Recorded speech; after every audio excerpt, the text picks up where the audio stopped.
Aloha everybody, my name is Nevin Isaiah the Gouda Pack, and I am here to bring you the good news.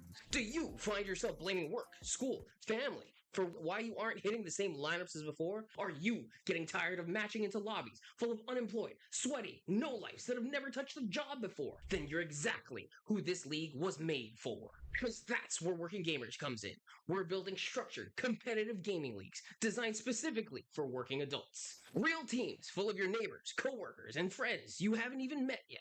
Real schedules, seasonal leagues, and tournaments that keep your career in mind and create fun for you to jump into after the work is done. And real competition for the gamer with a job that only wanted to grow up but never give up. We build leagues around your busy life, replacing the chaos of matchmaking with the camaraderie of clashing with your friends in custom games on clear, consistent, and concise schedules, because that's what you work hard for. And more important than any ladder points, more important than any win or loss, Working Gamerz is about community. Finding a place to relax after a long day, a team to have your back as you take points. It's time all the gaming uncles and aunties have had one place for themselves. So if you're looking for a place to lock in after you clock out, then welcome to Working Gamerz. Hey, how's it?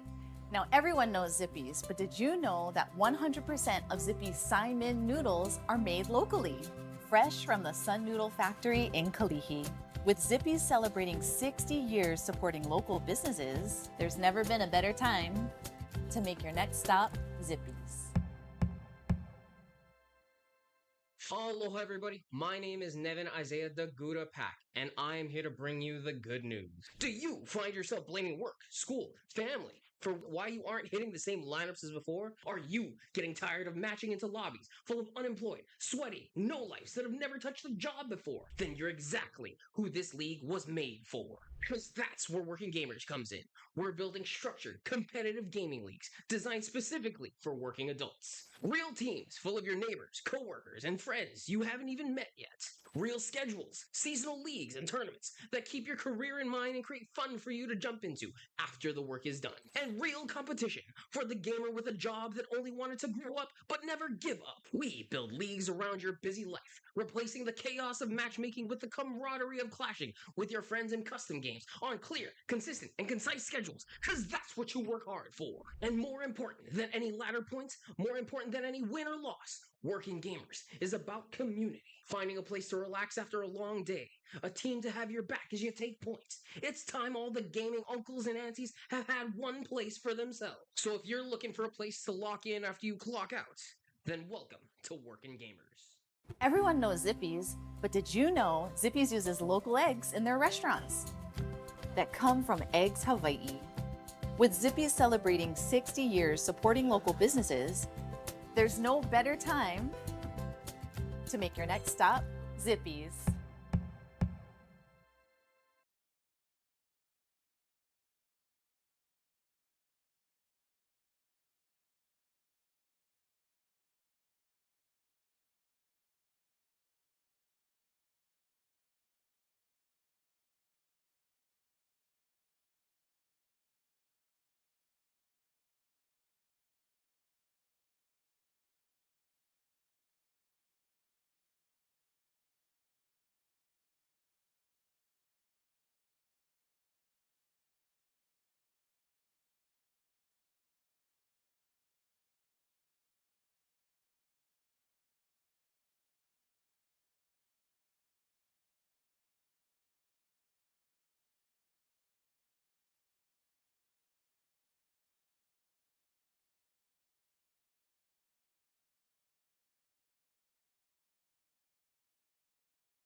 Aloha, everybody. My name is Nevin Isaiah the Gouda Pack, and I am here to bring you the good news.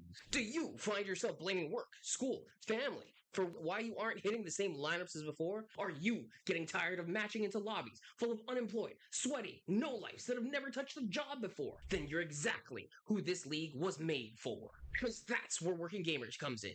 We're building structured, competitive gaming leagues designed specifically for working adults. Real teams full of your neighbors, coworkers, and friends you haven't even met yet. Real schedules, seasonal leagues, and tournaments that keep your career in mind and create fun for you to jump into after the work is done. And real competition for the gamer with a job that only wanted to grow up but never give up. We build leagues around your busy life, replacing the chaos of matchmaking with the camaraderie of clashing with your friends in custom games on clear, consistent, and concise schedules, because that's what you work hard for. And more important than any ladder points, more important than any win or loss, Working Gamers is about community. Finding a place to relax after a long day, a team to have your back as you take points. It's time all the gaming uncles and aunties have had one place for themselves. So if you're looking for a place to lock in after you clock out, then welcome to Working Gamers. Everyone knows Zippies. But did you know Zippy supports more than 350 organizations in our community? Like Hugs Hawaii, who cares for local families with a child facing life-threatening illness. Mahalo to Zippies. And all Zippy's customers for helping seriously ill children and their entire family. You help local families heal.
Hello, everybody. Welcome to the Hawaii Esports Open Championship 2026, day number 2. We saw a lot of competition happen in the past days, but now we have our podium, our final 3 for League of Legends and Valorant. Of course, I'm Professor Layton, and joining me, of course, is Mr. Henry himself. How you doing, my friend? I'm doing great. Had some difficulty sleeping last night because I was just imagining the matches today, but I will probably get some rest today knowing that the results will be what they are, and we will crown somebody, or two teams rather, on each side, the experience to play at Kawaii Kon. So it's bound to be interesting. That'll be interesting. And both of these teams, actually, all 3 of these teams had an amazing journey through the bracket. So let's take a look at the bracket real fast, actually, if possible. So right now, as you see on your screen, we have 8 teams for League of Legends, as you see on the block. Of course, the upper rounds went almost as expected, except for that B-side match we did see on stream, Pokkake versus Inside Tech. And Henry, tell me your opinion about that match, because we saw a lot yesterday. Yeah, absolutely. I mean, the main thing that I kind of want you like bring your eyes towards is they were our first match. The B match was the one that we got to see. We saw Inside Tech win. It was a rather slow game, and then it kind of snowballed into something crazy. But if you kind of follow those two team names throughout the rest of the bracket, you'll see they never got to see each other again until that lower semifinals. That first time we had the best of 3, and the result is a little bit different. It's not Inside Tech winning out again. It's actually Pokkake with the reverse sweep coming out to make it to today's second best of 3. We're gonna bring with you the winners finals first between first and second seed. Like Layton said, kind of what you expected. Top 2 seeds making it to the winners bracket there. And then the loser will be playing another best of 3 against Pokkake for that second spot at the LAN. So pretty interesting, pretty exciting, I would say. We haven't gotten to see these top two teams at all yesterday. This Correct. will be our first showing of it. So prepare for some heavyweight gaming. Yeah, some heavyweight gaming indeed. And I saw that, but our third seeded team, Team Solo Kitten, they unfortunately didn't make it. Now we have the fourth seed going against either, like you mentioned, the first or the second seed, and only two of these teams can make it through. And a lot of familiar faces from, of course, Kawaii Kon's past, of course, Expedition 808 and League United. I believe a mixture of all of these players have participated in some prior years events as well. So a lot of experience here, and especially in this best of three format, a lot of higher elo players that have these expanded champion posts. Of course, we saw a lot of cool things yesterday. Cho'Gath mid, we saw the Nasus mid. That sounds like all came from one player in particular, though. Yeah, absolutely. Some of the picks started expanding out. When the pools got trimmed, we ended up seeing a Belveth in the jungle. We started seeing some mages in the bot lane because of that pincer and hyper carries. I kind of expect the same today. Like you said, these are higher ranked players on average. They have a larger champion pool. And they are still going to be exposed to that fearless format Correct. where once those champions have been played in a previous game, they are unavailable for the rest of the series. Now, we did kind of see it in our only semifinals yesterday between fourth and fifth seed. There were starting to see images of flex picks that you could opt for different roles, and sometimes those roles overlap, which leave your opponent still guessing until you load in to Correct. the rift whether a champion is going to go this role or that role, interchangeable with the supposed other champion in the other role. I'm kind of expecting to see a little bit of that. It's a bit hard to flex AD carry. We saw a lot of jungle flexing. We saw a lot of top support flexing. We didn't really see too much solo lane flexing, which is the most common form. So we'll see if we get a bit of that today. Yeah, I mean, it's definitely gonna be a thing to see for this one. I mean, like you mentioned, 80 carry flex, and we did see a lot of bot lane mate or some bot lane mages get picked in some of these games, and of course, in certain higher elo matches, we do see a lot of 80 carries going top lane. I don't think we'll be seeing that today. Maybe. You can never know. It is League of Legends. There is a lot of champions in this game for a reason, and we already know that at least for game number one, League United has opted in for that blue side pick. They did want to get that first pick advantage, as slowly but surely we are getting ready for this draft. Yeah, and it's kind of interesting because I think League United might be the first team, maybe there was one other team yesterday, that is actually opting in for that blue pick. We saw a lot of teams, they prioritize that red side just because comfort is the name of the meta at this tournament thus far. And so you want to make sure that your counter pick is available for whatever matchup that the other team, clearly drafted comfort for. If you can draft something along the lines of comfort and meta that might prove to be a counter pick to whatever the blue side has picked, that was typically the consensus yesterday. So League United, obviously our first seed, our 2-0 team heading into this, fighting against our other 2-0 team in Expedition 808. They figured something out. We're gonna have to see if this blue side pick is gonna prove to be useful. We're gonna start off with a Volibear ban on the side of League United. I want to say that's probably pointing out towards Toasty, who is a very notorious jungler. We've seen him previously in Kawaii Kon terms as well. A very hyper aggressive jungler as well. So taking away what Volibear, probably one of the most volatile, picks in general. Yeah, absolutely. And with that talent ban here, I'm now going to take the wild assumption that both of these teams are going to prioritize pincering that jungle pool. We saw it a bit yesterday, picks like Xinjiao, like Nocturne, like Jarvan, instantly ban taken out of the pool just because of how much impact that they have on the map. Volibear, like you said, as well as Talon and Echo, very high octane, high snowball champions. Once you get them rolling, they're just going to take over the map. We saw so many instances of that yesterday, even with the Belveth.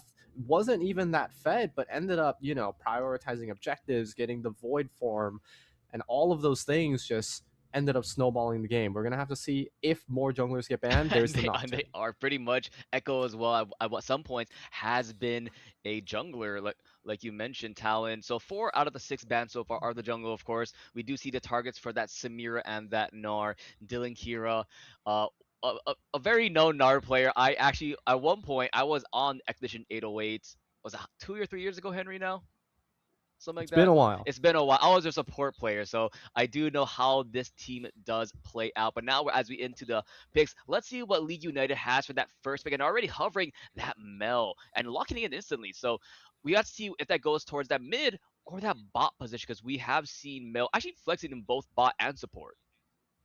Yeah, 80 carry Mel is not as prevalent now that they've made the changes to the E and the projectile speed on the Q, things like that.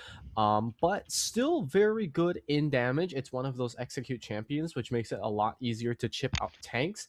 On the other side of things, we do have the Aphelios. I believe this is going to be our first time all tournament seeing an Aphelios. This is something that God Yappers, I believe, likes to play. Yes, he does, and a lot of For times. just to play it down.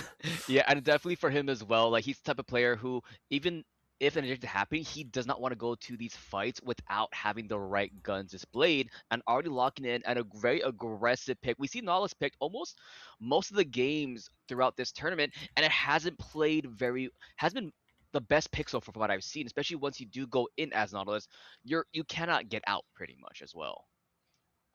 Yeah, a lot of these engage supports, and you could argue maybe it's like not being able to read a good engage, or maybe like it was a miscommunication on whether it was an engage or whether just to zone out. But a lot of Nautiluses, like you said, yeah, they use their hook, they get into the thick of things, and then that's kind of it. They are just like a sitting duck after that. Meanwhile, we got the tarot card, the lovers duo here with Xayah and Rakan being locked in. A little bit of synergy in between both of these champions. We'll see if they're able to use anything. We were kind of highlighting Xayah as this potential hyper carry that's a bit on the safer option. You do have your Featherstorm that kind of prevents you from getting hit by any CC, but we see a Emilio now locked in, which is making me think this Nautilus is being flexed either jungle or mid lane. It could also be jungle, because if I'm not mistaken, Nautilus does have some. His passive does work with the jungle creeps as well, if I'm not mistaken, with his W. Yeah, Yeah, so that could be for Toasty. Well, we say could be a flex mid lane, but it's Cinnamon. Do you think Cinnamon will be playing Nautilus? I think Cinnamon likes the mages a little bit more. Yeah. Whether they're assassin mages or utility mages, I think that's right up Cinnamon's alley. They did ever since they changed the jungle from like the your olden days of like blue and red smite. Ever since they changed it to the pets, they've made it more universal for more champions to be able to enter that jungle role. Nautilus, one of the main benefactors, if we're talking about supports that entered into the jungle, there was a moment for Blitzcrank, there was a moment for Rel. Nautilus has kind of been floating here for a while. It's very easy to take you off guard just because of how tanky it can be while still punching in some damage. Items that you would expect would be stuff like Protobelt, stuff exactly that the Cho'Gath built last time. True, that is a possibility. As we do see, even the League United is unsure if that is going to be in what position for that Nautilus. So they are batting out more for the Dylan Kira picks with the Shen along with the Kale. So they are assuming it's going to be Toasty playing that Nautilus. And of course, we mentioned the Melio locked in for Blank. That is a support that God Yapper X loves to play with. He loves the boosted range, along with some of the healing coming out from the wall, the Orin being banned out as well towards Bob. And now we see the infamous Cinnamon pick getting locked in now. Yeah, and I think the interesting thing about this Irelia pick, like we were talking about, the solo lane flex, right? Heart could play this, Cinnamon could play this, and it kind of leaves it up in the air because you still don't know where this Nautilus is going, which means you're going to have to take a guess for your last two picks. And this is what we were talking about. The red side counter pick, when you have these flex picks set up, it keeps the enemy team guessing. Correct. And it forces the enemy team to sort of pick these safe tankier, maybe like more resilient picks in lane, just to absorb any damage that could potentially happen. If I'm looking towards last picks and I'm assuming that this Irelia is going mid, something like Rumble is still available if you want to opt in for something like that. And Bessa is still open here, so there's still a lot of powerful picks. Plus the Nautilus is AP, so you have all of your lanes damaging AD. That's good damage profiling. It works out pretty well. We're going to round out the comp on the side of League United with, again, two very beefy picks, the Mundo and the Vi. Yeah, and especially works really well with that Rakan and with the grand entrance going in. You have the backup of just eating on top of either the Vi or the Mundo to get in there and get a really nice quickness on top of them if possible. Now, question is though, where would they be deciding to put that last pick? And it's gonna be the Vladimir, which I do believe that's mostly a Dylan Kira pick, if I'm not mistaken. Yeah, and I think that's a great pick just because of the fact that it still leaves it up in the air. We have seen Vlad tops. I typically see that more in solo queue than anything else, but Vladimir mid is the more notorious one that might come to mind. And just because of that, the top mid, again, Irelia and Vladimir, you don't really know where anybody is going. This kind of does just confirm that Nautilus is going to be in the jungle. You had a bit of a suspicion that that was going to be the case anyway, Leighton. So now it's about, okay, if I'm fighting Vladimir, do I want Mel in that matchup or do I want Mundo in that matchup? If I'm fighting Irelia, same thing. Mundo relies pretty heavily on that innate regeneration.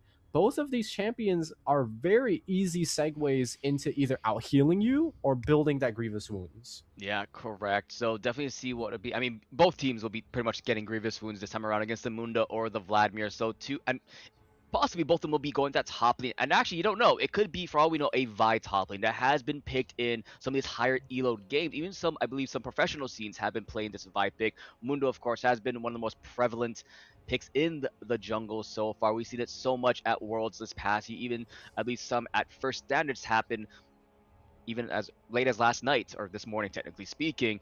But yeah, as we are going through this, Henry, any predictions on how you feel these lanes will go out? What would we predict the lanes would be, of course?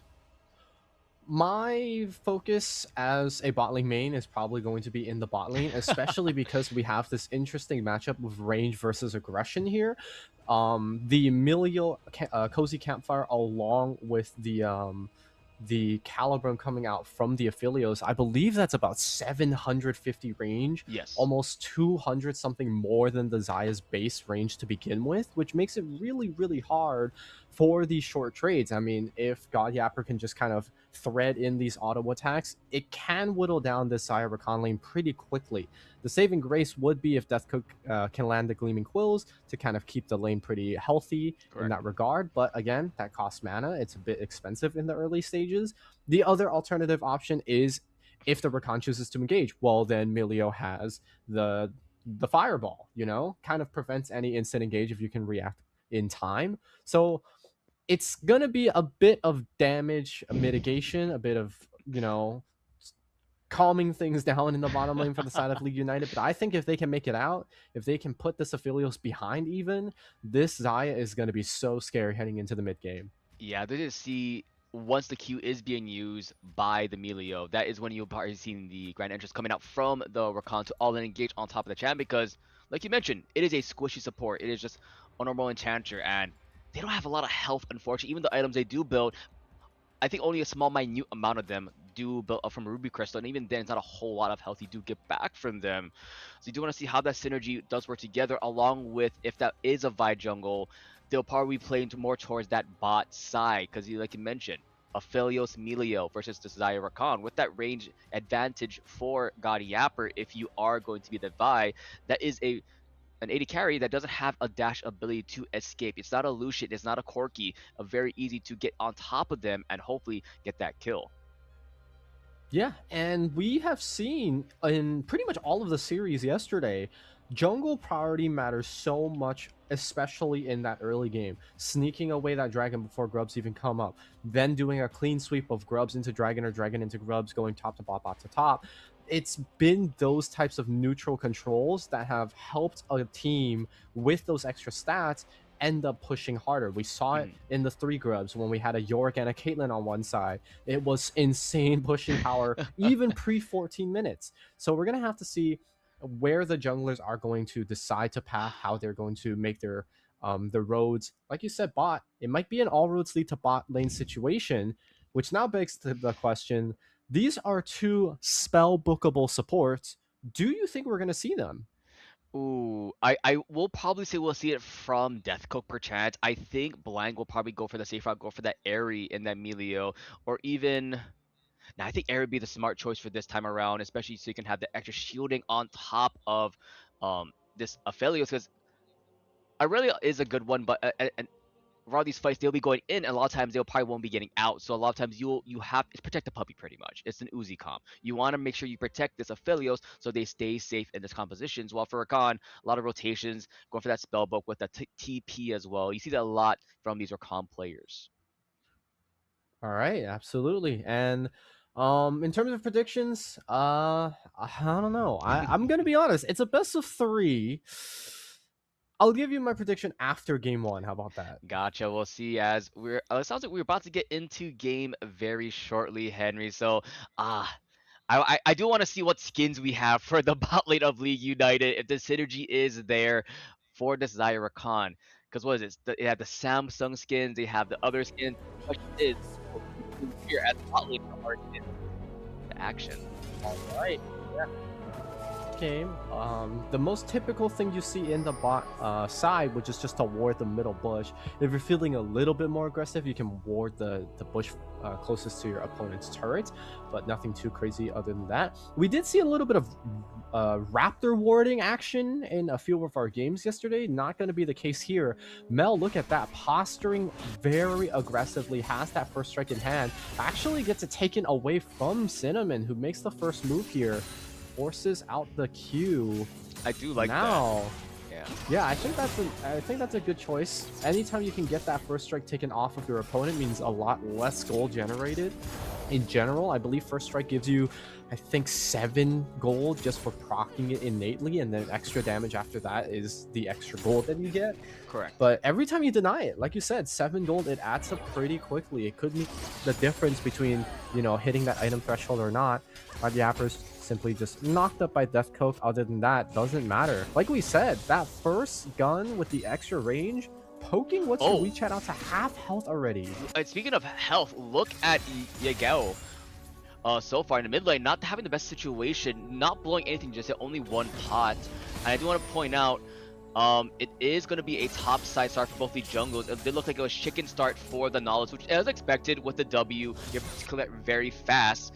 And it's passing towards that bot side of the map, sort of looks like. Getting some vision there. And of course, it was a Guardian start for Blank, not the area, which is also quite smart considering the type of front line there is, and an early gank already. Yeah, super aggressive play out here. Ooh. You know what? As long as they live. And there's no ignite there. That's the key thing for Cinnamon. Had the teleport there, so couldn't go for that confirmed kill. So opting more towards the team play style, so probably going towards the split push threat later on, because you see in the top side, Heart opting for that ignite because of the role quest, getting that teleport later on. So very good there. I want to see how to play out as level 3 starting to play out towards its bot side. Every ability pretty much up and ready for these laners. Yep, double knockup blocking the Guardian on the side of Blank. But now, once that engage is over, Yappers just with the aggression. Still has the longer range weapon in his inventory. Does he choose to use it? About 15 ammo left in that. Toasty. Cacao securing the Scuttlecraft. But yeah, like you said, Toasty's in the vicinity. I think they want to preserve the smite for this. Gonna try to hop onto this Nautilus instead. First roam is going to come out from mid if possible, but Toasty forcing the flash now. Pulls Death Cook back with the hook, and now good aim from the Aphelios from downtown. Secures first blood here. What's your Cacao gonna have to flash out? Doesn't have the Q in time, and Toasty secures the second one for Expedition 808.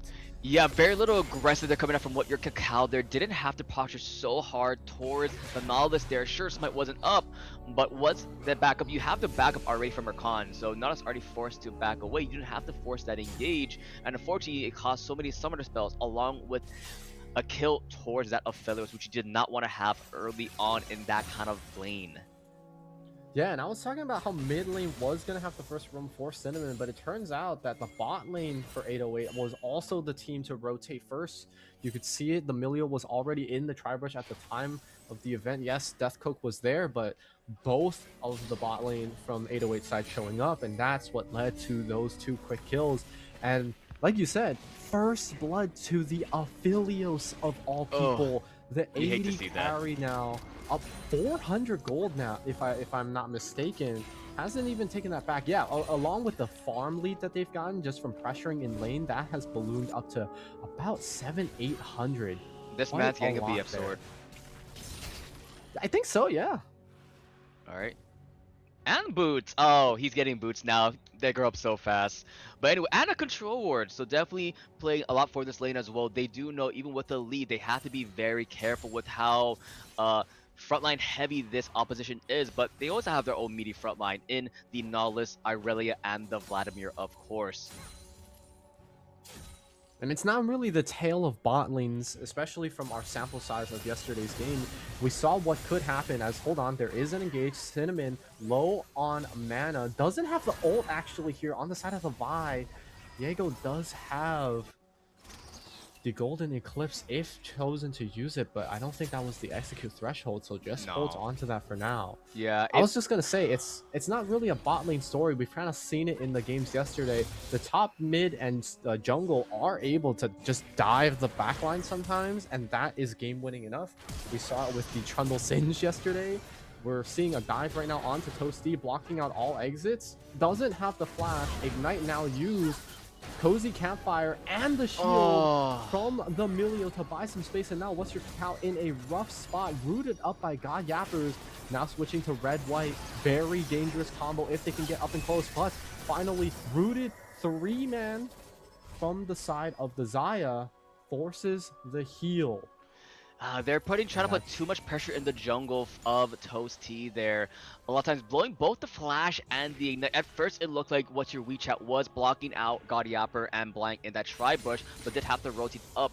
It was just lucky enough that both Cinnamon and Diego were, taking a reset there, so they couldn't contribute to that fight, because if they were there, that could have went disastrous for either side there. Probably more so disastrous on the side of League United based off the health bars coming out of that exchange. I do want to point out, we do see the Vampiric Scepter already available for Cinnamon, and that's one of the key components on Irelia, right? You're pretty much full built already, if you will. Yeah, I mean, you could already see it in the pre-6, right? The Q does heal Irelia just a little bit with every time that it casts, especially if it kills a minion. Cinnamon's rotating. On top of the Vamp Scepter. Yeah, Cinnamon with first rotation. Diego choosing to fall back a little bit, but Bob also going to be here, smited away by Toasty.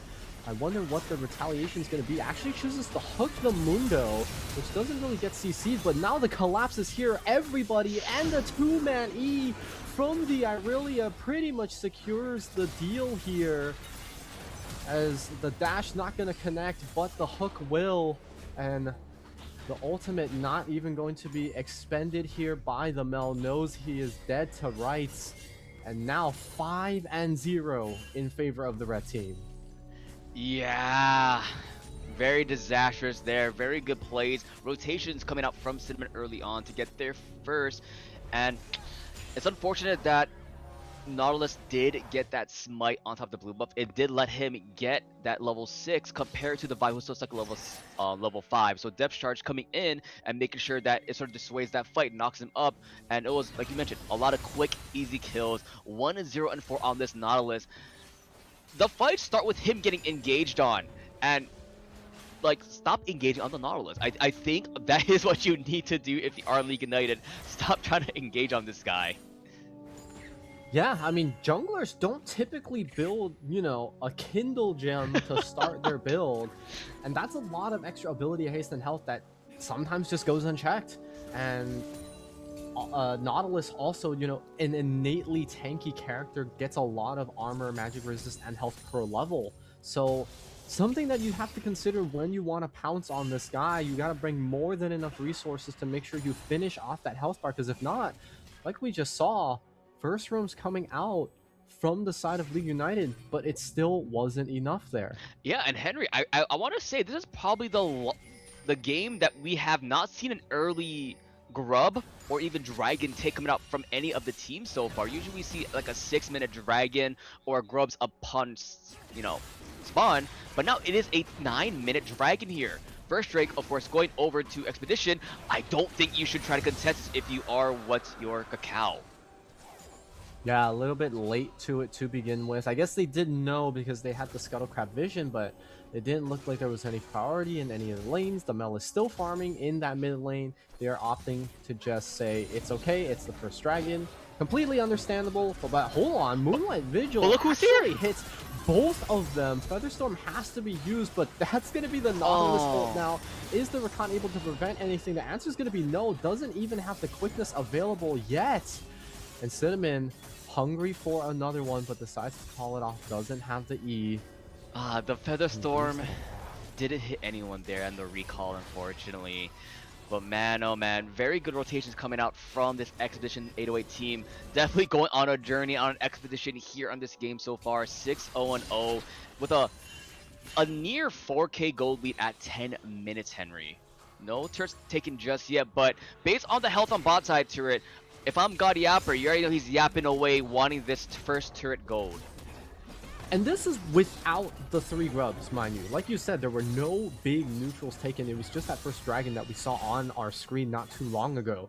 This is 4 turret plates taken without the help of any additional true damage on structures. That just goes to show, like we said, this is a very high range lane between the Aphelios and the Melio. It makes it so hard for the Xayah Rakan duo to kind of contest anything. Looks like right here, What's Your WeChat might be looking for a play. Has that lethal tempo pretty stacked up. God Yapper is forced to flash away low on the mana tank, so decides to concede that summoner spell. And now, with grubs in hand, I believe that first turret should be falling bot pretty soon after this reset. 100%.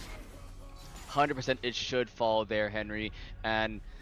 But looking at the top side, though, we haven't seen too much action coming in from Bob and Hart just yet so far. 0-1 and 0, along with 1-0 and 2.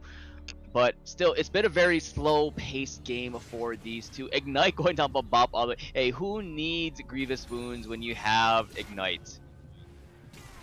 Yeah, and I'm hoping that Bob decides to opt in for that Warmox here. Would help him quite a bit. Spell immune to the hook, but does get knocked up and then rooted by the Nautilus. Doesn't have the maximum dosage, and it's as easy as that. Another kill going over to the side of Expedition 808. Yeah, Expedition 808 proving why they're one of the top 2 seeds in this tournament. The experience is there. Of course, you see what your Cacao waiting for the minions to get pushed forward to slowly walk in. But I said we'll recall there. And now let's see what they posture towards next 2 minutes for the next Drake. I'm assuming based off the no symbol that's a Chemtech Drake, right, Henry? I don't know, not necessarily. It's a doesn't hex. Display it. It's a hex tech dragon. Okay, and as you see, warded control ward by Expedition 808, and whoever is using that control ward there, look who it is. Doesn't think they need the vision in the river. They do have the Tribush one, so they feel relatively safe rather to that. Speaking of vision, they are aware that this is going to be another 4-man collapse on the bot side, and immediately the duo from League United decide to back up. This is what we mean. The Irelia pushes the wave up. The Mel is able to freeze it a little bit, sure, but then that allows this 4-man unit to keep posturing around this bot side, making the Xayah and Rakan's life worse. It's actually crazy that Xayah is the one up in farm in this situation here. Yeah, but first, like you mentioned, is going to be dropping towards his quickness being popped here. Oh, and it expired. Okay, they see Toasty. They got the Radiant Volley route and everything, and kill goes to Xayah. Actually, that's great for them. I'm pretty sure I saw the kitchen sink get thrown as well at Toasty there, unfortunately. Yeah, using 2 ultimates, that quickness was a little too early in my opinion. I think they wanted to go for Cinnamon at first, but they said, hey, Toasty, he's in our jungle. There's nowhere to go. Let's just collapse on top of this Nautilus. And of course, had a bounty as well and going into pocket of, like you mentioned, the Xayah of What Your WeChat. Yeah, I mean, in the grand scheme of things, it was really just that Vi ult used. You're right that the Rakan ult was a bit for flair, if we want to put it that way. But, you know, getting the kill on that Nautilus, like you said, with a bounty, with just the Vi ultimate, pretty high value. The Expedition 808 composition, when left into its individual pieces, is pretty weak. Like if you find that Aphelios without the Melio, like we saw in the lane earlier where he had the flash, very vulnerable AD carry, one without any dashes, without any movement abilities, just like the Xayah, but even without the safety net of the ultimate to prevent anything from hitting. And so if they're able to just lock onto God Yappers like that, could be good. Now, that is the first pick. It's the silver lining here for League United. They're going to have to do a little bit more to pull themselves back into this game. But getting that Xayah, that extra gold, finishing off the Yuntals has to help quite a bit. Like I said, yeah, the silver lining. So we have to see what is in their playbook here for this one. Of course, you mentioned that bot lane play for Gaudiap. We've seen him before many a times, especially because at one point he was the AD carry for the Manor Esports program. We call it the Gaudiapper special, if you will. Yes. And already see a lot of items getting tossed out onto the way. You mentioned the Proto Belt earlier on in Champs Luck. Proto Belt being completed by this one for Vladimir, for Hart. And now let's see what happens. Yeah, I was gonna mention, this is actually a rather different take on the Nautilus jungles that you would expect. This is a Bandle pipe start, which gives the team around you more attack speed, I believe, and movement speed if you happen to immobilize somebody, and your passive literally does that. As we say that, hold on, Cinnamon's taking on a 1v3, might be too much to bear. And that's gonna be, it goes to Mel. No, yeah, it's gonna go to Jaego. Which you mentioned earlier when the Xayah got it. It's another key part of League United that you wanted these kills to go to. And another, like you mentioned, you find these picks when the Expedition 808 team are by themselves. Whether it be this Aphelios, whether it's these Irelia, and now a turret in exchange as well, along with that kill. So now evening it up slowly as Gaudiapper wants this turret. Look at Nautilus though on the flank behind. He is spotted up by a ward. There goes the grand entrance, but it might be a little bit of a peculiar situation. Yeah, hooks onto Wait, the Xayah there, but Toasty tanking a tower shot, actually tanking two. Moonlit Vigil with the spray gun there, almost taking them out. Inferno not quite hitting the mark, but you can see the danger of that ability. If more people were clumped up, that was pretty much a death sentence for two. Yeah, death but sentence. Yeah, like you said, the pick's potential on the side of League United might be the reason they carry themselves back into this mid game. Toasty kind of fishing out, unawares that there were so many people here. Gaudiapper. The heal coming out from the Melio might help out quite a bit. A lot of sustain with the red gun from the Aphelios is going to force League United to call it off as the Avengers assemble, and all 5 members of Expedition 808 are in the top side jungle to back up their Nautilus. We mentioned for League United, you want to pick them off one by one, not a straight up 5v5 at this current state. Wait until you have more of these items in your pocket. Gaudiapper, a little bit unfortunate positioning there. If there's any more, I guess, damage threat coming out from League United at this current moment point in the game, that could have been a little bit disastrous for him. Frontlining as both Cinnamon and Toasty try to exit from that exchange. But Ari Cinnamon though, full Blade of the Rooting King, gonna deal so much in these fights. And now, earlier on in the game, 10 minutes, it was a 4k gold lead. Now it's diminishing to a little less than a 3k. A big part of it, of course, the bot lane. Sure, it is a 14 CS differential, but look at bot lane fight. Oh, I'm not sure if that was a late reflection or if Vanguard's edge doesn't get hit by that, but not sure. We'll see if that ever happens again this game. As there's going to be the Vi ult invested to see if they can get anything done. That is going to be the a little bit of healing out from Cinnamon, but yeah, like you said, Toasty here and available, does use the hook, does get reflected off of it. Mel not opting for the E first to keep the Nautilus in turret range, and that's going to be another Nautilus ult to buy some space. Cinnamon healing up from the minion wave back to 3/4 HP, which is a pretty healthy amount. Gaudiappers has the 2 guns to keep them in tow. Deathcoat maybe fishing for a quickness, decides not to go for it, is snuffed out, and just like that, disengage from both sides. 20 seconds left, by the way. It's going to be a Mountain Soul. I guarantee you, if you're on the side of League United, you do not want that composition to have 2 more mountains into the Mountain Soul. It's already such a tanky front top half for Expedition. Yeah, even with Nautilus going for that full, AP build, it's still such a threat. But if you are Expedition, you do not want the Sleek Night team to start tanking. Toasty does go in, but we'll see what happens. No TPs available just yet. Yeah, Xayah tagged by the E here. That's going to be a 3-man Moonlit Vigil. Toasty. The Aphelios. They're going to jump onto the Nautilus to secure the smite away from things. The ult coming out from Milio means no more cleanses available on that side. Blue team is able to secure the dragon, and now the ensuing fight. Bob buying the space.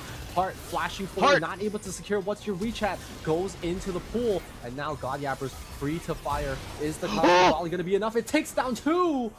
And now Cinnamon in execute range. If no, wait, the ultimate's up for Vi. The answer is going to be no. Assault and Battery not in range, Henry, but that was so, like you mentioned, the Golden Eclipse, and it was a golden moment for the Sleek United team. It's picking out immediately. Toasty there, and as you I'm not sure if you saw that, but during that engage, it did look like Death Cup went over the wall to jump on top of both Cinnamon and I believe that was Godyappers, so they couldn't join in to protect their jungler. So splitting up the fight just that minute bit, as Jaego was also with him as well to help them out. But be careful though, they're back in. Yep, death timer's not super long. Toasty looking for revenge, actually decides to ult the Mel, seeing if they can get anything done with it. But now Vi sent on a wild goose chase. Doesn't really have Hex Skates or anything like that to kind of save him right now. And this might just be a pass over to the Aphelios. Oh. Okay, went to Nautilus. Oh. Okay. Went to Nautilus. I feel like if you are the jungler from what's your account. Yeah, we know. No, him. real. He's probably missing pinging Toasty right now. But I love this animation for Mundo. Just head bonk. Also, can we point out what a name this guy had? It's just Bob. That's true. It's a very flavorful roster of names and memes. And Bob. Identities. And Bob. But speaking of Bob, he has to be careful though. Everyone is in that top side with that Baron being up. Almost up below the 100k mark though. Now see how they'll play it out. No jungle just there. Cinnamon is still in the bot lane but has TP. Henry, this should be going to Expedition 808. Yeah, mid laners both agreeing to get that teleport in. They don't have the super quickness. Defco going in. Has a good 4-man charm here. And now everybody's arrived. They're funneling into the pit. Who's going to get it? It's going to be the Nautilus securing. Flashes coming out from Expedition as they have to leave the pit now to preserve as many of these as they possibly can. Jaego pushing forward. Godyappers with the damage is going to be there. Oh no! Is barely going to be enough. And now Cinnamon left alone. No one to contest the Vi, maybe being able to buy some space, but the 2-man E coming out from the Aurelia is going to be able to finish everybody out, and now the Mundo's the last one left over. Do they want to fight this, or do they want to preserve their Baron buffs? It feels like there's only 2 left, I believe. No, actually, the Milio I don't think has the Baron, so it's just this Aurelia. Bob. Cinnamon, Milio got passing out. In the night. Okay, Milio got out. That is ultimately a 3-for-4, a messy exchange. I think this Baron power play is less than 1,000 right now if you count all the kills going through. But that was a quadra kill. They went a little bit too hard on top of Cinnamon in that last exchange though. Bobby, we saw earlier, Bob was chasing the Milio on that top lane. And then they didn't have vision of Cinnamon as they're trying to get Toasty with that 2-man, of course, flawless duet there. It was so unfortunate. What your WeChat instantly deleted by this Aurelia. Minute and a half for this dragon. Like you mentioned, no soul point just yet for either team. But my oh my, Cinnamon, she is having a game of her life right now. And you can see right there, Baron in the back pocket has opted for the Hullbreaker.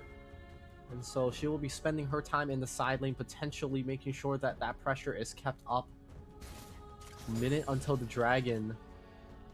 Both teleports for both mid laners on about equal of a cooldown here. Bob with the TP in the top lane. Heart not going to have the shield coming out with it, but does still have a TP available. It is desynced because Bob opted to take teleport at the beginning of the game. But We're gonna have to see what the vision war is. You look at the fog of war over there on that dragon side, it's all expedition. There's barely a ward past even the red buff on the side of League United. Not sure how they're gonna walk in to contest this dragon in about 20 seconds time. Oh, 20 seconds. And that's a hull breaker, by the way, for Cinnamon. Yeah. Huh. Side lane pressure, baby. Side lane pressure, baby. As right now, the only baby about to be spawning up will be that dragon, of course. Second mounted drake of this game. One in the pocket of the United, while two other drakes on the side of Expedition 808 are right now for this drake. You're facing down 10 people. TP coming in from heart here, Henry. This will be an explosive team fight. Watch Toasty for his ultimate, and watch the quickness coming out from Death Coke. Yeah, and I want to know if this Mundo is going to be enough frontline. Toasty's already just walking forward, uses the ult, invests it early. Heart going in with the Hemoplage, and a lot of damage already dished out from the side of League United. They're taking down, and now the volley, the Radiance, not enough. The sustain on the side of Expedition is too great. And they leave this dragon fight unscathed. They have all 5 members left alive. Cinnamon just went ahead and started pushing mid as a matter of fact, knowing that Mel alone cannot contest. And Toasty actually fishing for another one. Cinnamon now blocking off the retreat path for Jaego. Might have to force the flash here. Actually does. Retreats back to the turret. I'm not sure if that's going to help too much. Cinnamon, and she closed the distance. Yes. Yep, Cinnamon doing Cinnamon things, just chasing down for the kills no matter what. And now, after that, we are sitting at a 6k gold deficit for League United. Of course, their saving grace is being their 2 carries in the mid and the bot lane, but you can only do so much as Cinnamon crunches down along with the Nautilus to back them up. Another family duo in this tournament. We've seen a lot of family duos throughout this tournament, not just the League side, but also the Valorant side as well. Nice.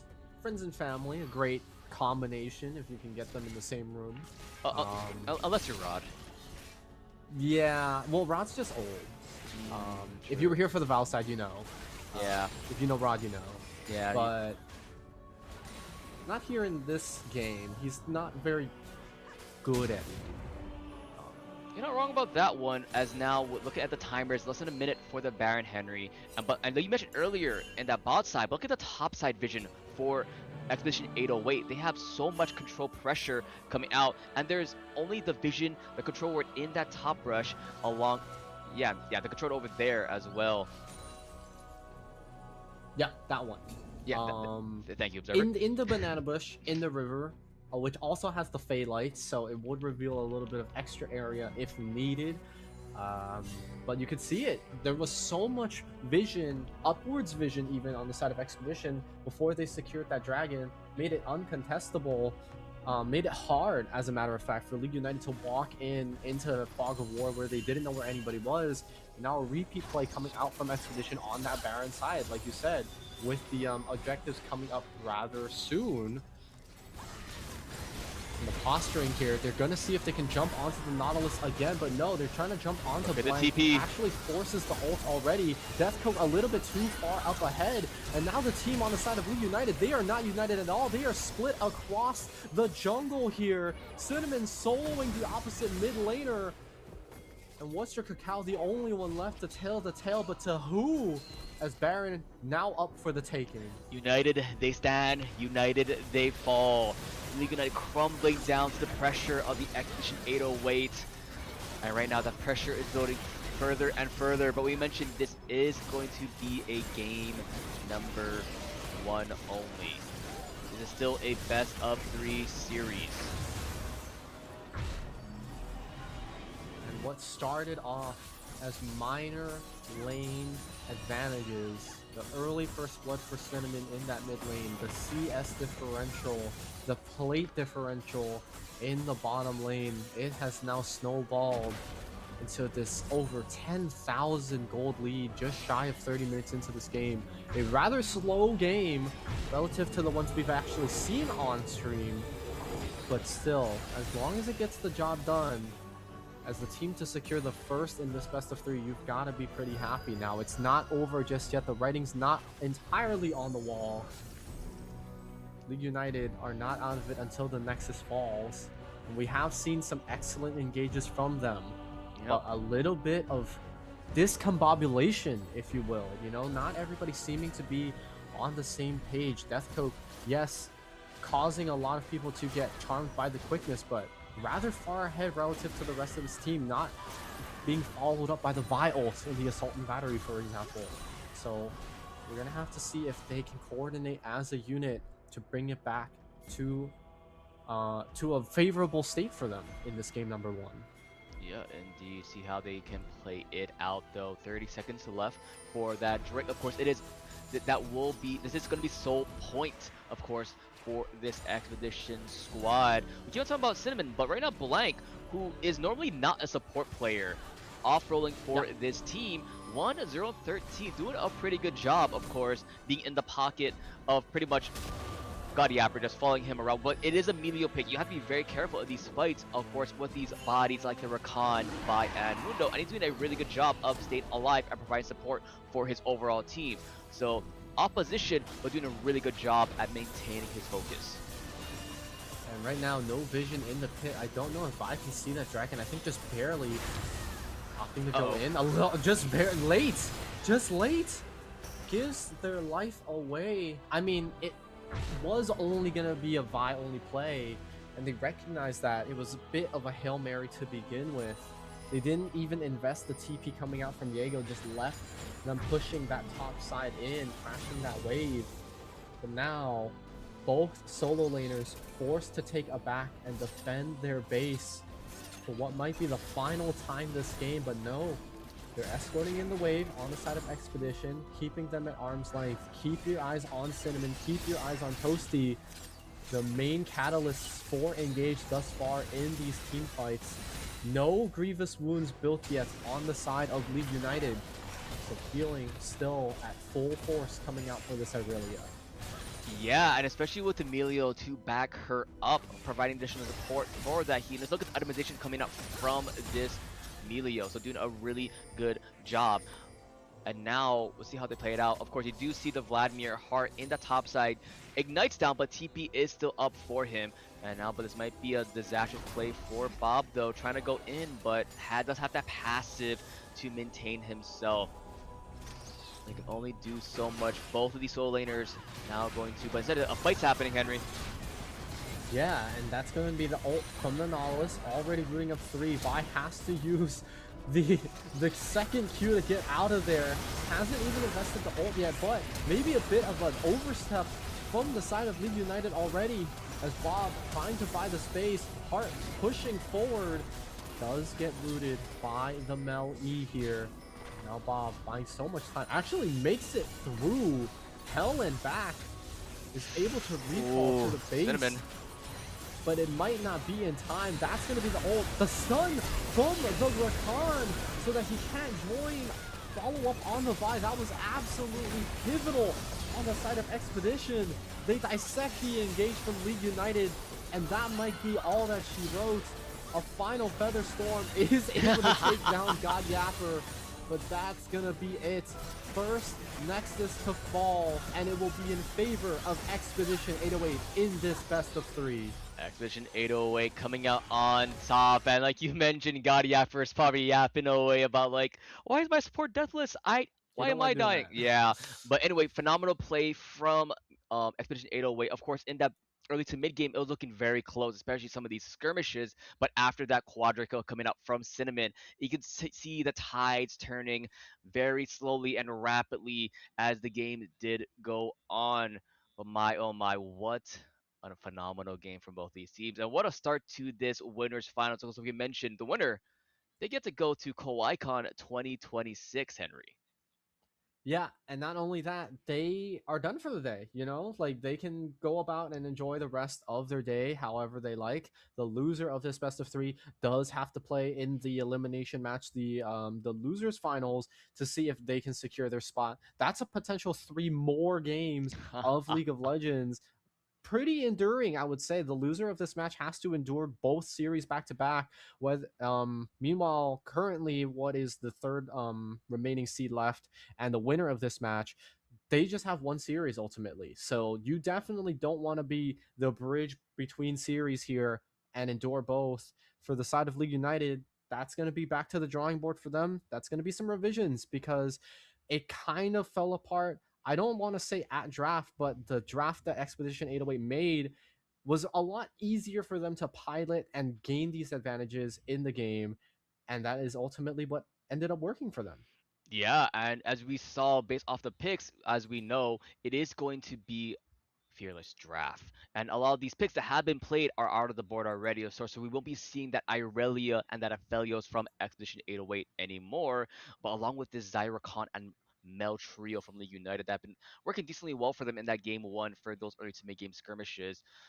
But now I do want to see what's next in the board to see what League United does pick for their side selection. If you were them, will you go for the red side pick? And actually, I do have now seen that it is going to be a red side pick for them, so they do want that counter going into game number 2. Yeah, and we were talking about how amazing the counter pick is and how well actually Expedition were able to use it. The Vladimir Irelia double flex kept the other team guessing for quite a while. So while we get that second game set up for you guys, we're going to cut it to a little bit of a short break. Don't go anywhere. Maybe grab a coffee. We'll be right back.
Aloha everybody, my name is Nevin Isaiah the Gouda Pack, and I am here to bring you the good news. Do you find yourself blaming work, school, family for why you aren't hitting the same lineups as before? Are you getting tired of matching into lobbies full of unemployed, sweaty, no-lifes that have never touched a job before? Then you're exactly who this league was made for. Because that's where Workin Gamerz comes in. We're building structured, competitive gaming leagues designed specifically for working adults. Real teams full of your neighbors, coworkers, and friends you haven't even met yet. real schedules, seasonal leagues, and tournaments that keep your career in mind and create fun for you to jump into after the work is done, and real competition for the gamer with a job that only wanted to grow up but never give up. We build leagues around your busy life, replacing the chaos of matchmaking with the camaraderie of clashing with your friends in custom games on clear, consistent, and concise schedules, because that's what you work hard for. And more important than any ladder points, more important than any win or loss, Workin Gamers is about community. Finding a place to relax after a long day, a team to have your back as you take points. It's time all the gaming uncles and aunties have had one place for themselves. So if you're looking for a place to lock in after you clock out, then welcome to Workin Gamers. Hey, how's it? Now everyone knows Zippies, but did you know that 100% of Zippy's Simon noodles are made locally? Fresh from the Sun Noodle Factory in Kalihi. With Zippy's celebrating 60 years supporting local businesses, there's never been a better time to make your next stop Zippy's. Aloha everybody, my name is Nevin Isaiah the Gouda Pack, and I am here to bring you the good news. Do you find yourself blaming work, school, family for why you aren't hitting the same lineups as before? Are you getting tired of matching into lobbies full of unemployed, sweaty, no-lifes that have never touched a job before? Then you're exactly who this league was made for. Because that's where Working Gamers comes in. We're building structured, competitive gaming leagues designed specifically for working adults. Real teams full of your neighbors, coworkers, and friends you haven't even met yet.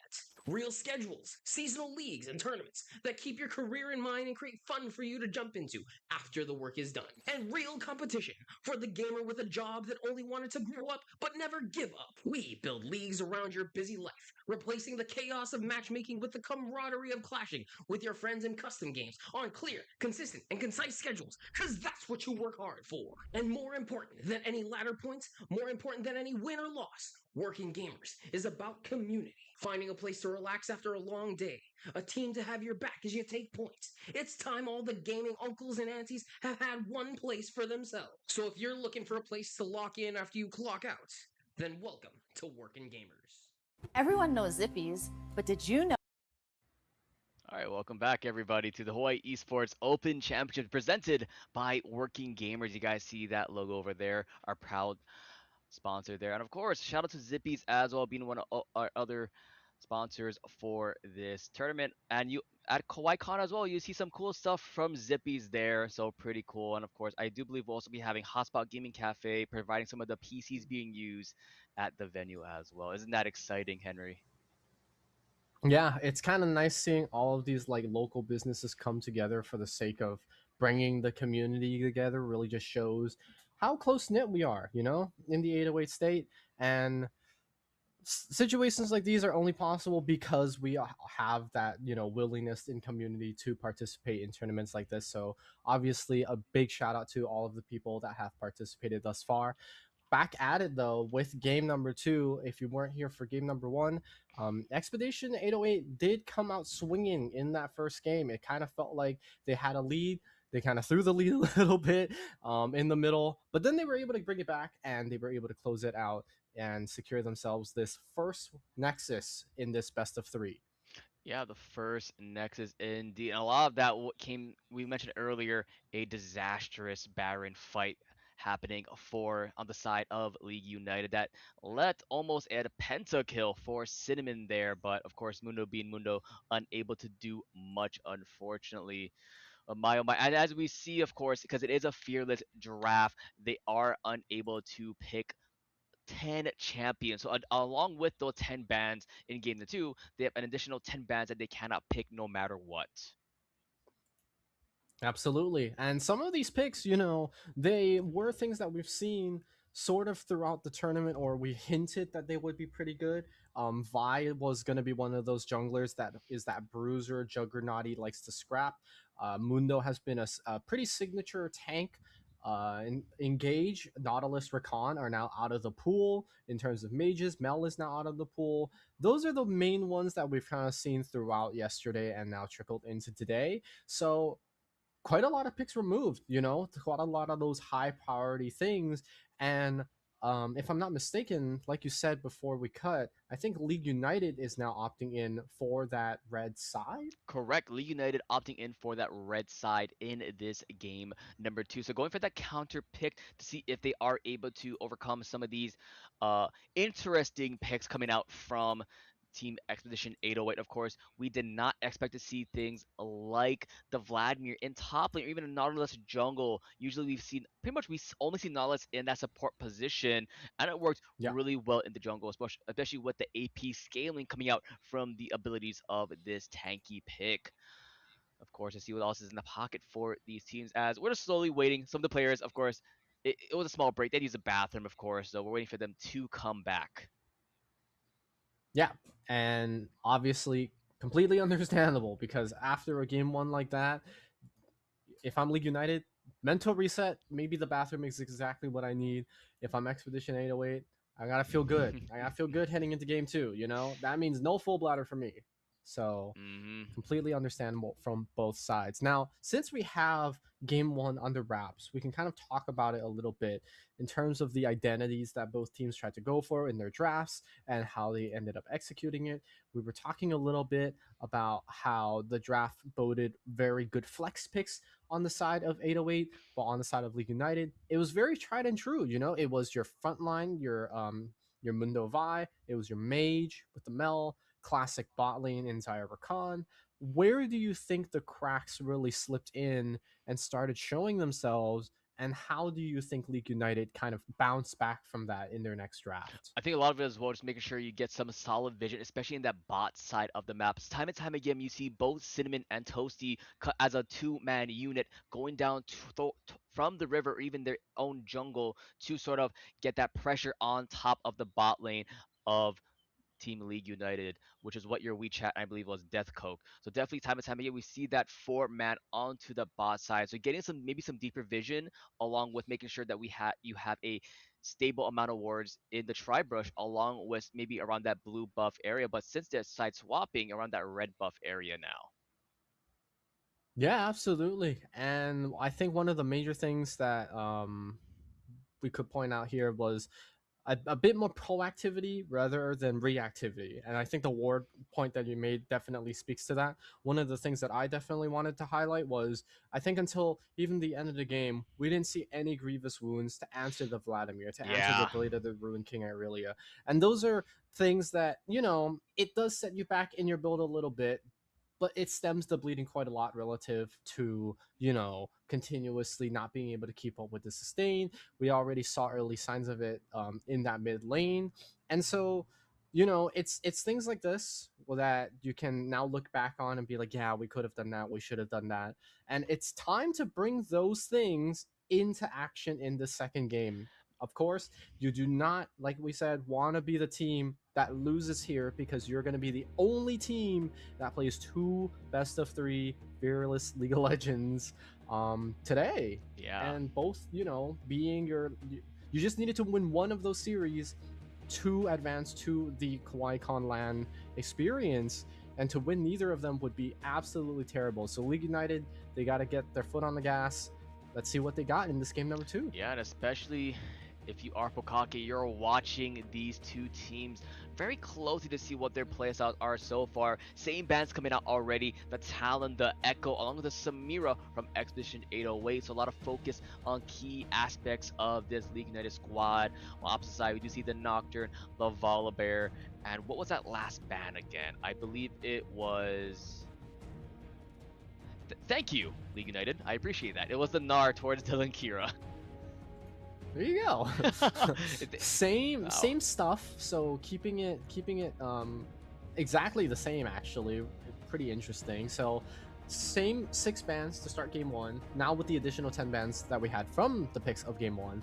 And, you know, a little bit of identity here for Cinnamon opting in for the Ahri. Like we said, utility or assassin mages is pretty much the staple of this player's picks.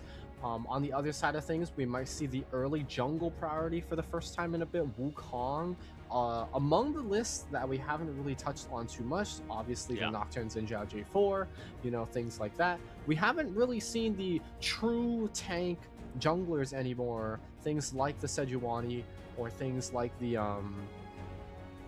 I'm blanking here, but even we've like seen a Malphite Aatrox, as well. you know? So a lot of things Yeah. that can be picked here, and of course, a big duo with the Arya is the Vi no longer available, and of course we did see the Ornn being banned out last game, so now it's going to be locked in. So the Ornn and Wukong duo, another big two-man front unit for this League United squad. So I want to see how Bob plays that in his pocket.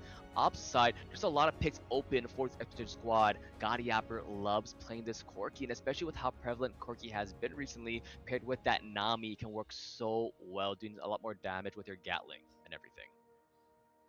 Absolutely right. And even though the Vi has been removed from the pool, one of the things that does pair very well with the Arya is the Pantheon. You know, the flash, you know, instant stun makes it very, very easy. The gank setup, of course, you would have to invest that, but once you get your ultimate, it makes it pretty easy to jump onto that backline, and then you follow up with the Spirit Rush into the charm. Makes life very, very easy. I'm assuming based on the fact that now the both solo lanes here are drafted to be more AP oriented carries, that they're going to opt in for some sort of AD jungler like that.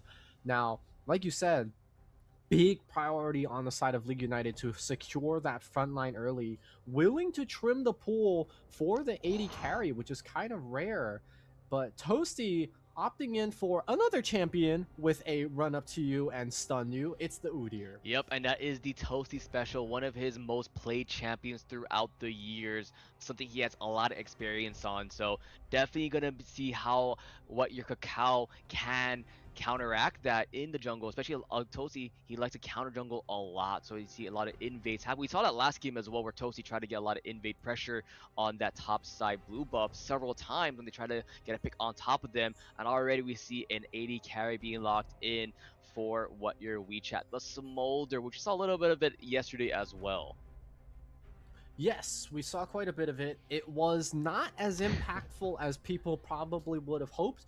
I think a big reason to that is just because the lane matchups have been a bit unfavorable for the Smolder, so I'm expecting 2 AD carry bans or 2 support bans from the side of League United here to make things a little bit easier for this Smolder. The soonest we've seen that Smolder hit 225 yesterday was, I believe, around 24-25 minutes, correct, which is towards the tail end of when you want to hit it to still sort of deem yourself, quote, successful.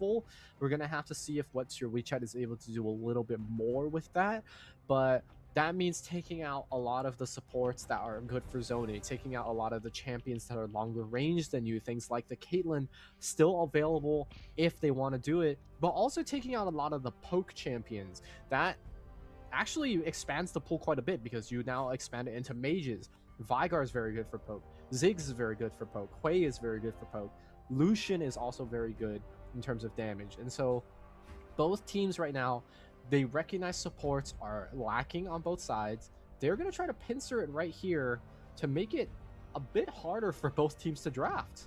Yeah, definitely pinching it very hard with that Seraphine being locked, sort of a flex pick as well towards mid or the support position. So a lot of key supports taken out of the pool already, but there's still things, of course, for the Enchantress at least, like the Lulu, along with a little Potmore with the Karma as well. But if you are the Smolder, what would you want to pair that with, though?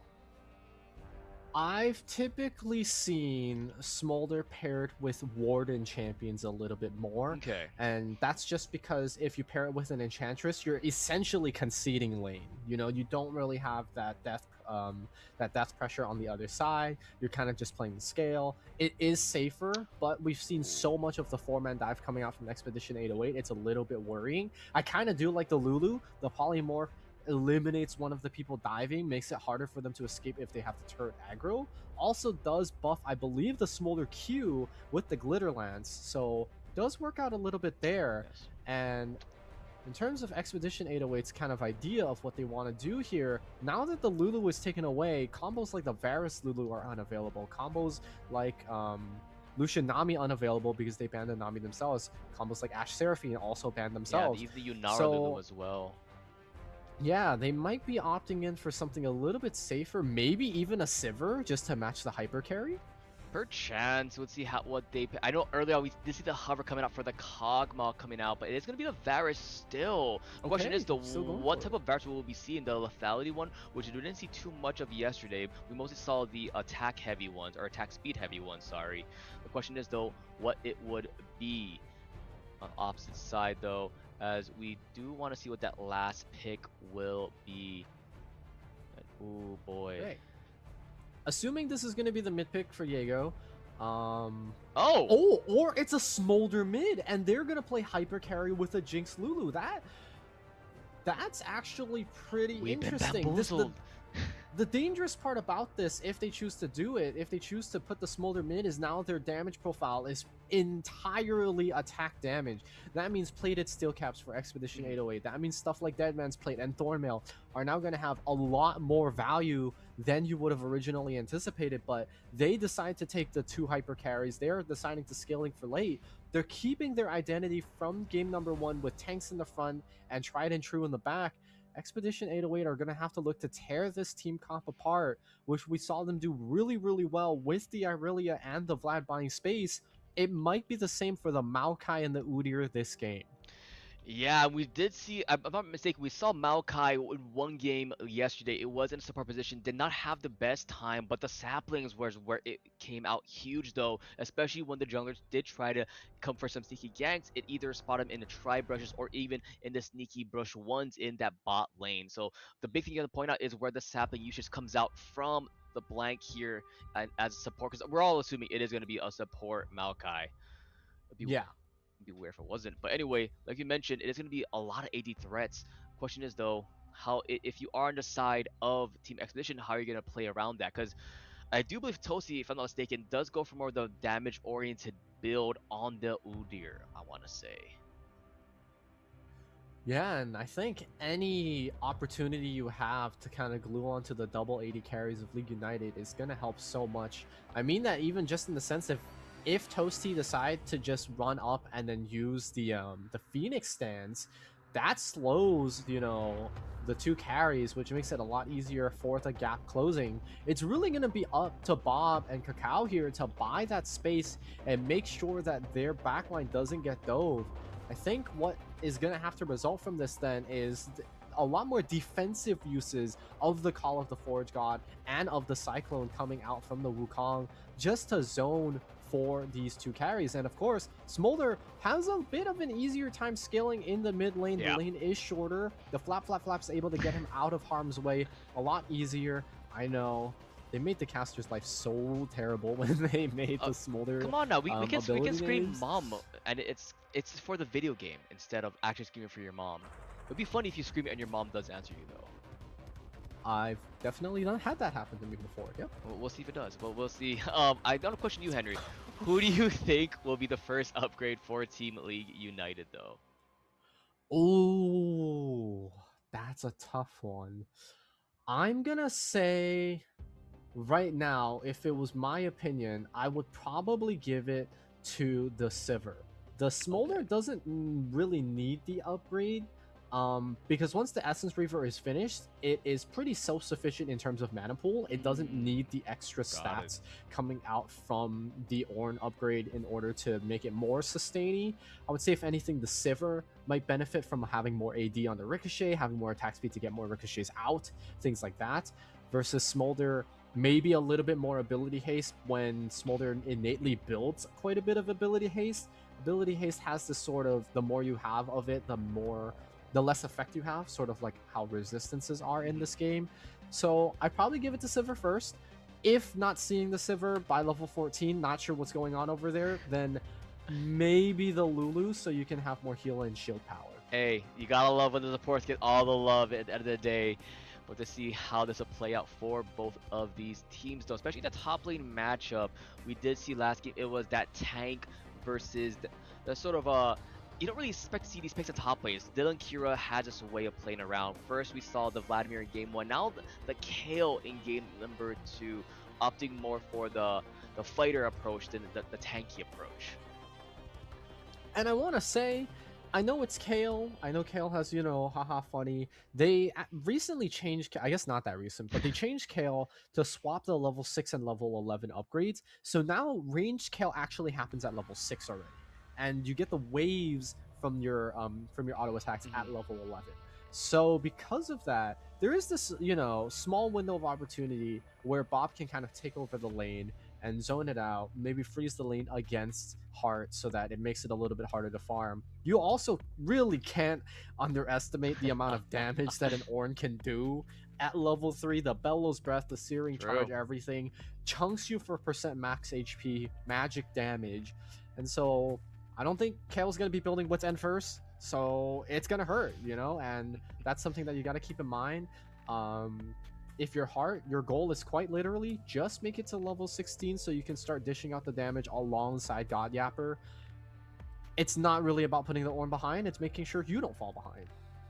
Yeah, and probably see a similar situation for this game compared to last game, where we did see a lot of pressure from that duo of Expedition 808s, both the mid and jungle, posturing towards that bot side to assist both God Yapper and Blank. It was pretty much the main identity in the early mid game, so we'll probably see a lot of that, especially with how Ahri and Udyr can be. If you do the flash stun from, you know, Toasty, you can just get a good charm from Cinnamon, and hopefully God Yapper gets a kill and doesn't get KS again. He didn't get a lot of he did not get a lot of kills this last game, as we saw that Henry. Yeah, and I'm thinking because they didn't opt in for an Enchantress for Blank, that this is going to be the first lethality Varus that we've seen. I think it's a bit more prevalent now, especially with the fact that there's 280 carries on the side of League United. That does, of course, mean that you're going to be not dishing out the same damage to the Ornn and the Wukong as you normally would with the on-hit build, probably trusting that the rest of his team is going to be able to fill in the gaps there and just provide the poke for the team. Now, if this is going to be the lethality Varus, I'm expecting Arcane Comet. I'm expecting a very early tier purchase, might even decide to start tier double pot if they feel like they can play that safe with the Maokai to kind of protect the president there. But into a Sivir Lulu matchup where the Maokai is going to get poked out from the double range, it might be a bit rough for them in the early game. And I kind of like this because this is probably going to be the strong lane that League United has drafted, and so I want to see if Kakao focus on that, translate those into dragons, because like you said, we had a really late first objective in that game number 1. We didn't see a dragon taken until 9 minutes, which is way after when grubs have spawned. Very different pace from the rest of the games we've seen yesterday, where the first dragon was taken before grubs were even hinted to be on the map. Yeah, we'll see how this playstyle changes, especially with the both the Udyr and the Wukong being played in. Right now we have a situation where, unfortunately, one of the players, PCs, it did freeze, unfortunately, which happens with these type of tournaments a lot. You do see some technical issues, but of course, it's 2026. It's very easy to solve, just restart it, etc. So as happens, you'll be seeing us, the caster yappers, not the god yappers just yet, unfortunately. Yeah, God Yapper, we're actually saving you from him, because if we brought him on the stream, there would be so much talking, and you think we talk enough. There's a reason why he name changed to God Yapper. Right. But man, oh man, I do want to see how this bot lane will play out though. Varus Maokai is something you don't see as a duo too often. Varus, like you mentioned, paired with things like the Lulu and other things to a sort of system with that bonus attack speed if possible. While Maokai hasn't been seen too much in the supportive position in a decent amount of time, excluding yesterday. Yeah, and it's kind of interesting because if you think about what Maokai offers relative to the picks that we have seen, the main difference is really that Maokai is just AP, you know? A lot of the junglers that we've seen have been this very AD focused sort of identity, and it's kind of just brought Maokai out of the meta, but still very good in terms of being able to lock somebody down, twisted advance into the Bramble Smash. Nature's Grasp is super good for zoning. If you're coming in from one direction and then you're flanking from the other, Nature's Grasp just to pincer them in. It's really good utility. It just happens to be the fact that, you know, Maokai's a little bit tankier and they want more damage-oriented junglers. Maokai's also AP, and you can kind of see it's really easy to draft AP solo lanes, so you definitely don't want your damage profile to all be the same type. It makes your opponent's lanes very easy to itemize against it. Correct. We have the duo of AP and the duo of AD, but right now we have a $500 Ari skin for Cinnamon right there. That's adult money, baby. Adult money indeed, and now opting for that Ignite this game. Double TB coming out from the duo of the United. As now we're in game number 2, series point for Expedition 808. And if you're on League United, you want to make sure that does not happen. The Vision gets spotted out by Toasty there. A 5-man unit walking together to get some Vision together. As Orin only has a refill pot. Oh. Maybe he's doing the thing where he doesn't buy anything, so you get a better first item once he does his passive. Yeah. I think that's it. Okay, so are we coping, or is that a thing? I know you can build a 900 gold item if you like didn't buy anything at all. This might just be a really early ruby crystal, which I believe will help in that occasional e-poke coming out from the Kale in the early levels here. The refillable pot also does mean that you just get 2 potions every time you back, so you don't have to worry about it too much. So yeah, this might just be a choice here to be made. They did change on recently so that the stats you get from the items are not also stats that you gain in the current live state of things. Meaning if you build a ruby crystal, your max health goes up by 150, but your health number doesn't go up by 150. So it's just there, and you can heal it back up.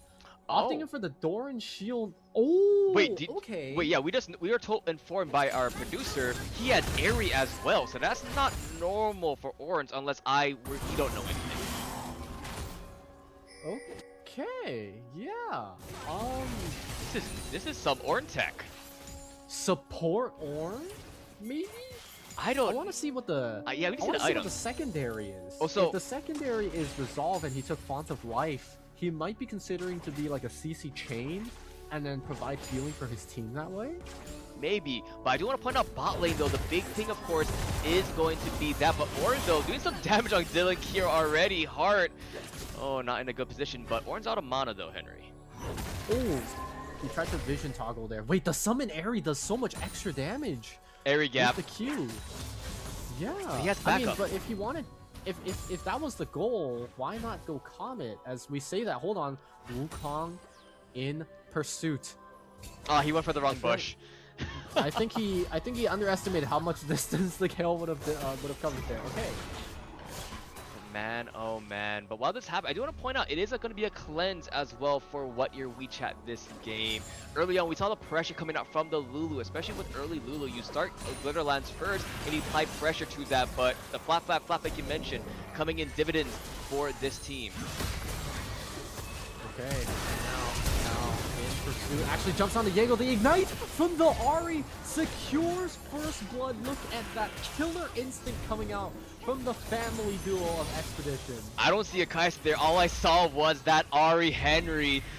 Like you mentioned, a killer instinct indeed. TP had me blown immediately to try and get this cannon minion. I don't think he's getting it in time. That's unlucky.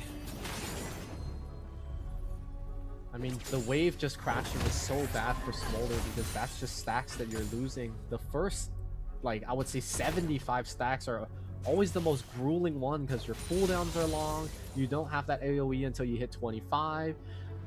But once you do, trying to secure those backline minions at the same time is also a bit of a challenge. You're competing with your own minion wave, making sure that the health bars are balanced so that you can eliminate 3 with 1 Q, but sending the Smolder back this early into the game is going to have repercussions. The butterfly effect has never been truer when it comes to stacking champions. Yeah, early Sheed coming out as well from this server because of that farming. So definitely trying to opt in for more of those procs. We did mention the saplings coming out from Blank. Make sure he did a good job on that end. Along with a Cole, I believe, as what I'm seeing correctly, on top of Dylan Kira in the top lane. Heart, good job there. Now Toasty contesting the Raptors is actually able to smite away the big one and get the whole camp on top of that. Just absolute aggression.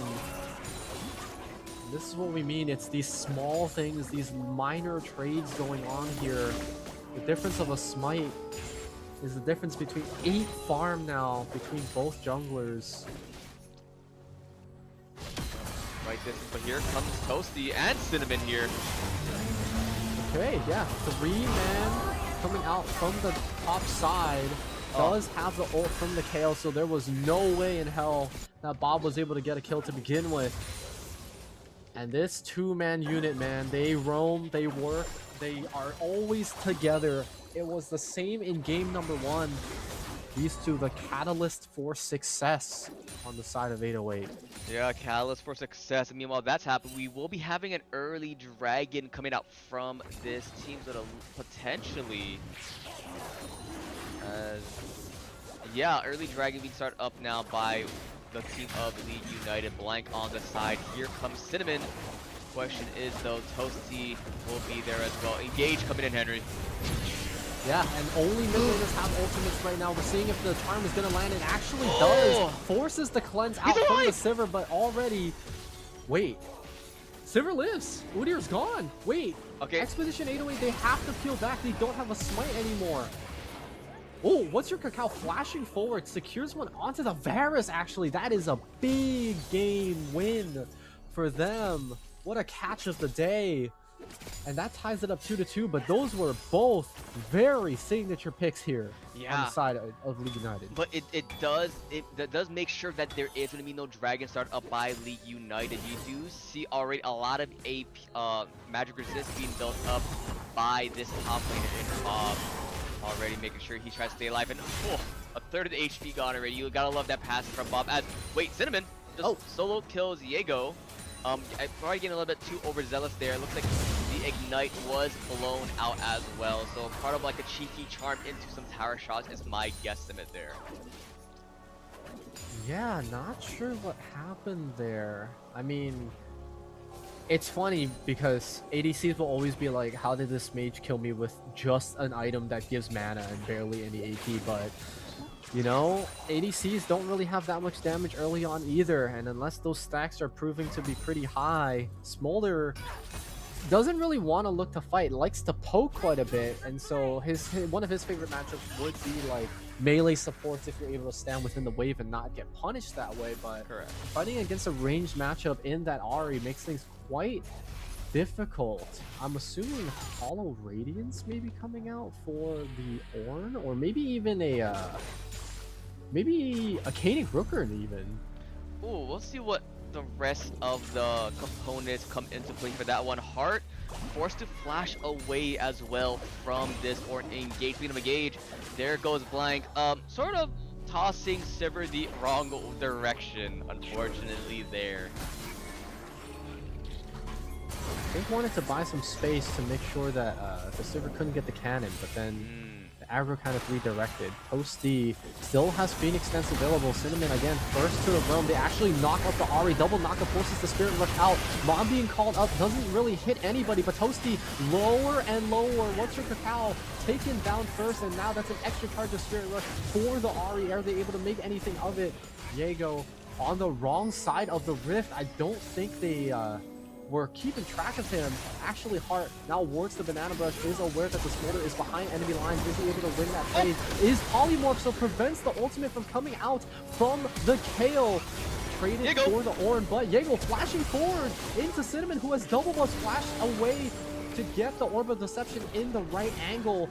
The true damage actually proccing there. Foxfire not quite in range. I don't think another team is going to land, especially with the slow from Deathcoke. Evens it out. I believe that's 2 for 2 in the grand scheme of things, and again, very messy. Oh, but speaking of messy, there's going to be a dive on top of here. Ignite being blown out, Henry, and that may be a kill for the Varus. Oh my god, that was so much damage. Yeah, Spell Shield being used for the Hail of Arrows instead of for the Nature's Grasp. Didn't see Blank in the Tribush, and that's actually a really smart play from 808. They saw the Lulu roam up to sort of salvage the situation. They knew the Sivir was going to be alone, decided to make a play for it. Timed out the cleanse pretty well. As you can see, the cleanse just coming back up now. So finding that small window of opportunity. Meanwhile, Heart now hitting that level 6 and higher means that they can kite back to the Ornn with that range advantage. Toasty back to the Grubs once again, knowing the lanes are going to be pushed up. Might as well translate that into turret plates if possible. Based off of his skills he's been leveling up, it is going to be a Phoenix Form overall. 4 level ups into that ability, so going for that Phoenix Form Udyr more so. Make sure that he, like we saw, that AoE damage come into the team fights, along with that neutral objectives in that Grubs. Dragon is still up though, 10 minutes, almost 11 minutes. It was started at one point, but hasn't been touched since. And now, question is, it will be the next point of contention as some vision battles happening in that bot side. Looking at the itemization, halfway there for the call for Heart there. As like I mentioned earlier, it is going to be a full-on AP threat Udyr. So pretty much the only major tank this game will be blank on the Maokai. Yeah, and you know, even though this Udyr might be opting in for the Liandry's early, it does give you a little bit of health. So it's not like this is going to be a full AP burn type of champion like you've typically seen from Quay, Seraphine, etc. But gonna have that utility, gonna have that DOT, but also gonna have a little bit of a health bar to back up the Maokai going in. This is gonna be a top to bot sweep in objectives, Grubs into the Dragon, somehow later than game 1, by the way. Like you said, it was 9 minutes game 1, it is about 12 minutes out here, and we got our first Dragon. Poor Mountain Dragon gonna fall, and now the Ocean to replace. Yeah, very barren map right now inside of Vision for this League United squad, getting swept out by pretty much everything. Oh, but Cinnamon, 14 to Spirit Rush though. Be very careful against Diego. Ignite did come back up for Cinnamon though, so if able to get a charm, can get a kill secured there per chance.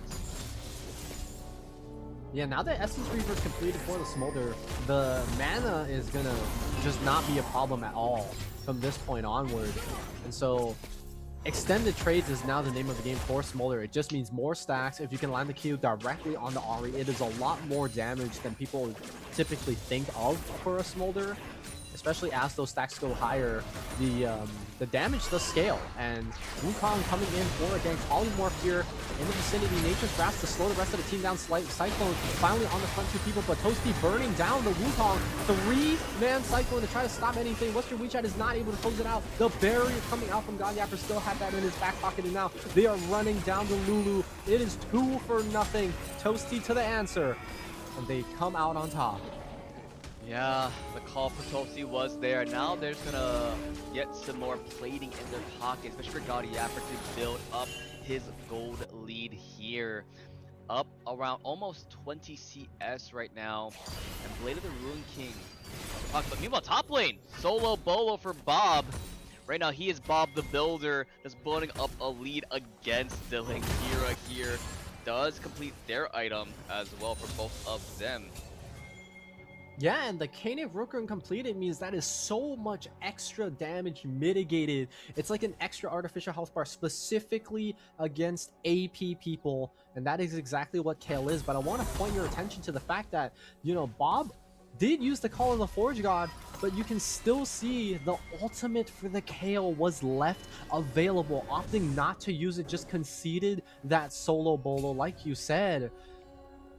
And I don't know if that's a decision that Heart wants to make, because, again, your goal wasn't to shut down this Ornn, but if the Ornn gets more resources, levels up a little bit faster, that does mean ornaments for the team that he is on. Ornaments at level 14 and above for every member and every level after that. Yeah, once ornaments do come into play, that would be something to watch. Do have to keep an eye on this 5-0-1 Ahri to see how she plays around the map here. Now they do spot her out posturing towards that bot side of the map. There might be a dive threat coming in. TPs are up for both Diego and Bob, but the question is, will they help out their team? TP coming out from the Ornn Henry, but it could be too little, too late. Yeah, Wild Growth used, the Polymorph also. It's a double teleport actually from both solo laners. They're looking to see if they can get anything. They burst down the Varus almost immediately. Phoenix Stance has to use to slow the engage, but the call of the forward shot is back up again. Actually zones blank towards the wall, so they're able to cut him off. And that's 2 quick kills for the Smolder back in the game. But yeah, but Heart is just getting some free pushing in that top side. Like you mentioned, Kale looking towards that level 16. Eventually did finally get level 11. So we'll be growing stronger and stronger. Look at the count right now for this Smolder though. 152 is the stacks, but Toast in danger. Yeah, trying to defend the turret, that's not going to work. I mean, they do trade 1 for 1, but that just gives the Smolder more time to himself. But also, that's going to be full turret gold, that full wave going over to the Dragon. And you can see right here, oh, hold on, Gonyapper's trying to contest a little bit, might land the Blight, and it's going to be enough. Pushes the aggression there, actually uses Flash, so a bit aggressive from the Varus, especially since you don't really have any mobility skills to help you out. We're going to have to see if League United are able to punish this flashless Varus in the next 5 minutes or so. Flash answers from Bob, but Heart, with the Divine Intervention, is able to close it out, secure the first turret of the whole game for the side of Expedition. Yeah, turret secured indeed. And now, but God, sooner or later, once the level 16 hits to be even more of a dire threat, you do see the items being built out right now for the aura, try to dissuade a little bit of that attack damage coming out from this Kale possible, because it hurts no matter what you build. Yeah. But Heart able to continue pushing. That's already 3 plates on this inner turret, just uncontested. The rest of the lane still playing to their own beats. Expedition starting up this Ocean Dragon. That's going to be 2 in their back pocket, along with the Grubs. And Hex Tech will be the Rift here for our second game. You definitely do not want Hex Tech more ability haste for the very spammy champions as is. But speaking of spammy champions, the Varus, again, opting for on-hit rather than lethality. Man, just give us a lethality Varus one day, please. That's what we ask for. But it is working out. I just want to see explosion. True, but it is working out in dividends right now for God Yapper this game. Another turret in their pocket. All outer turrets have been obliterated. But now look what's being started up. It is the Herald. Shelly 3 versus 3. Great, objective bounty able to be picked up, but the Ignite is going to finish off the Wukong. Call of the Fort Guard, knocks 2 people up right on top of them. Are they able to get anything done? No, the Smolder exited the pit on the backside, flew over to avoid any of the damage, and that leaves Bob all isolated and alone. Nature's Grasp is actually going to hit onto the Smolder, so the flash into the Twisted Advance from Blank secures the Smolder for the team. And that's going to be 3 quick picks. Not worth it for the objective bounty, but hold on. What's your WeChat? Caught out in the mid lane. Flashes away from the Chains of Corruption. The arrow is going to go wide, but Toasty, hot pursuit. Phoenix Stance available. Doesn't go forward with the Ram. Actually has it on cooldown. And the Sivir will live for the time being. Momentarily will live, but right now, it is in the pockets of English 808. This, like we mentioned, they are on series points. Winning here will guarantee themselves a spot in the Kawaii Kon at 2026 live finals for the Hawaii Esports Open Qualifier. Open Championship, sorry, but this is the Open Qualifier for that position. And now, but oh, Death Cove almost facing death here. Yeah, that's that kill's pretty stacked. That kill's pretty warm and ready. That's a death cap second, which is a very big sign that this Kale wants to go for aggression. You typically see stuff like Riftmaker, maybe a Gwynsu's even. No, this one is just the most nuclear a Kale can be while not trolling, you know? Yeah. But now, with the Hex Gates, you do see the positioning coming out from Wukong. Will meet Heart, but instead, right now on our screens, Toasty seeing what your WeChat. Oh! Ooh! Yeah, there's just so much CC. Like, she spell shielded the Chains of Corruption, charm. She cleansed it. There was like one more. There's just too much CC. You gotta worry about Udyr, the Varus, Cinnamon. As Diego looking like they can handle the Kale, which is kind of interesting. Pretty stacked up 213, so gonna hit the comfortable 225 at a pretty early time relative to all of our other smaller players thus far. Actually even forces the teleport out from Heart to secure, you know, just not dying there for the Kale. Does have a little bit of a shutdown, so the turret is gonna fall, but not only that, Heart opted in for the teleport at the beginning of the game, so not only is that a TP down, that is an empowered teleport down, which could be pretty useful coming into a next team fight here. I have to imagine that is not what Expedition's goal is going to be. They're probably going to thin themselves out a little bit just to push as many waves as they can with this Baron buff. Yeah, with the Baron buff indeed. 1 minute left for that Drake. Like I mentioned, a Hex Tech Drake as finally level 14 for this orange. So upgrades coming into play here, Henry. Already trying to get some Vision Game Toasty, waiting patiently for the hunt, for the Brave to be there. The items though, Winter along with the Leandries will do so much work, but oh, nice dodge on the charm. Yeah, once Cow not out of it quite yet, is finally able to get that done. Smolder, I believe, has already passed the 225, so there is an Elder Burn on the map. It is in the form of a Kid Dragon. So we're gonna have to see how that works out. Not only that, we are starting to hit the point in the game where Bob is hitting those high enough levels to start upgrading people's items. Now, I originally said should go for the Sivir. Not gonna lie, Sivir's 0-4. Maybe someone else. Yeah, at this point it may just be the Smolder or the Wukong early on, or for that first upgrade more than likely. As that happened, it did look like Bob did get that turret in that top side along with level 15, so does have the opportunity to do the upgrade. No, alright, Spirit Rush is up, but I don't think they'll be chased. Oh, actually they might be. Oh my goodness. Oh, might be opting in to take the Hex Gate out. Oh. Yeah, that sucks. That... Unlucky. That sucks. Yeah, as the zoom in on how far the Hex Gate is from our observer, very feels bad man there. But another kill in the pocket of Cinnamon. Oh. Yeah, four more assists and she's representing the state. I honestly forgot that Bob had the Herald. I think so did Bob.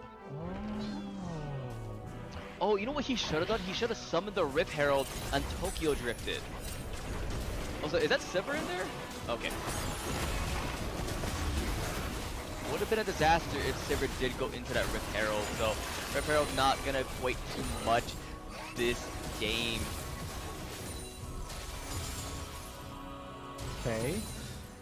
Game looking a little bit worse for wear on the side of League United. Silver lining though is the Ornn items are about 1,000 gold in stats. So as soon as that Ornn is able to upgrade, what I believe will be 2 members now, because level 15, that is going to be a 2,000 gold reduction in that lead. You can think of it basically that way.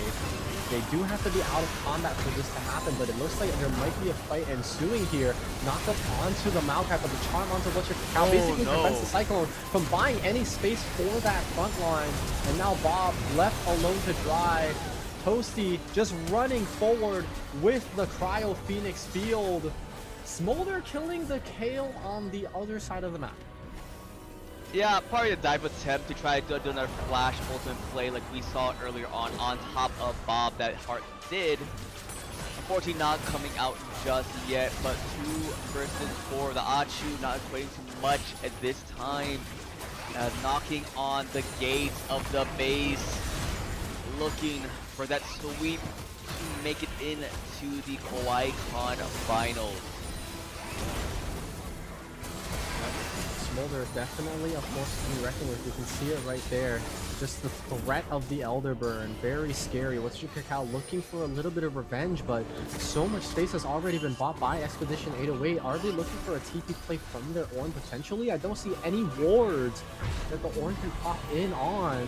They might just be posturing forward to cancel backs, delay them a little bit in time for the Baron, but no, it's going to be successful on the side of 808.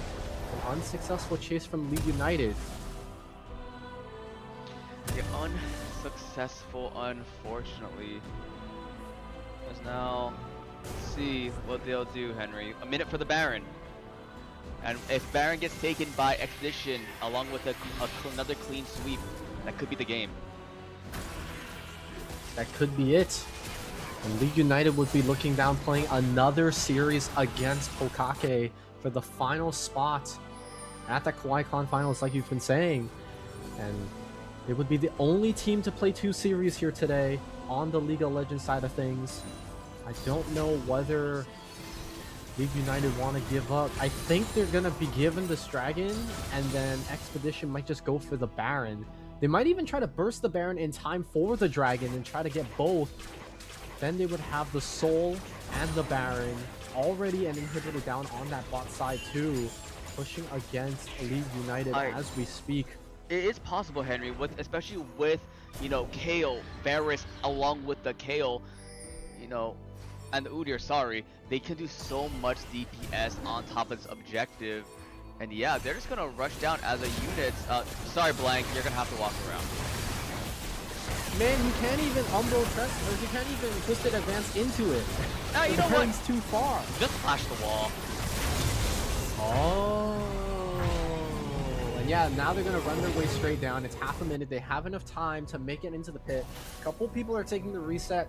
They do have the Hex Gates leading out into the base. That is gonna help them arrive on time. And look at this. League United, they're just turtled out by the gates of their base, unable to walk out that much further. They know if they take one bad fight, if they lose one person, that might just spell the end of the game. Both Essence Reavers here, now Ornn upgraded on the side of LU. And that's gonna be the both objectives, yeah. Yeah, they're giving it up. Okay. Kind of scary now. That Hex Tech, like the lightning chain. Uh-oh, your WeChat. Oh, there it is. Lightning chains onto the minion. CC immune does take out a bit of damage here. Ornn's able to block everything. Nature's Grasp. Now, few ultimates are down. Mom is out of the fight for a bit. Maokai, pretty much no utility unless he sacrifices himself and pops in to the enemy. Smolder still stacking pretty well, I would say. I think that's the one thing keeping Expedition at bay. If they're able to lock down the Smolder, they can just run over the rest of the team. Smolder's been farming up pretty well, has been able to take fights against this Kale, but I don't think he's taken one against them since that level 16 has been hit. Bob tanking up in the front line, making sure that the turret aggro pulls on to the rest of the team. Look at that Smolder Q. Knock up onto the Kale. Are they able to do anything from it? Maokai pushing in for it. Calls the fourth god. Is actually not even going to get value. He was rooted the whole time. And that's the main tank down. Cyclone also unavailable. That gives Expedition the opportunity to push in. Yeah, just a Gaudiopter has been saving the ultimate for that entire time. It's been unfortunate for that one to see how this will play out. And now as they're just going for that triple inhibitor, the base in shambles. League United, I said it last game, United they stand, United they fall. And right now they're looking like it may all fall crumbling down to the might of Expedition 808. Yep, first Nexus turret falls. Their health bars are a little bit low. Both 80 carries still up, but the flash forward immediately turns. Toasty might be falling to the turret here. Just barely makes it out alive. Blank might be burning to the Smolder, and there it is. Flap, flap, flap forward. Can he land a Q? Answer's gonna be no. The Phoenix slowing down the Dragon. But Diego still going forward, forces the flash from Godyappers. That might be enough. They weather the storm. They hang on for dear life. backs against the walls. They got to give it their all in this situation. Unfortunately, there is no ZZ Rock portal like previous seasons, so you cannot do that. Pretty much, and both big objectives coming up in around 3 minutes. The Baron, and of course, the Elden Ring. But the question is, Henry, can League United stand tall until then? So they lost the Nexus Tower. Those respawn. They lost 3 inhibitors. Their bot lane one has actually already refreshed. You can see that's why the Ornn's pushing the wave up there. So the inhibitors are desynced, and they will have to push in the bot wave to secure that. The other 2 inhibitors are about a third of the way done towards their respawn. Turrets about the same cooldown, I think also 5 minutes. So if they can hold it out here until the objective spawn, that is when everything will come back. It looks like Bob on the flank forces the divine intervention early from the Kale. Doesn't have that ultimate available now to save anybody on the team. But look at the mid lane, escorting the super minions in. That top wave about to crash. It is huge right now. Watch the Nature's Grasp coming out from the Maokai though. That'll be the big thing to see how it'll play in this fight to lock them down. Contra just coming in, Henry. Yeah, they're trying to see if they can hook down the Smolder there, but currently left untouched, free firing with the Qs. But the Nexus is bare and open. They can just auto it if they want. Are they going to be able to do it? The Kale is absolutely taking over. God Yappers just hitting down the Nexus. That's going to be the 2-0 for Expedition 808. Expedition 808 coming out on top. The regulars from Kawaii Kon back at it again. It's claiming their spot. One of the first spots here for the Hawaii Esports Open Championship. And that makes them the undisputed top of the top here. They were one of 2-0 teams, the other one being League United, but now they stand victorious as the only 3-0 remaining roster here in our tournament. That does put League United down into the losers finals now. So if they want to make it into that Kawaii Kon finals, they're gonna have to play another one against Pokkake. Yeah, Pokkake, and of course that is another team that has had some peculiar picks, as we've seen with the Cho'Gath and the Nasus mid. But of course, another player that has a lot of peculiar picks, of course, was Dylan Kira in this game with the Kale along with the Vladimir. So I want to see what he will bust at Kawaii Kon to see what they pick in general. We've seen so much from this team through previous years, and now they're on the big stage. Oh, it's going to be quite a beauty to see, Henry. Absolutely right. And these 2 games, to be honest, it felt like they had a game plan heading into it on the side of Expedition 808. They played around their comfort picks. It was very, very unorthodox. It was stuff that it felt like were very distant from the bans that we had, you know? Toasty whipping out 2 picks that were not in the ballpark at all from what the bans indicated. And things like that, I think, caught League United off guard. And we're going to have to see if LU are going to be able to bounce back in that lower finals to potentially set up a heavyweight rematch at the LAN. You never know. Sometimes LAN is better than anything. But also, we always mention their name, and you see their logos throughout the broadcast. Of course, the overall broadcast is powered by Workin and Gamerz. If you're ever blamed work, school, or life in general for why you're not gaming like you used to, yeah, this is for you and a little bit for us as well. Working Gamerz is a competitive gaming league built for adults, not random matchmaking, not hoping your friends are online, and not getting thrown into lobbies with people who haven't seen sunlight in, like 3 days, like how we are right now with the weather. But, you know, it's structured competition that actually fits your life and a community of people just like you trying to stay in the game without dropping everything else. So if you've been looking for a way to get back into gaming without the chaos, Working Gamers, well, that's where you want to go after you clock out to lock in. So you can scan that QR code we have displayed on the screen to follow their socials and join their Discord to keep up with them. Or you can also message them in Twitch chat right now. They're there live, or even in the Discord for EMP. The Gouda is there. You can talk to them about Working Gamers and how you can participate in future events. Ah, man, what a treat, Henry. But we'll see if we can get an potential interview with one of the players of Expedition 808. We'll have to wait and see though, but I do believe we'll be taking a short break prior to that, but we'll see you guys soon, if not for that, for the next match of Pokkake versus, unfortunately, the not winners of this one, League United. Everyone knows Zippy's, but did you know Zippy's uses local eggs in their restaurants that come from Eggs Hawaii? With Zippy's celebrating 60 years supporting local businesses, there's no better time to make your next stop Zippy's.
Aloha everybody, my name is Nevin Isaiah the Gouda Pack, and I am here to bring you the good news. Do you find yourself blaming work, school, family for why you aren't hitting the same lineups as before? Are you getting tired of matching into lobbies full of unemployed, sweaty, no-lifes that have never touched a job before? Then you're exactly who this league was made for. Because that's where Working Gamers comes in. We're building structured, competitive gaming leagues designed specifically for working adults. Real teams full of your neighbors, coworkers, and friends you haven't even met yet. Real schedules, seasonal leagues, and tournaments that keep your career in mind and create fun for you to jump into after the work is done. And real competition for the gamer with a job that only wanted to grow up but never give up. We build leagues around your busy life, replacing the chaos of matchmaking with the camaraderie of clashing with your friends in custom games on clear, consistent, and concise schedules, because that's what you work hard for. And more important than any ladder points, more important than any win or loss, Working Gamers is about community. Finding a place to relax after a long day, a team to have your back as you take points. It's time all the gaming uncles and aunties have had one place for themselves. So if you're looking for a place to lock in after you clock out, then welcome to Working Gamers. Everyone knows Zippies. But did you know Zippy supports more than 350 organizations in our community? Like Hugs Hawaii, who cares for local families with a child facing life-threatening illness. Mahalo to Zippies. And all Zippy's customers for helping seriously ill children and their entire family. You help local families heal.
Aloha, everybody. My name is Nevin Isaiah the Gouda Pack, and I am here to bring you the good news. Do you find yourself blaming work, school, family for why you aren't hitting the same lineups as before? Are you getting tired of matching into lobbies full of unemployed, sweaty, no-lifes that have never touched a job before? Then you're exactly who this league was made for. Because that's where Workin Gamerz comes in. We're building structured, competitive gaming leagues designed specifically for working adults. Real teams full of your neighbors, coworkers, and friends you haven't even met yet. Real schedules, seasonal leagues, and tournaments that keep your career in mind and create fun for you to jump into after the work is done. And real competition for the gamer with a job that only wanted to grow up but never give up. We build leagues around your busy life, replacing the chaos of matchmaking with the camaraderie of clashing with your friends in custom games on clear, consistent, and concise schedules, because that's what you work hard for. And more important than any ladder points, more important than any win or loss, Workin Gamerz is about community. Finding a place to relax after a long day, a team to have your back as you take points. It's time all the gaming uncles and aunties have had one place for themselves. So if you're looking for a place to lock in after you clock out, then welcome to Workin Gamerz. Hey, how's it? Now everyone knows Zippies, but did you know that 100% of Zippy's Simon noodles are made locally? Fresh from the Sun Noodle Factory in Kalihi. With Zippies celebrating 60 years supporting local businesses, there's never been a better time to make your next stop Zippies. Aloha, everybody. My name is Nevin Isaiah the Gouda Pack, and I am here to bring you the good news. Do you find yourself blaming work, school, family for why you aren't hitting the same lineups as before? Are you getting tired of matching into lobbies full of unemployed, sweaty, no-lifes that have never touched a job before? Then you're exactly who this league was made for. Because that's where Workin Gamerz comes in. We're building structured, competitive gaming leagues designed specifically for working adults. Real teams full of your neighbors, coworkers, and friends you haven't even met yet. Real schedules, seasonal leagues, and tournaments that keep your career in mind and create fun for you to jump into after the work is done. And real competition for the gamer with a job that only wanted to grow up but never give up. We build leagues around your busy life, replacing the chaos of matchmaking with the camaraderie of clashing with your friends in custom games on clear, consistent, and concise schedules, because that's what you work hard for. And more important than any ladder points, more important than any win or loss, Working Gamers is about community. Finding a place to relax after a long day, a team to have your back as you take points. It's time all the gaming uncles and aunties have had one place for themselves. So if you're looking for a place to lock in after you clock out, then welcome to Workin' Gamers. Everyone knows Zippies, but did you know Zippies uses local eggs in their restaurants that come from Eggs Hawaii? With Zippies celebrating 60 years supporting local businesses, there's no better time to make your next stop Zippies.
Yeah.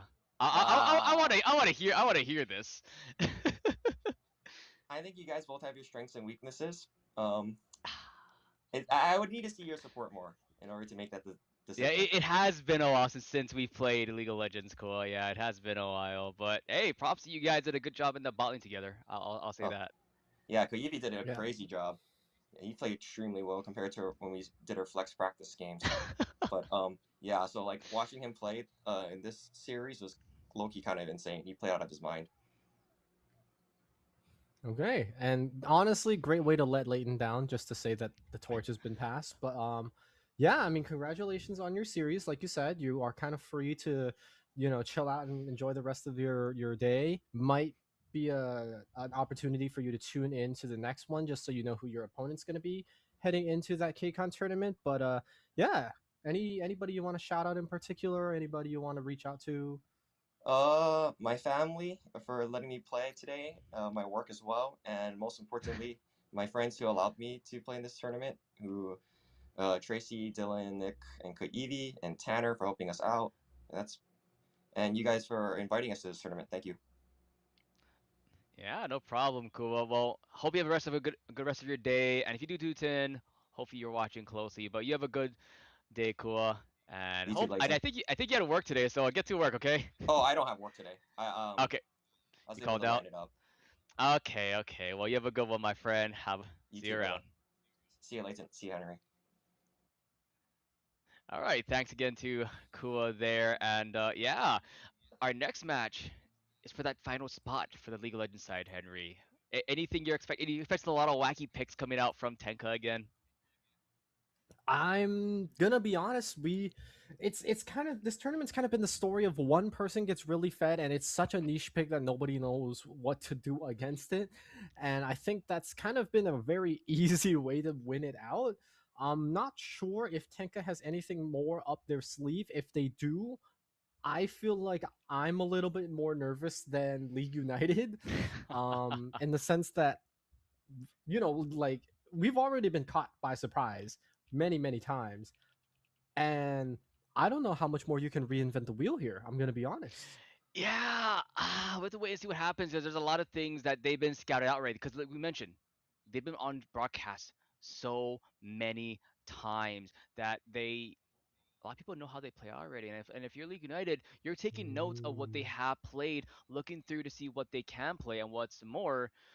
But yeah, we're already prepping for that next game already, the lower finals, which let me see, let me see who it is. It is going to be League United on blue side, Henry. Okay, so they tried out that red side in the game number 2. Didn't really work out for them, so they're going back to what they know is comfort. They're coming off of a fresh slate, seeing if that ends up working for them. But honestly, I feel like it's not more so the side selection, but rather what they do with their picks. And we saw them try to play this front to back, tanks in the front, hyper carries in the back twice now. It hasn't worked. Now, if I'm League United, do I say that that's because Expedition 808 were able to play around it and that is a team exclusive thing and that the problem wasn't the composition? Or do I now say that, okay, we've had 2 games, the composition's the thing at fault, we got to switch it up before we fight Pokkake? That's the kind of where I'm leaning into if I were to be, quote, the coach of the League United squad right now.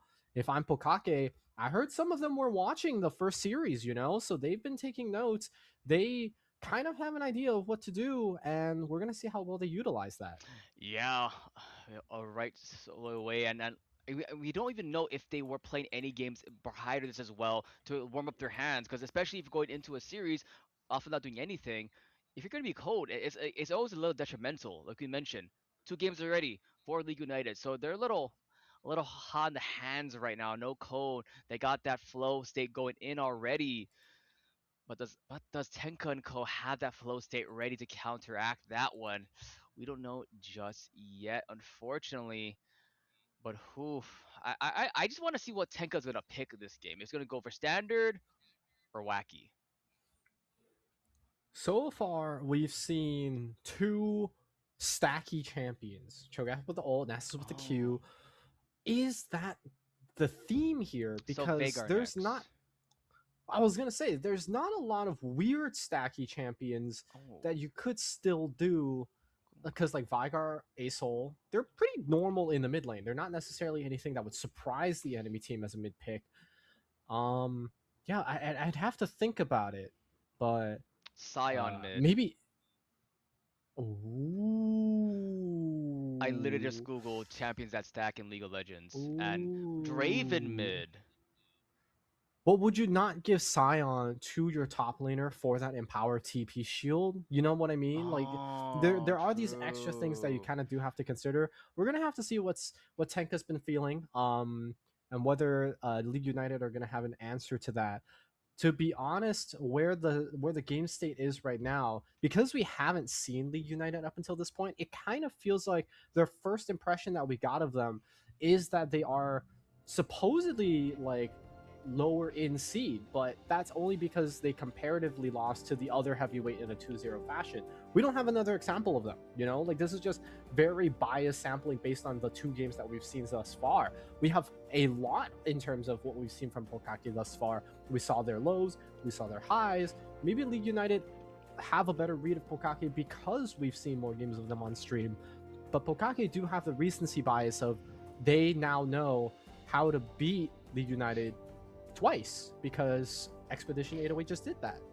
Yeah, and I already see similar bans that Expedition 808 did towards League United with the Samira, the Talon. We'll see what's next. They want to ban the same as Expedition did. While opposite side, the Rumble has been banned so many times against Neil this tournament. I am not surprised. And now it's Senna along with the Aatrox. So 2 targets towards that top laner, while Senna towards that. Would you say that's AD carry support? I'm gonna say that's more towards mod, if anything. I'm gonna say that's more towards support. 80 Senna is sort of in the meta right now. I would put it at like high B, low A at most. Okay. Just because it is still a really squishy pick. The thing that's really good about it right now is because Dusk and Dawn and Black Cleaver, you provide so much utility and you can spam abilities pretty well. So if you're able to get through that laning phase, that's great. But we've kind of been seeing it. Lane dominance in bot lane just takes over games. And so putting it at that ADC position would be pretty scary. We're not going to see it this game, maybe in game number 2, but a lot of picks now coming back out. The Cho again. Hey, if it's available, you're going to take it, while the Diego is going to be getting the Smolder yet again. Did a decent job overall in the game, but especially once Cinnamon started rolling, Cinnamon rolls. Enough said. Yeah, and the jungle still actually wide open. Aatrox and Echo, Talon were the ones taken out. We didn't really see those that much anyway. We still have a lot of great picks available. Nocturne's available. Jarvan is actually still available, surprisingly. And if Pokkake want to pick it up here, the Gangplank. That's been banned the whole day yesterday against them. Exactly. This is the first we're seeing a lot of these picks. Question is, do you think that because we saw it last game, do you think that's gonna be TunaPie playing that, or is it just gonna be back to Frog on that Nautilus, who has played it at least twice so far? Yeah, we did see Frog on it yesterday, and this is kind of the narrative that we have of Nautilus. It's mostly centered around Frog since he was our biggest sample. It's not been very good in the support role. That hook, and then that's it. And there's not really been a lot of follow-up on that.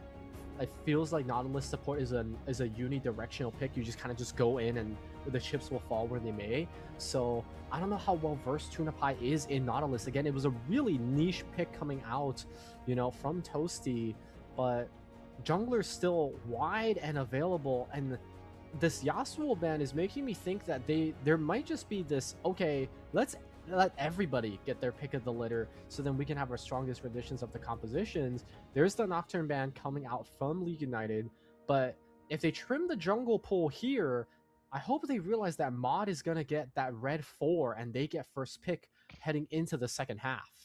Yeah, we'll see how they'll play it out, though, to see if they go for that jungle pick first or stick with the AD carry. I'm assuming they'll go for the AD carry first and leave jungle to get that counter pick for this time, especially with the pool getting pinched so much. You see that Talon and Echo targeted towards, League United, while the Nocturne and the Viego targeted towards TunaPie, who has been having a pretty good tournament so far this whole weekend.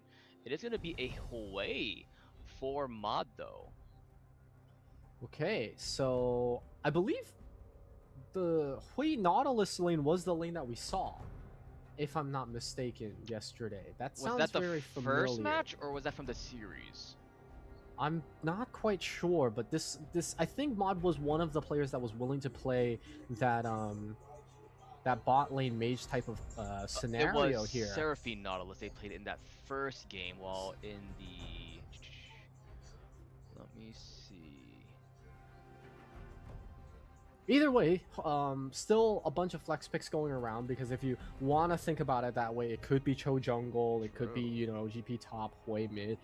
It's a big shuffling, obviously. Pokkake were really good at this in using their flex picks, and that's just because the nicheness of the pick keeps you at high alert. And now that you've seen the Cho mid as a staple pick here, you know, you have to think about the possibilities of those things shuffling around. We do now have a Zehen locked in for League United. This is the first time we're going to see it, topping it off with a Scion. So a full AD composition coming out from the side of LU. That's going to put the Zehen, I believe, in jungle. We don't necessarily see Scion jungle too much. Very possible that those two are flexes. We're going to close it out with the Pantheon here to lock in the round for Pokkake. I do like the point and click CCs. That's why Jarvan might look pretty good. Malphite, an unstoppable force coming into play for them, and they're locking it in. We talked about this last game for potentially for Toasty, but now it's going to be Tunapie locking in. So a lot of quirky picks for this Pokkake squad. We saw it yesterday, and it's happening again. Yeah, and so it's looking like, you know, League United have their identity. They've done it again. It's a lot of the same picks, actually.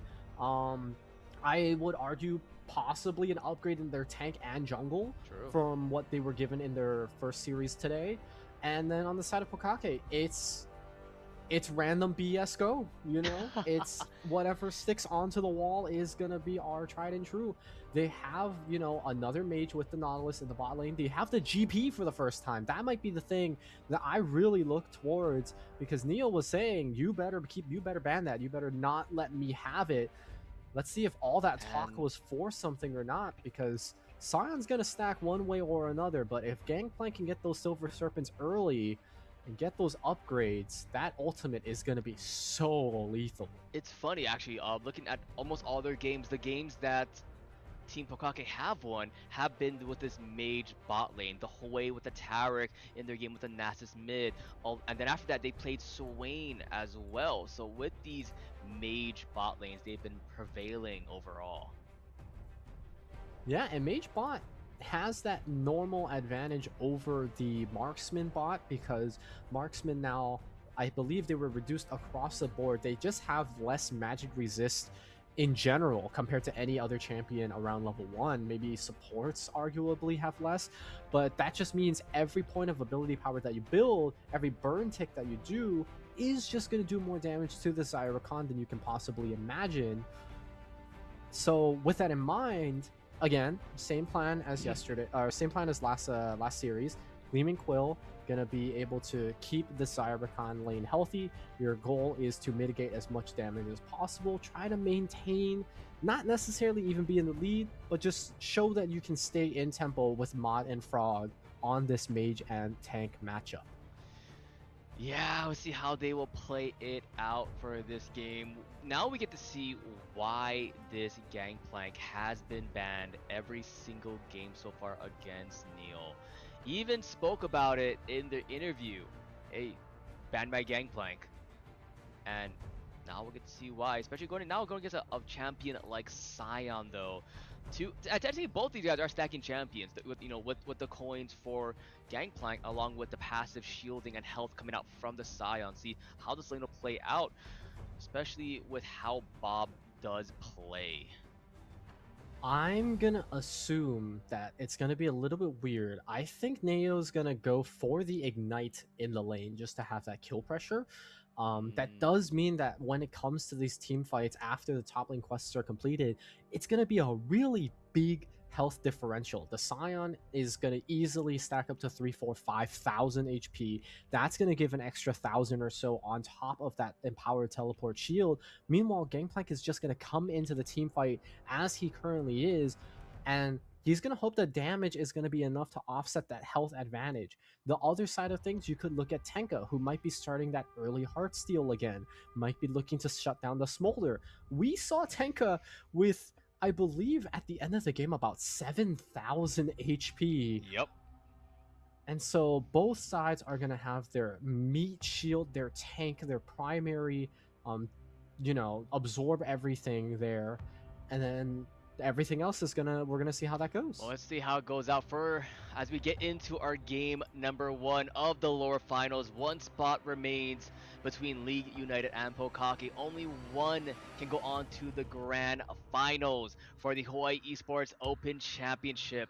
So, Henry, let's get into it. Let's see who can come out on top for this one. Only one can remain. Here we go. Oh look, it's Reindeer Smolder. Do you see what I see with Sign the Spot? Are we getting the boss? Oh! Is it Bossy? Oh. Bobs? Bobos? I don't know how. Babasi? Babos? Oh, we got the show. Oh, nice damage. But oh my lord. Yeah, I mean, Halo. Oh yeah, I forgot. Tenka does Halo Blades. Tenka does Halo Blades with this Doran's ring, so the Vorpal spikes actually hit so hard. That initial bit, you can see what's your cacao was just chunked out for like 200-300 HP already. But Jaego is now gonna have a much easier time to stack. You really just have to avoid that Q coming out from the Cho, and then after that you can stack your Q on the Cho and not even have to worry about stacking it on a minions too much. That's a nice hook coming out from Frog, but no response in the early here. And Deathcoke, actually, we were talking about this in the first series, now opting in for that Summoner Spellbook. He actually did do it in that first game, but it didn't come. He didn't really use it too well, in my opinion. Didn't have a lot of with the ghosts, the teleports. Didn't optimize it too well. I do want to point out we do have Ignite being blown in the top lane by Neo though. Try to get a quick kill on top of Bob. So it's an Ignite for that one for this character, and I do like going for that first strike as well against Sai. Let you stack up more gold in your pocket. So let's see how this will play out. Oh my, what a game we will have here, Henry. Yeah, and you can see it right now. Jaego even allowed to just use the E freely to just get the poke in. As long as one of those mini projectiles from the E hits an enemy champion, that counts as a stack. And every unique champion that you hit is also another stack. That just means that I think Jaego's gonna hit that 25 by the time the maybe 4th wave comes along, which is gonna be so easy. Look, it's already at 13 stacks and counting. 2.5 minutes into this game, a much better space than he was at the beginning of last game. Now, health again does have to be a resource. He's choosing to freeze the wave here. Does dodge the Q from the Cho. And Tenka's now down both pots. Yeah, down, as I do see the Zahen waiting in the fog of war. And also, we talk about stacking champ. We have technically four stacking champs if he is doing the gangplank, but a hook comes in on top of WeChat. Yeah, and the HP bars are low. They probably have a feeling that Zahen is on the spot side, so they don't choose to push it any further. Scuttle Crab now secure is going to be a trade of Scuttle Crabs top side for Tuna Pie, bot side for Cacao. See how this will play out. TP already used by the Scion for Bob top lane to get a quick reset. Gets the Doran shield. After, you know, gotta go for that early cult person, apparently. So instead of having the opting for the TP like on the top lane, as we mentioned, did go for that Ignite, and of course, the Hawaii will be having the teleport instead. I also love how, despite having the passive, they're not backing together. Yeah, and you know, there are benefits to off-syncing your backs. Maybe the support just wants tempo, just wants vision, stuff like that. The Zyra Khan is unique in the sense that they have that extra TP. Fog Framer trading flashes with the ADC, again, you would take that any day of the week. Leaving the immobile carry on the other team. Now flashless, 5 minutes available for that recoup gank window if they want to. But hold on, they jumped onto Mod. That's a heal being Heal blown. had to be burned. Yeah, heal had to be burned from Frog. And not quite sure what happened there. There's still the Ignite available for the Khan if they choose to do another one of these, but I'm pretty sure that's gonna force the recall coming out from Mod here. Yeah, definitely should. Does have the TP as well. Neo just doing what he can at that top lane. Such CS lead for Bob. Oh, Cacao. Did he take it? I don't know. I didn't see. But if he did, Yeah, they're only now equal in farm. Yeah, he did take it, according to our production. Thank you very much for catching that for us. God, Cacao is doing what Toasty did to him last game. Which is kind of funny if you think about it. Yeah. The irony in that is just. Oh Yeah. God. Oh, man, yeah, definitely keep an eye on Tenka. Level 6 is available, so does have that feast. Keep an eye on those stacks if possible. Frog looping around. Spots out Diego, but doesn't know where Rakan is. Yeah, I don't know if the Smolder's gonna have enough damage. They are gonna invest the Ignite here from Deathcook. I think that might be the one that secures Frog. Flash forward from Diego just to secure it with the auto attack. I mean, the extra 400 gold is... It might finish a Warhammer here for the Smolder. Oh, no, just not the enough. 2 longswords for now. Just sell the Doran's Blade. Don't, please That's don't. not- Please don't, that's please don't. Still, okay, but that is still not enough. Okay, what's your WeChat freezing down here? Has the CS lead over the Hui. The Hui did have to take an unfavorable TP earlier from being chunked out. Typically, you want to back and buy that lost chapter. Was able to do that there, but now the wave just in a not great position, and you can kind of see just sitting ducks out here for the bot side of Pokkake. They can't really contest it. They know their jungler is pretty far. They're actually going to hook into a bush and just spot out Deathcoat here. He is going to go wide for Mott. So is the double Q. And Frog Framer, I think, is just left to die here. Oh, look, this is pretty much what happened in their first game of the day yesterday versus Inside Tech, where every single time Frog Framer did get a hook in as Nautilus was left dry, unfortunately. So we'll have to keep an eye to see how it plays out in this game. Neo doing what he can, as man, did this happen to him in game 1 as well, where Yeah, the Scion proxy. yeah, that happened to him yesterday in their first game against Inside Tech, so history repeating itself. It's kind of funny. Tunify opting in for the tank Malphite build, not the nuclear option here. Is going to finish Sunfire Cape in just a little bit. And then probably going to look towards the Thornmail, Frozen Heart, Randuin's, things like that. Again, full armor composition. Just going to flash ultimate here. And the chop!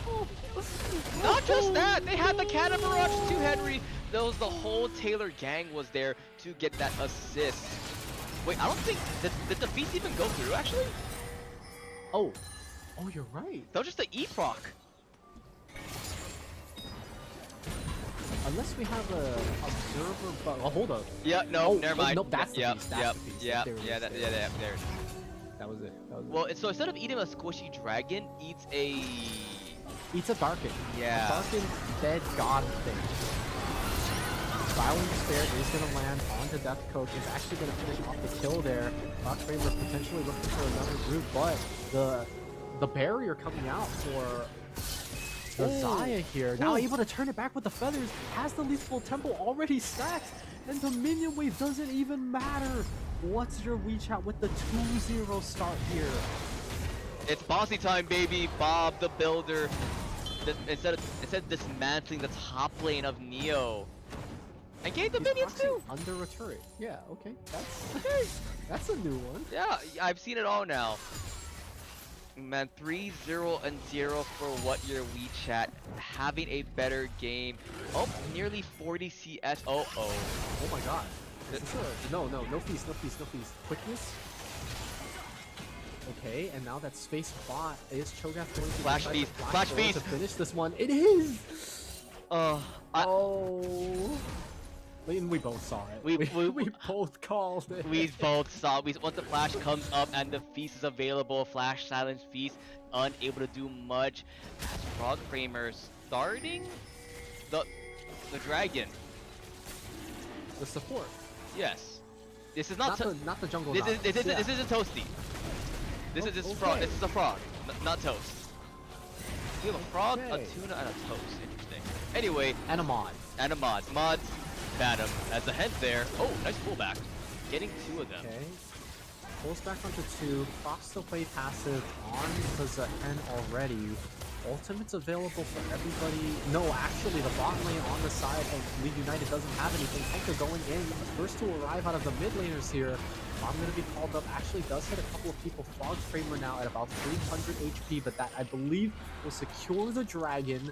The Hex Tech for the Pokkake squad. Now, Smolder getting some exit stacks in. Pretty comfortable already, to be honest. Like I said, not right there at the 10 per minute mark, but it's pretty early. Only has a little bit of ability haste. Doesn't really have the Shojin or the Essence Reaver completed yet, but already rounding out about 80 stacks at 10.5 minutes. Henry, 4 of those kills were without feast. Or no, sorry, 3 of those kills were without feast. 3, yeah. Huh. And now Feast is up, so if he gets a good knock up into Silence combination, of course, with the Pharaoh Scream, that could be another kill, because look, I mentioned earlier, this is not a tanky character. Smolder is pretty dang squishy, and look at that gold lead as well, 2k, only in the pocket of the Cho'Gath already, because that 5 kills.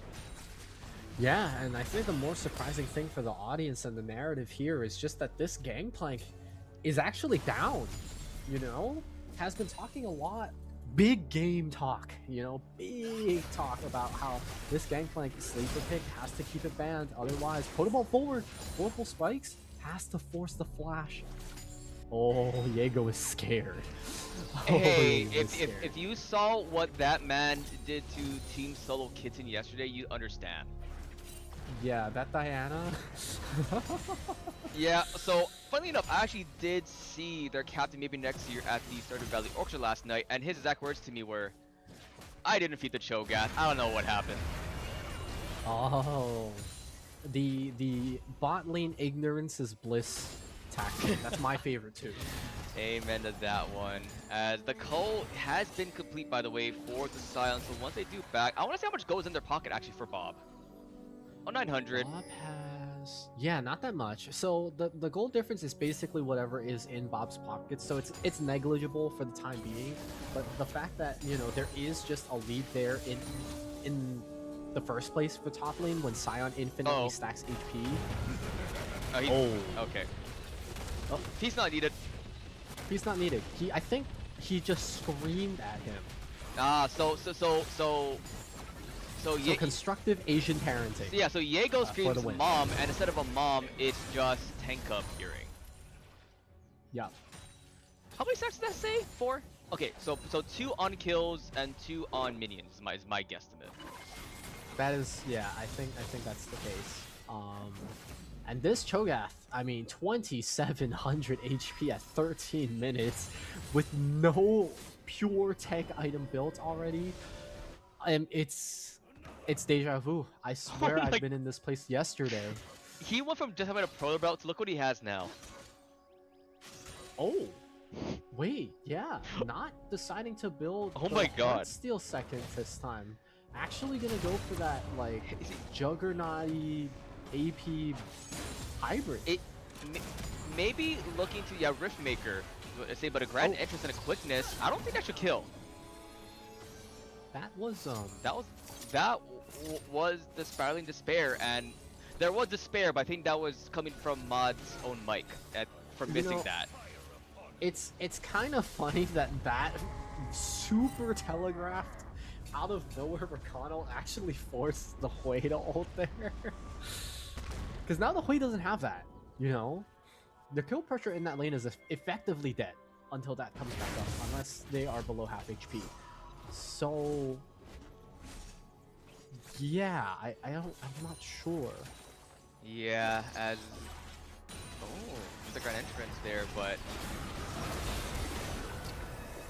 actually look at that, excellent damage on the Xayah. Force is out. Also a heal from the Nautilus. Ignite now on Mods. Dodges it with the Feather Storm.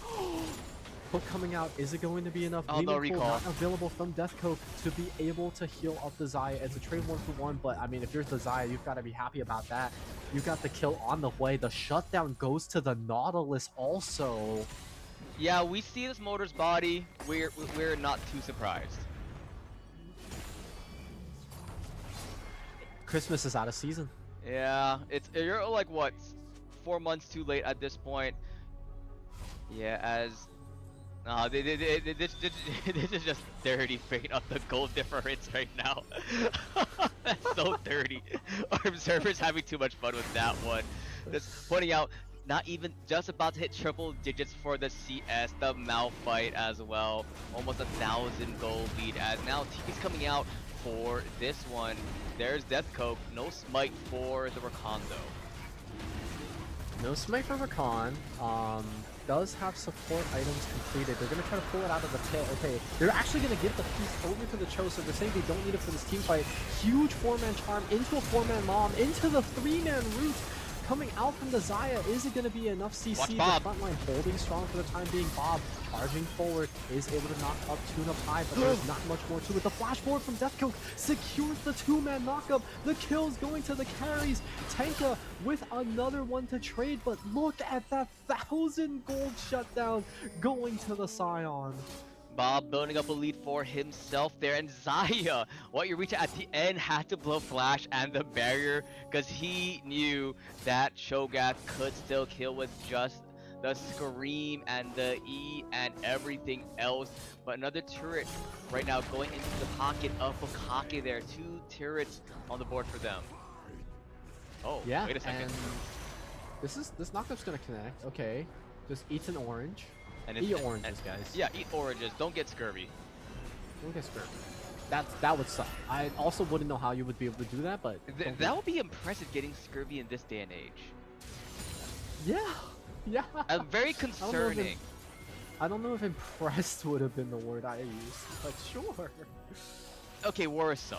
I think that would be a better terminology. Yeah. Smolder's already hit the 125. Oh. Still a little bit behind schedule, but given the fact that he's got 5 deaths, I don't think it's too terribly bad. Slow coming out from the Q. Actually, lands an EPQ. Is going to try to kill the Zahen before the Grim Deliverance even comes out. That's another feast for the Cho'Gath. Hook, Fog Framer again stepping too forward with that hook. Might be left to dry here. Quickness going to be to pull it back.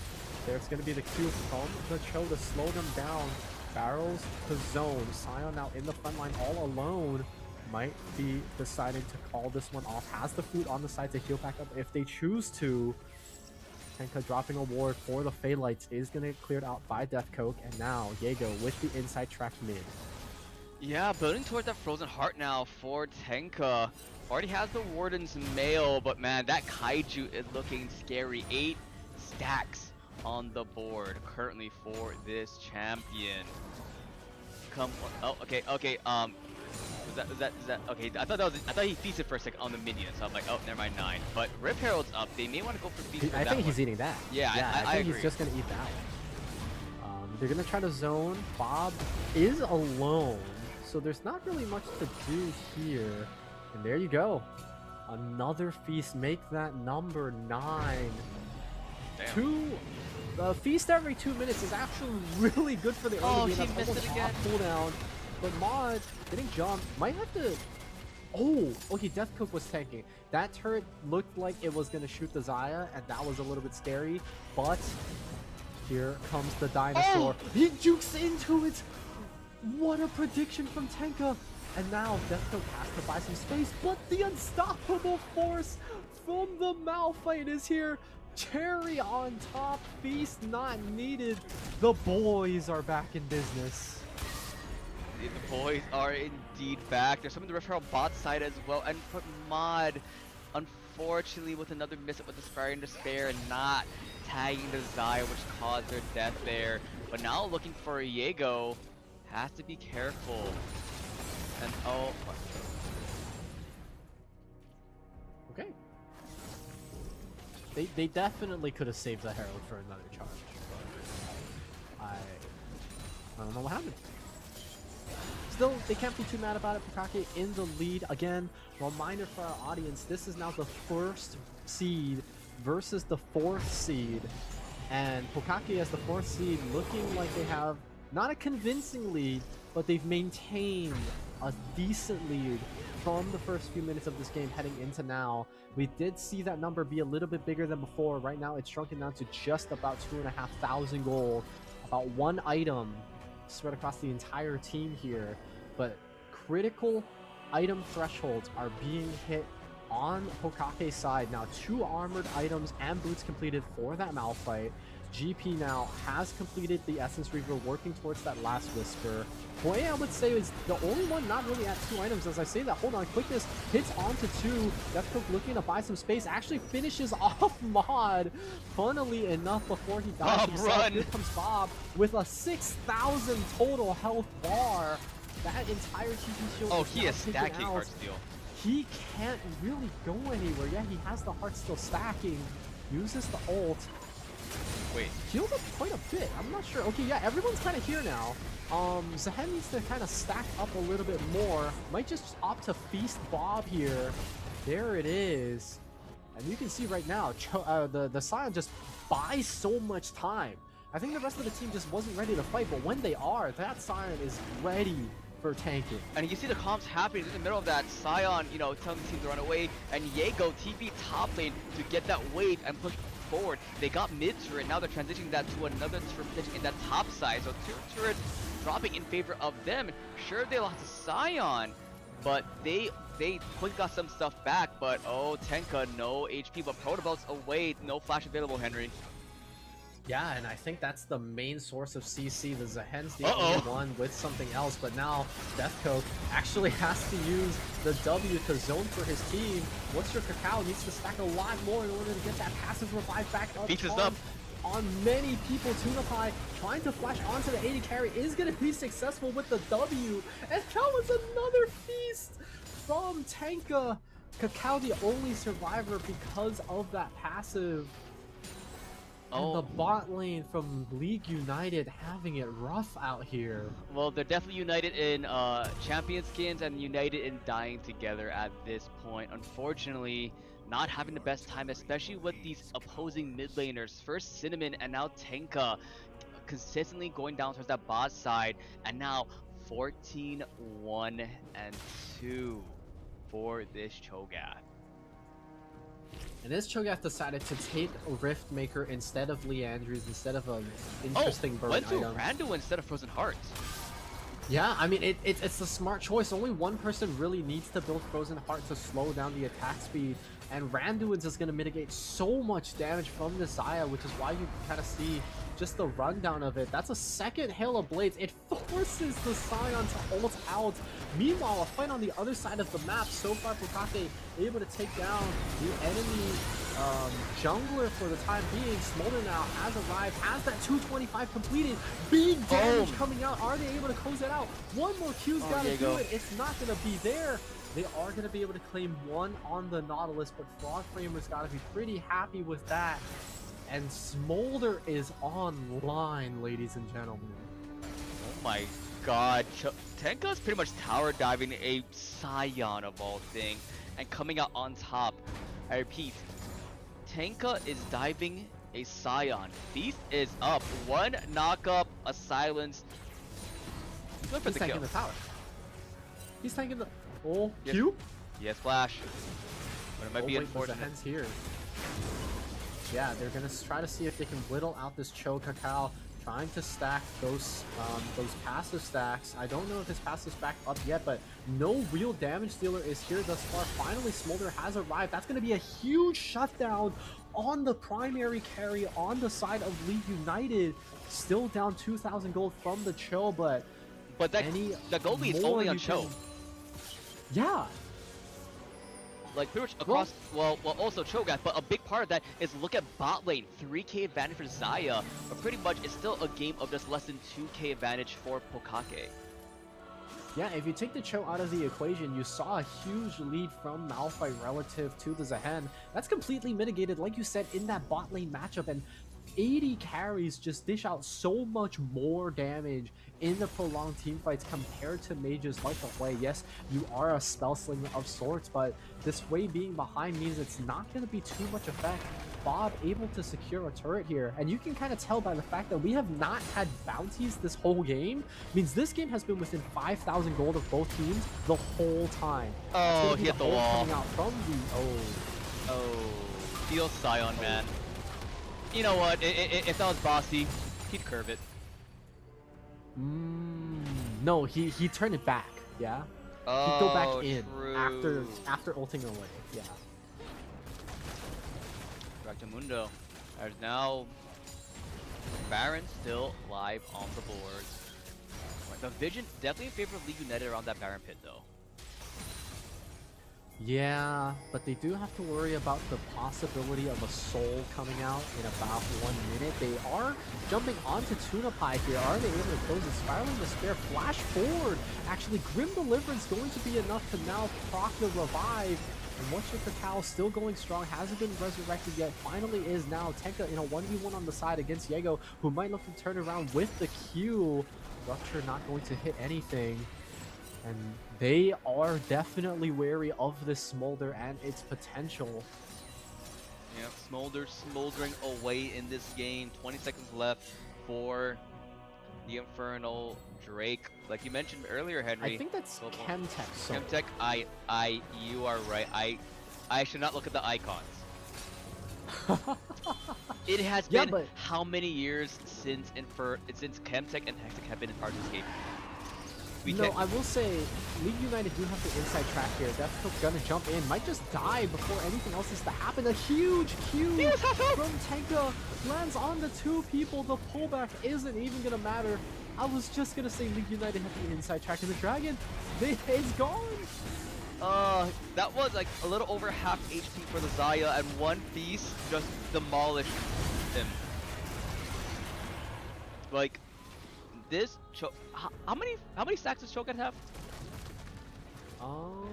14. All right, with the 6,000, almost 6,000 gold or 6,000 health. Sorry. Yeah, and he's just hit level 16, so all of the stacks' final amount of HP now has registered. He's got, yeah, 5.7, I think is that number. And mind you, again, no health-based tank item. There's no Warmogs in that inventory. There's no Heartsteel. He actually decided to skip both of those items this time. Went for the Randuins to mitigate more damage from this crit Xayah build. And I don't even know what his last item might be. He even made a Zanya's, man, for more armor. Meanwhile, Bob, doing Bob things. Mod is in a sticky bit of a situation. Actually, the cavalry has arrived. Cannon Barrage here also. What's your WeChat? Forces the flash away from the GP, and now they have themselves a little bit of space. Baron was taken, so nothing really to fight for here, but to make the Baron Empower team back off, to get a pick on that way, delay this mage from carrying even further. Look at this raid boss bouncing towards that bot side. Oh boy. My oh my, Henry. My oh my. There's no... Level Science still has more health. I mean, he has Heartsteel. But I don't think I don't think it matters against a Cho'Gath though. Yeah. Well, you know, at least League United will not have to see it in game 2. As hold on, they're trying to dive Tenka and see what they can do. They gotta be careful because again, like you said, that might be a kill. Wait, he actually bites the wrong person. That's gonna be it might not matter. Huge downfall here. They actually kill off Deathstroke, so the zoning isn't available. Pie, is he going to ult the Xayah here? Has to be ready to flash it. Doesn't actually opt for it at all, and now the Smolder running over this fight. The charge onto the gangplank, and then the Smolder Q and the Scion Smash. This is a game of League of Legends, the lower finals for the Hawaii Esports Open Championships. One of these teams, Henry, like we mentioned, vying for that final spot at Kawaii Kon 2026, and they are putting on a show indeed. TP's going out towards the top side. Less than 4 minutes left for both the Baron and the big Bosch Dragon. We're talking about the Elder Drake. We're talking about Smolder's mom. So you see that right there. He didn't TP into a fight, but that was a 4,000 health shield from TP alone. And that's only getting bigger as he stacks more. So that's effectively 10,000 health Scion as soon as he enters the fight. But not only that, League United now have the gold lead for the first time in what feels like almost the entire game. And here's the thing. The gold lead doesn't show the stats that they have innately. The Smolder stacks, the Scion stacks, those are not put in to the gold amount, but those things are amplified even more so. So that lead has now grown bigger. Now, they do still have to worry about the Cho, but they have just shown us they have approaches. They now know how to pull the Cho apart in an isolated environment to make sure that they fall. And once that Cho falls, like you said, most of the gold lead is on that guy. There's nothing left after that. Yeah. But full items for this Cho'Gath, Henry. Look at that monstrosity. What did he build last? Oh, that's... Yeah. He a big boy. Okay, He yeah. a big boy. Yep, he a big boy. That's all we gotta say. He a big boy. Well, BF sword in the pocket of the Smolder. Let's see what he builds for that final item. Minute and a half. Probably IE or BT. BT might be useful. I think BT might be smarter in this situation against this type of team. Yeah. Specifically the person we're looking at right now. Well, okay, here's the thing about the Cho. He's full build. There's nothing left. Okay, hold on. They're trying to see if they can jump onto the Smolder, who has now summoned Mom.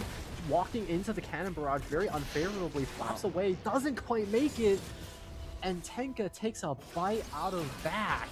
Meanwhile, Deathcoke buying the space as the rest of the team is trying to collapse. League United trying to salvage the situation. Look at top lane Bob pushing uncontested. No hull breaker, but that Titanic Claw means so much damage. They hook onto the Watch Rakan. Malphite ult. A little bit of damage. Okay, nothing just yet. Cho'Gath had to back to go top to answer this Scion. Elder Dragon up in 20 seconds.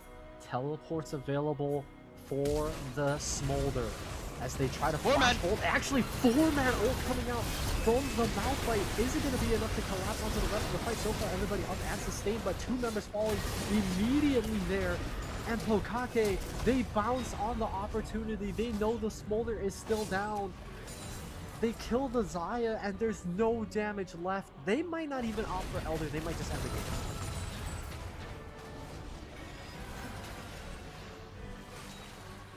Oh man, Elder Drake, Smolder respawns, but the Elder Dragon is up instead. Elder Drake, and with this Cho'Gath doing so much damage along with the Gangplank, that spelled disaster for League United.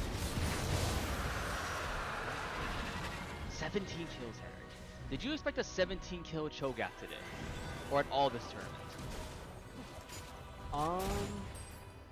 Did I even expect a Cho'Gath at all this tournament? Like, Well, maybe let's ask the real questions maybe here. top lane at that point. Maybe not. Definitely not mid. Yeah. And now they're on the Baron. Cho does have another feast, so this is, well, I mean, all but secured. Not much to really talk about here. They're not even gonna let him feast it. Damn. They're gonna save it for a fight. Fun boys. Could have given him another stack. Oh, but I TP. think he's done eating the minions. Yeah. Oh, I hope so. But now as a 5-man, they are gonna be pushing towards that top side. Henry TP coming back for the Scion towards mid. Needs to look for a flank angle or push that mid lane instead to make sure there's no more pressure through the other lanes. That was a demolished ball. That was like half the turret. Oh my lord. Indeed Now- it was. clumping up like this is a little bit scary because the Smolder does have RFC and now an Infinity Edge also, so very damage heavy. Really only has to hit one thing and then the Q kind of ricochets backwards towards the rest of it. No Cho'Gath. He's zoning now because he's worried about the Nautilus and the Malphite ult. You're right, Cho'Gath did back to contest the Scion. I think this is the smart move from the Scion. Smolder and Xayah should be able to wave clear well enough. Meanwhile, the rest of the team kind of just holds them back while the Scion tries to cause a nuisance. And again, once you remove the Cho'Gath from the equation, it's a really easy 4v4 if they're able to just execute on it. So I think the Scion should just keep pressuring. They bought so much time off this Baron and the Elder. But like you mentioned earlier, Henry, this has been a less than 5k difference in the gold this entire game. Sure, it's 10 difference in kills, but it's been such a close affair for the gold that there had been no bounties at all. Both teams back and forth for these team fights. My oh my. We'll see what the next point of contention will be as the neutral buffs finally dispersing slowly in a couple of seconds, as you see based off the bottom left timers there. Yep, Elder wears off when the timer hits 3:30. I believe Baron wears off when the timer hits 2:30. So they still have a little bit more time to work with their Baron buff. This Smolder's playing on a tightrope right now, but very, very stacked up. You can kind of see it just from the Q, the amount of ricochet little pellets that he gets. Quite a lot. I believe you get one for every, I think, 50 or so. So he's got to be somewhere in the 350 range of stacks. Maybe even close to 400. We're going to have to see. Knock up on the Zehen. Look at that shield. The Kainic Whipper now also completed for the Scion, so can provide that front line. But right now, Pokkake sieging on two fronts. So gonna have to be a little bit of a pick here. What they want to do, they actually push Frog Framer back. And now quickness, they're gonna try to end the Malphite and the Nautilus at the same time. That's gonna be the Nautilus all invested. Actually just flashed really far away from Zehen, dying super early. Not really a character that matters too much in here except for the little revive. But the knockup's gonna keep everybody in place of the Spiraling Despair. The Smolder has already fallen. And now the Beefcakes, they just walk forward. Scion's actually trying to clear the wave to make sure that they don't have one to end with here. But the super minions are going to make that so difficult. They also have another wave in the top lane. I think this might be it. Yeah, Henry, might be a TD coming back from the Cho'Gath. Pokkake, 4th seed B down, looking to make a stand for themselves in this game number 1. Exeter's falling slowly, but the Scion, they can mention the Beefcakes, beefing it up. And this may, yeah, that should be it now. Both champions down. And game number 1, it was a decently long one, but at the end it was a convincing one. Pokkake up on top in game number 1. And again, just these weird niche picks that is so hard to find an answer for, because tell me how often you're going to fight a Cho'Gath mid that happens to know that the AP ratios are good enough for a Hail of Blades, Vorpal Spikes kind of combination to kill you really early. I mean, this was a good halting of it. We didn't see an early level 3 kill or anything like that. The Cho'Gath didn't take off until after the feast stacks came online, but once they did, it felt like you said, they were eating more champions and objectives than actual minions at some point, and they were able to maintain that lead.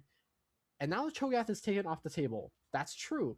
Swain, Nasus, the other picks we've already seen. There's still plenty in the pool for Tenka here, and League United, just like all the other teams that have fought them, kind of don't have a response to this mid laner. Yeah, because there's only so much you can ban, because if you give up that Aatrox and that Rumble, then Neo can also play that in that top side of the map, and it's a lot of very disastrous, because that Gangplank, even though it's a slow start, eventually it starts creeping up on you with the amount of gold pressure they are building up for themselves with the itemizations, along with the cannon barrages coming out. And of course, we do have to give a special shout out to Tuna Pie. Some phenomenal 3+ man ultimates. Yeah, the Wombo combo was just there, and it worked out, you know. It's a layering of CC. League United had to have thought of something similar to this because they drafted the full AD comp. They knew Malphite was going to come online if that was going to be the case, right? They already had the beefy tank in the mid lane. GP with the ult and the barrels, and Hui with the ults, everything just kind of nice circles, if you will, for the side of Pokkake, and it all worked out. Now, League United, this is their last chance. I feel like we've said that a lot already, but they have now had, well, 3 losses in a row today, and they can't afford one more because if they do, they're out. And that's the harsh reality of it all. They had to win one of the 2 series they got placed in today. They haven't even picked up a game yet. So again, back to the drawing board. Something's just not clicking right now, and maybe even Yeah. a full mental reset. Well, full men's reset is what's needed, especially after a short break we'll be going to. We still are waiting for the side selection, but we'll get that after. So anyway, guys, don't go anywhere because this is the Hawaii Esports Open Championship presented by Workin Gamers. So don't go anywhere. We'll see you soon.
Aloha, everybody. My name is Nevin Isaiah the Gouda Pack, and I am here to bring you the good news. Do you find yourself blaming work, school, family for why you aren't hitting the same lineups as before? Are you getting tired of matching into lobbies full of unemployed, sweaty, no-lifes that have never touched a job before? Then you're exactly who this league was made for. Because that's where Working Gamers comes in.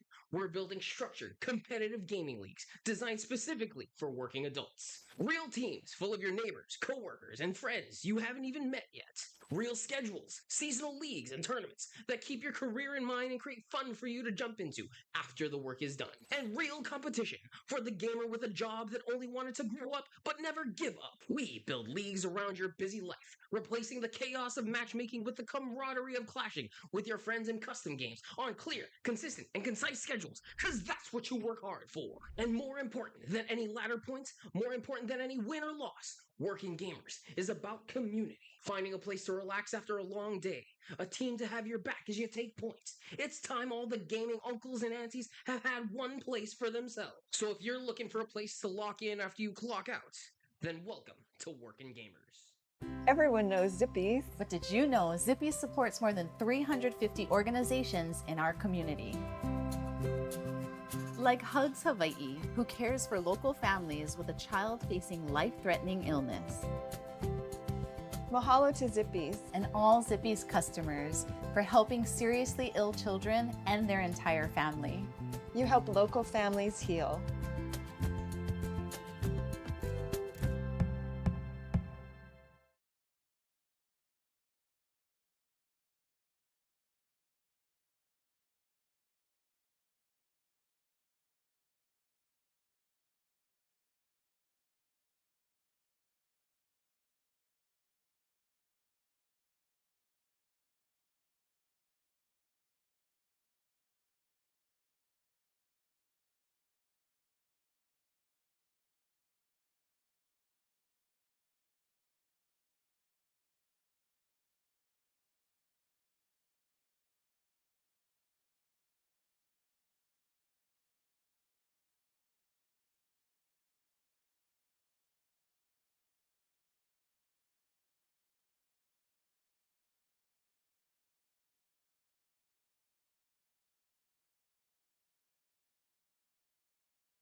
Aloha everybody, my name is Nevin Isaiah the Gouda Pack, and I am here to bring you the good news. Do you find yourself blaming work, school, family for why you aren't hitting the same lineups as before? Are you getting tired of matching into lobbies full of unemployed, sweaty, no-lifes that have never touched a job before? Then you're exactly who this league was made for. Because that's where Working Gamers comes in. We're building structured, competitive gaming leagues designed specifically for working adults. Real teams full of your neighbors, coworkers, and friends you haven't even met yet. Real schedules, seasonal leagues, and tournaments that keep your career in mind and create fun for you to jump into after the work is done. And real competition for the gamer with a job that only wanted to grow up but never give up. We build leagues around your busy life, replacing the chaos of matchmaking with the camaraderie of clashing with your friends in custom games on clear, consistent, and concise schedules, because that's what you work hard for. And more important than any ladder points, more important than any win or loss, Working Gamers is about community. Finding a place to relax after a long day, a team to have your back as you take points. It's time all the gaming uncles and aunties have had one place for themselves. So if you're looking for a place... Hey guys, welcome back to the Hawaii Esports Open Championship presented by Working Gamers. As you saw by that ad that just played, shout out to them for contributing to the overall community. And if you're just joining us, I'm Professor Layton, that's Henru, and we're into the lower finals already. Pokkake, the 4th seed, up 1-0 against the overall 1st seed in this bracket. Yeah, and the seeding was generally done based on ranks, but when you're put in this environment where you have to work as a unit, sometimes, and that's why if you've ever played Clash before, sometimes those Clash brackets just feel super unfair. In this case, Pokkake proving that rank is not the only thing to judge a player by. As a 5-man unit, they've been working super well, and we've been highlighting Tenka over and over again because, I mean, to be honest, it is well deserved, and it's kind of been the highlight of the compositions that we've been looking towards. You saw how Mod and Frog Framer were falling behind in that first game, but the top half of that composition was able to bring it together, set it up, and ultimately led the team to victory. And that's kind of what we've been seeing is, yes, the AD carries have been having their fair share of carry, but it's really just been the top half, top jungle and mid, that have been providing the main source, of victory. Yeah, have to see how the draft plays out because 10 champions are now no longer available as we do get into this second game pick and ban phase. Of course, Pokkake did opt in for that blue side, or sorry, not Pokkake. League United opted in for that red side, of course. So I'll wait and see what they have for that counter pick. Of course, similar bans happening from the last how many games now, Henry? Samira has always been that first ban. Yeah, and it's the same story as the first series where we had League United higher seed. They tried blue side out first, it didn't work, and now they're trying out red side. The thing that is going to pique our curiosity is whether this side swapping back and forth is actually going to prove itself to be fruitful, because it didn't work in the first series. We were thinking maybe they had a better game plan with the counter pick. I did like their counter pick from the series against Expedition 808. It just wasn't enough to overcome them. Now, Pokkake and League United, you definitely saw that first game. It was a bloodbath. It was a lot closer than anybody would have anticipated. The gold lead, like we said, never amounted to bounties, which means 5k or less the entire time until, about the Nexus falling, because that's when all the objectives and stuff fell. But you see the same bands, and now we have the 10 on top of the ones that we've played. So Cho'Gath removed, GP removed. Those would probably be the highlights of Pokake's comp. But Smolder, Zaya Rakan, now also gone for League United. Look at the bans. One change is there, and there it is. The Aatrox automatically locked in for Neo. And another champion, a quirky champion in Tenka's pocket, still available. Yeah, we have NASA Swing still available. I wouldn't be surprised if TunaPie actually decides to take this Aatrox for themselves and sort of flex that Aatrox in that top jungle situation. I don't think Tenka has any Aatrox tech lined up for us, but we now have the Ornn re-available. It was taken out last series, but now is back for this one. A bit of tried and true once again. League United have been trying slightly different variations of their tank line and their back line. Lucian and Nami, I believe, is available here. Would be a very interesting one to take. That's smart. I'm surprised Nami first. They actually decided to split it up instead of securing them both at the same time. But Lucian doesn't really have that many pairings with supports that are good. Correct. Nami still leaves the possibility open of it being a potential Aphelios or even a Caitlyn. Or Corki. Lucian, obviously. Corki. Tristana is a rarer one, but still also works. So there are a lot of different combos you can still do with Nami. Yeah, a lot of things we can see, but I do like that Nami pickup. It pairs up really well with Bob. But if you are the opposition, I was gonna say maybe a Braum, but Frog going back to his Taric, which, I am the Taric Glazer. The question is, though, will we be seeing the Swain paired up with this, or something that can enable the Taric more to get those dazzles in play? Yeah, we saw the Swain Taric last time. We were talking about how it is very short ranged, and that ended up being the death of it. They're gonna opt in for the Ashe instead.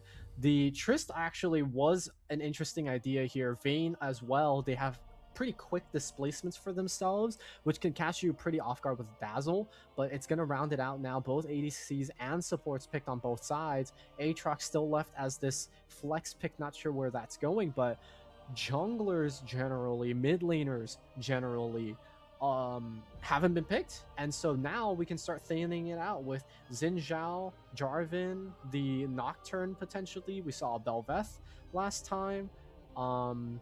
And the thing is, if you ban junglers on the side of League United, there's nothing stopping Pokkake from just moving that Aatrox down there. Yeah, there's nothing at all stopping. So banning out more of the jungle picks towards, like you mentioned, Tuna Pie though. But Tuna Pie, actually, in general, everyone on this roster is able to play a multitude of different champions. Kog'Maw being banned out though. Interesting. Still opting towards that mid 80 carry position they are banning out towards. So are they assuming this might be a Lucian mid or something else peculiar? They might also be banning the possibility of the Kog'Maw mid. Some of the AP mid laners have been coming back a little bit. Varus has been back in the mid lane just a little bit. Kog'Maw. Those are the main two just because they have the AP ratios.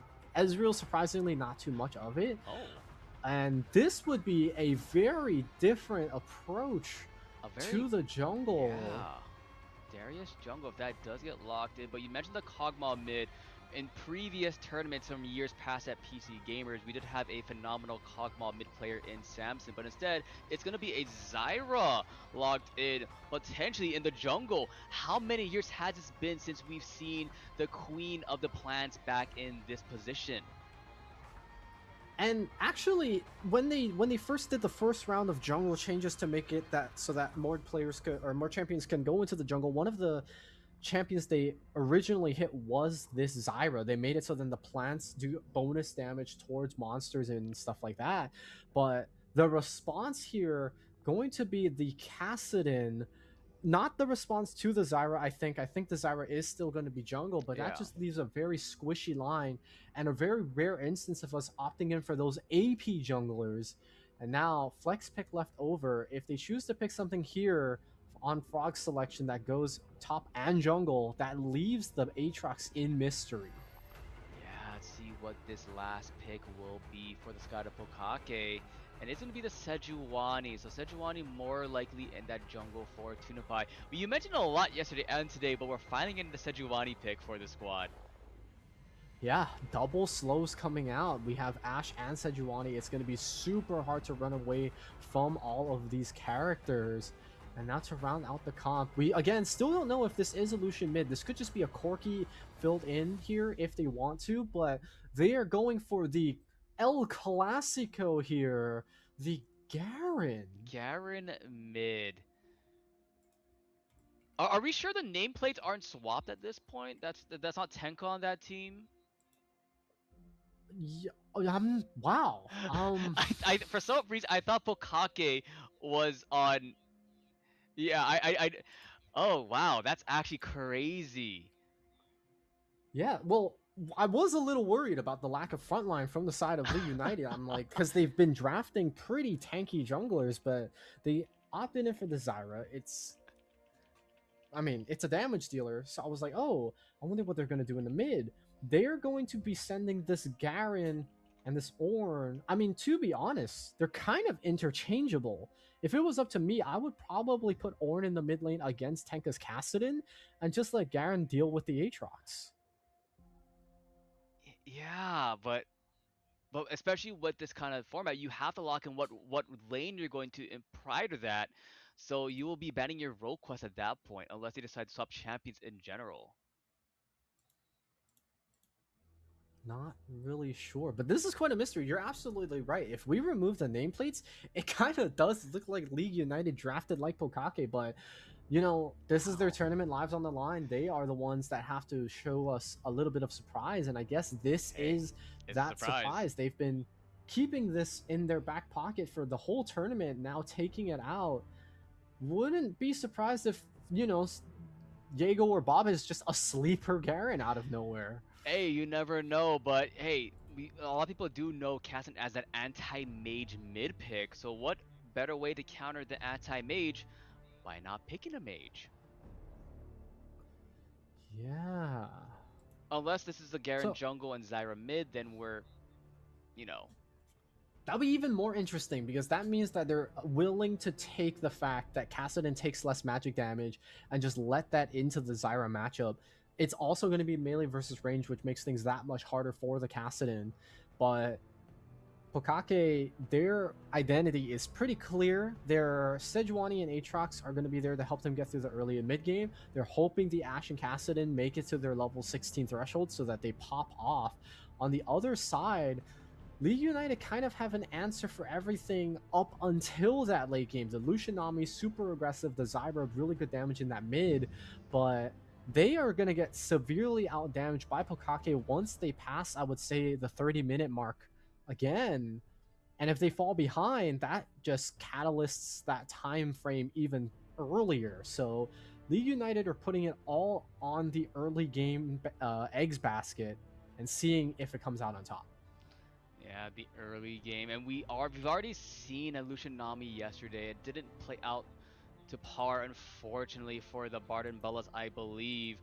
But with League United being one of our top seeds, though, it could be a potential swap in power dynamics. So like you mentioned, if it does get to the mid to late game, that's when Ashe and Tech can be truly scary. Once you do have a lot more mono region along with the cooldowns for Taric, it can be such a disaster if you're getting a good dazzle on top of the Lucian or even the Nami in a situation to take them out of these fights early on. Like I mentioned earlier, a Braum would have been amazing this game, especially to counteract both the Nami and the Ornn. But we've seen how Frog can play the Taric. But the question is, can he replicate success for this game? Potentially their final game, if they do win it and they go to the finals at Kawaii Kon, or will League United reverse sweep it? Yeah, we'll have to see. We're getting into the champion select of it in the client so that we can get the game through to you.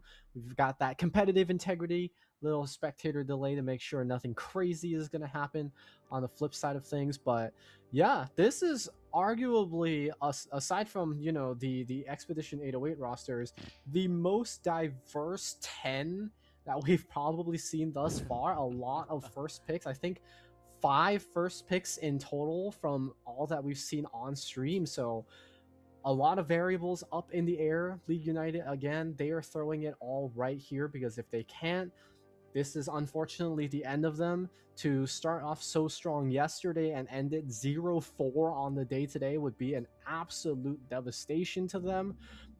But if they're able to close it out here, none of that previous games today would matter. They would make it to the Kawaii Kon finals, and they would be the second team to do so. Pokkake here, they ran that lower bracket all of yesterday. They lost their first game. They had to win every single game after that, and they were able to do so. That's the reason why they're here. So such a story for both of these teams headed onto different trajectories, but the past doesn't matter, and what matters is what happens in the next 30 minutes or so.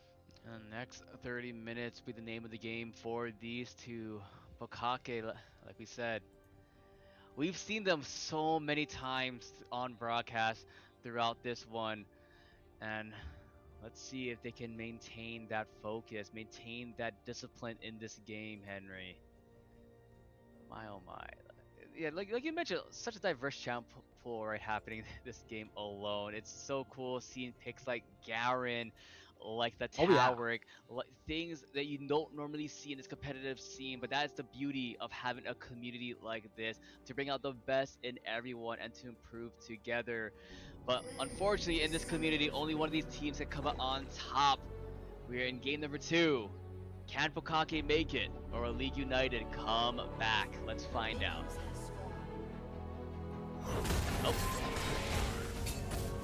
Oh, okay. The Q first for Jaeger. Interesting. I don't think the E level 1 would have made enough significant damage, but it is kind of interesting because Bob and Jaeger did have double ignite. Like, I think it could have been a kill there if they wanted to lose that pressure from both. Interesting. I did not notice the ignite for Bob until you just mentioned it. Yeah, no spellbook on that Ornn either, so it is only TP and ignite, no flash available for that Ornn. Has grasp now. Yeah.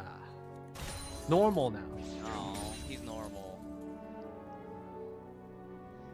Meanwhile, both AD carries opting in for cleanse, recognizing that there is just oodles of CC on both teams. And if they get caught in one of them, the chain of it will probably be their demise. So playing it safe. They do have healing supports in their respective back pockets here. Yeah. Normally you see Ashe paired up with some other type of champions defensive attack. Like you see the Seraphine paired up with this pick. But it doesn't seem like the champion that Frog does play as we've seen throughout this tournament so far. Diego, something different and more unique than what we've seen so far with the Smolder pickup, since that is no longer available. Nami just zoning out both the Ashe and the Taric. You love to see that from these enchanted players. I mean, you just really cannot walk up against Lucian Nami. It just does so much damage. Like, look at that. That was just the simple passive auto from the Lucian, and that was almost 100 plus HP just chipped off the Ashe. Already had to drink the potion. So that slight bit of poke damage is going to be there. Force supposed to slow the Garen down a little bit, but Garen, pretty tanky, has that innate passive regeneration, and then Cassidy can kind of just do whatever Cassidy wants to. I don't expect too much action in this early game, to be honest. The Zyra definitely wants to work towards those first 900 gold to buy the Faded Ashes so that you can get the bonus burn damage on the jungle monsters. And then for Sejuani, definitely just wants that first component to be a little bit tankier, whether that's a Ruby Crystal, a Giant's Belt, or even a specific armor piece. Yeah, and look at the red team. They did spot out where Tunapai did start out with that vision on the red buff. That's why you do see the Horde already deciding to back away. Like you mentioned earlier, no flash available for this top laner, so have to be very careful for these ganks. Even with the abilities, with the Searing Charge being able to allow them to escape, it won't be enough against a target like the Sejuani. It's just a flash being blown in the bot lane by Mods, I believe. It was a piercing-like combo, forcing the flash away. Yeah, and the Lucian Nami combo, they don't really have that much mana, but it doesn't really matter. They're stalling time for the Sejuani to potentially back around. They're gonna do it now. Dazzle onto the Lucian as Nami walks away to check the Tri-Bush. What's Your Reach had enough mana to dash away with the Relentless Pursuit. And now, with mana pools drained, are they going to look for a regank? The answer is going to be no. They're just going to leave it where it is. I think potentially that could have been like a flash play from Tunapai to possibly the knockup on top of what your reach at, and that could have been both. But that's just a maybe for that one, as Diego being a Blade and spitting to win there. TP, the gentleman's TP, look at that. Both top laners just going back to lane. Wow. It's a 1v1 and a 4v4. I love how the Garen was helping leash the chickens. I love that. I think they stole it. They did. What Your Reach did, and a flash ignite. Oh. But a very nice flash initially as well to make sure the Q doesn't register initially, so they don't get silenced, followed by the ultimate. So no crossing doesn't just yet, but oh, top lane. Yeah, no call of the 4-star available for Bob. Finally gets it, but it's too late! The Q3, the World Ender. And first blood for Neo here. I mean, this is why it's been banned against Neo along with his Gangplank, his top 2 champions for that very reason. Henry, while the vision game from this team is really good, they do know that, like you mentioned, the threat of the Nami, as Nami just trying to 1v2 as walking in. Yeah, Deathcoke doesn't fear death. Yeah, and this is actually, I think, the first time we've seen it where Deathcoke is not on an engaged support, just chilling back on the Enchantress. I don't know if this is kind of like a restraining thing on him or stuff too, so he can't just jump in, but he's been putting it on a pretty safe performance here. And yes, you do lose that engage from the support, but in exchange for keeping your AD carry up and safe, gotta be pretty worth it. Yep, Flashless Ornn, not much to do here. They traded for the Dragon. Actually, Searing Charges, well, that's it. He's walking. Wait, is he looking to trade? Minions? Okay, wait, that was a little too close for comfort for Tuna Pie and Neo there. Yeah, Bob has moves. Bob from the office has moves. As a two-man duo, there's the Zyra almost available. Yeah, the damage procs doesn't really hit on anybody. Actually, really good Aqua Prison forces the heal out from the Nami just to make sure once your Cacao doesn't die to the turret damage there. I don't know if that's worth it now. They did get 2 summoner spells out in exchange for 1, so maybe. He's in his entire top side.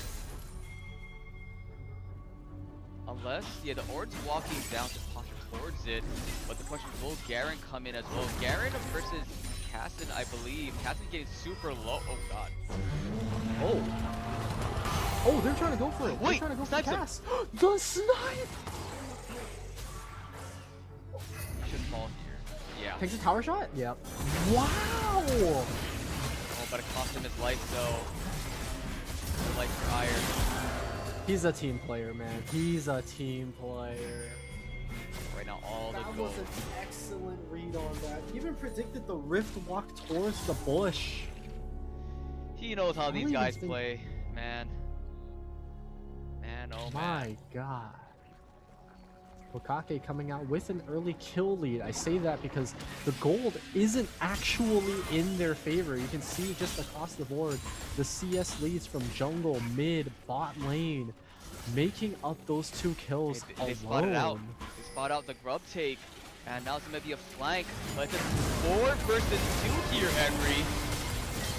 Yeah, and Pokkake kind of surrounded. Reinforcements are arriving. Enchanted Crystal Arrow goes wide. Field goal. Penta still has a full bar of mana, but needs to target that Rift Walk if he wants to be meaningful. Stuns up the Garen. Diego slowed down by the Force Pulse. Nothing too crazy. Aqua Prison didn't really land on anybody, which means League United, they're going to get all 3 grubs. All 3 grubs indeed for this squad, but a nice rotation coming out from Deathcoat though, reading it quite accurately to assist his team with that neutral objective take. And of course, he knew that already a decent lead for his AD carry. What your lead cat up 20 CS. Take that box now. Yeah, League United starting off this game relatively strong. They now have 2 kills on that Zyra, right? And now they've got CS leads pretty much everywhere except the Ornn. The Ornn's kind of having it a little bit rough, but that's totally fine. Ornn moment. Bot lane on the side of Pokkake are kind of surviving. We did expect Ushinami to have that early game lead. Like we said, they run the early game. It's a matter of if they whether they can translate into the mid and late later, or whether this Ashe is going to just take control of the game. So far, they do have the Ashe pretty constrained. Has to play defensively. Yeah, let's see. As first items being complete by some of the players, you see the Leandri's coming out for the Zyra already at 10 minutes of this game. Like you mentioned, 2-0-0, making sure it has some items in their pocket already. This is one of the powerful things about Zyra. I know. You can actually just do multiple camps at the same time and not So lose good. aggro on them. And once the camps are actually close enough, the little jungle pet counts as a single camp, and it actually does its instance of damage on all of the camps you've aggroed. So Zyra is one of those power farm clears that we've been seeing in the jungle as of late. Of course, a decently risky one because, again, you're not that healthy. Typically, your mid laner is the one that's already dealing damage, but an aggressive dash forward from the solution. Maybe it's bait.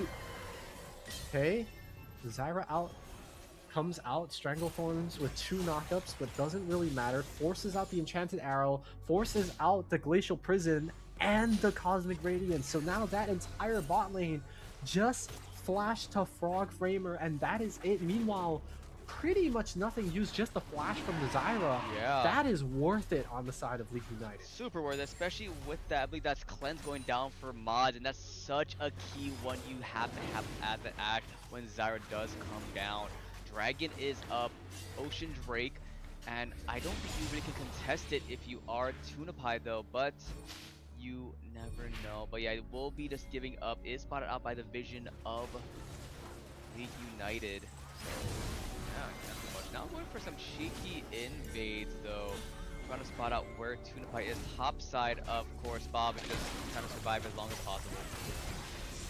Yep, trying to slow down this Garen. I was getting kind of dicey. Very, very close to the execute threshold.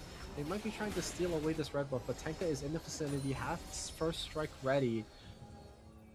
I think a couple charges of that Rift Walk, but nothing too crazy to write home about. And what's your Kakao? They're just going to settle for the chickens here while the red buff is being taken on the side of Pokkake. And yeah, you're absolutely right. They don't need to contest these early dragons. Their main priority isn't to get objectives. It's to make sure that their two hyper carries get to that end game state where they need to be. The Kassadin's going to get an extra skill point from the Rod of Ages already at level 10, you know. So living pretty comfortably, yes, behind a wave or and a half of CS, but nothing that will just topple the game out of their favor. Yeah, nothing just yet, of course. Let's see what the next point of contention will be for these squads. Slowing down ever so slightly. Let's see what the Orin is building up in their pocket. Just getting a Kindle gem for now. Get a boost in the health for him. Role quest being complete slowly by some of these players, of course, as the game does go on. Huh. Yeah, definitely slower pace. Do want to point out, yeah, probably be a first item. You think a Thor? Is that going to be a Thornmail rush for the Orin, or will we going for something else? You think? I just think Bramble. I'm gonna be Okay. honest. Yeah, you already get the value from the Bramble. You can start just building some other items.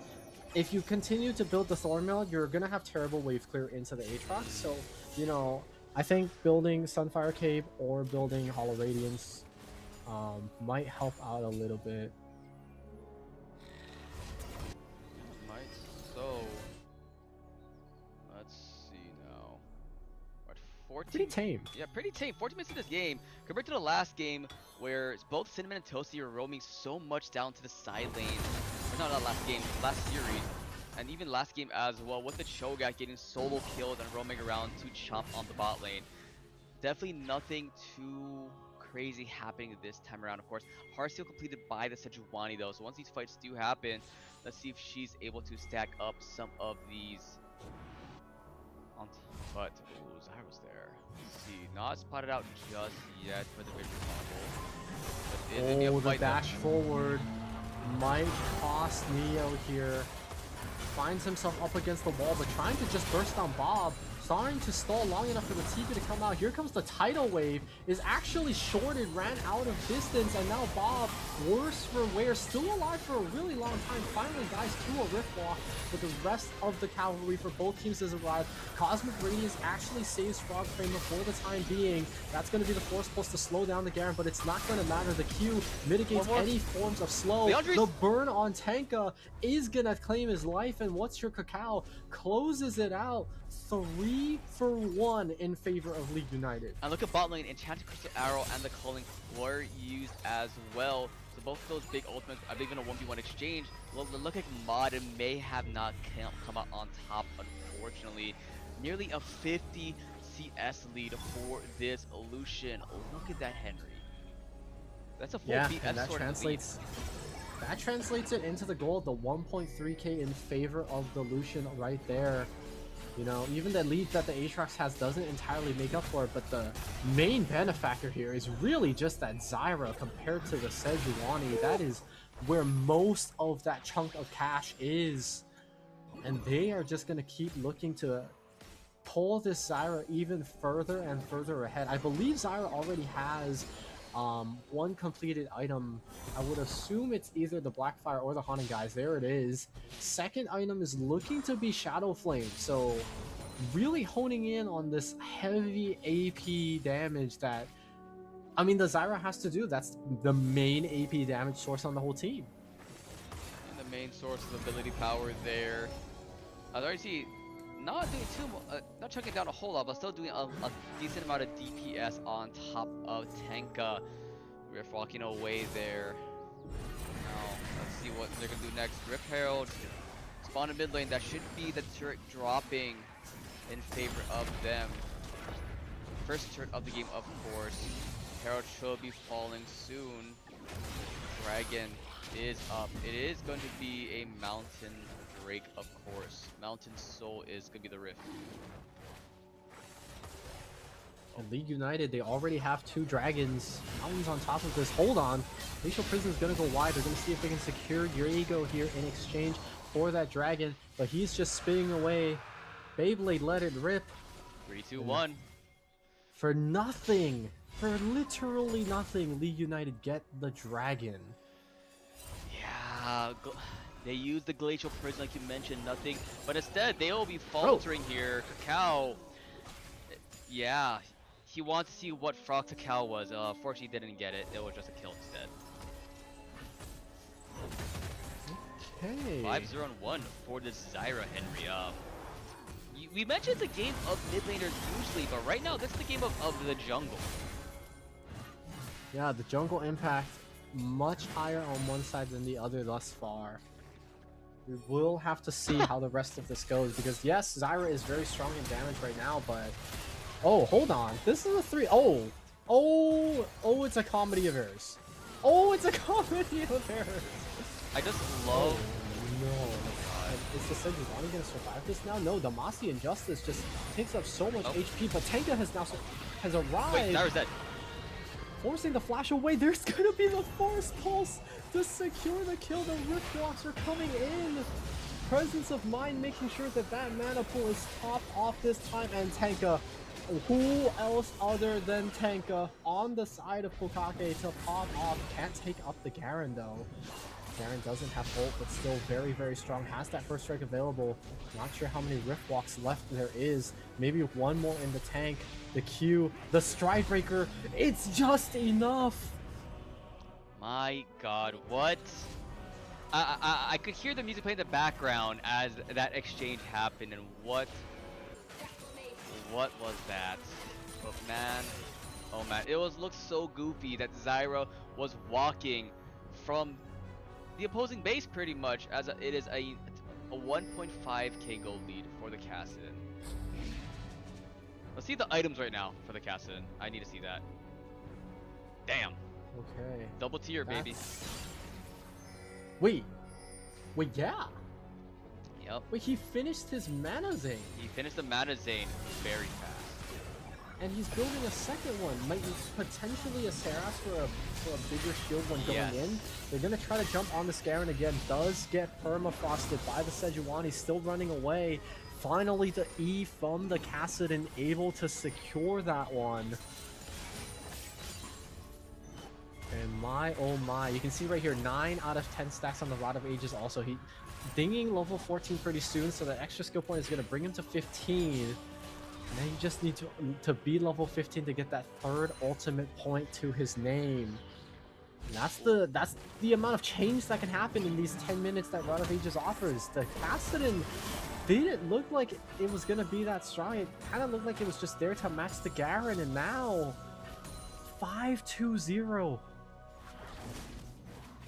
That's funny, the Garen was actually the last pick. Actually, the Garen was meant as a counter pick for this Kassadin, but it looks like not as much anymore as the Lucian obliterated. And now the Zyra, flash in from the Nami, but it still secured the kill on top of Castle. Yeah, and that's the shutdown going to the most fed member on the side of League United, so a little bit of a worry. Frost here into the Dazzle, permanently slowed by the Ash, flashes an auto attack. Is it going to be enough to Strikebreaker? The E! The Sejuani E! The Perseverance! Oh. My God. It is a game of mishaps this last 5 minutes, Henry. Both teams floundering just a little bit, trying to get a little too overzealous with these kills. And let's see what will happen at this next objective fight. Baron is live. 45 seconds left until the Drake spawn. Sole point, by the way, for League United. Yeah, the Mountain Soul on top of that. It would get so much extra resistances. And Orange passively gets more resistances, so more resistances for this guy. Meanwhile, Jaego spinning on top But there's Cassidy. of the bot lane here. Reinforcements coming out from both sides. Culling gonna take out Frog Framer as soon as possible. And now, rest of Pokkake are here. Ultimates available for many members. The Enchanted Crystal Arrow already used. Looking to stack up that Rift Walk. Seeing if anything's gonna happen. Answer is gonna be no, but the Dragon now up. Like you said, they lost Frog Framer. They don't have that Cosmic Radiance available to them. They're looking to pincer from both sides here. Tunify and the rest of the squad on bottom. Tenka in that banana bush has vision of what's happening right now, but the Garen, uncontested, just takes down Mod. They left their 80 carry behind, and now Sejuani has to loop around. Ornn, Garen preventing the smite. Who's it going to go to? It's going to Tunify! A valiant effort here. And Tenka looking, fishing potentially for a kill. Going in, no. Null Sphere, and that's it. Bob upgrading an item in the middle of a war field. King's going to land. Going to connect. Aqua Prison, good. What's your Cacao at critical mass? He's silenced. Taken down by the Kassadin. Not going to be able to do more, though. It's just going to be the one. Seraph's not fully stacked, so the shield is not there. But the junglers traded. League United win that in the extended. Yeah, immediately Rift walking on top of what your Cacao, but just the silence coming in was just enough for the Garen to take him out. My god. What a game we have, Henry. It's not as many kills as previous games we've seen, but it's a game of inches, if you will. A game of every inch matters. A game that if you misstep, it could cost the entire fight. And right now, if I'm looking at the scoreboards across the map, kills all put in Zyra, Garen, and Lucian. Not too bad, you would argue, if you're on the side of League United. If you're on the side of Pokkake, it's Aatrox and Kassadin. The Ashe is killless to this point, down 60 CS from the opposite number from the Lucian on the side of LU. You can see it in the item differential. 2 items and a BF sword for that Lucian. Second item not even completed for the Ashe. And right now, what's your Cacao actually caught out? Has to use the Zhonya's. Another arrow goes wide. Wasted, but doesn't matter. The Straggler Thorns actually knocks it quite a bit. Cosmic Radiance delays the Taric Death just a little bit, but the Call of the Forge God hits onto 3. Where is the Kassadin? Keep your eyes on them. Tenka almost is able to burst out the Lucian, but it's not enough. It's an ace for League United.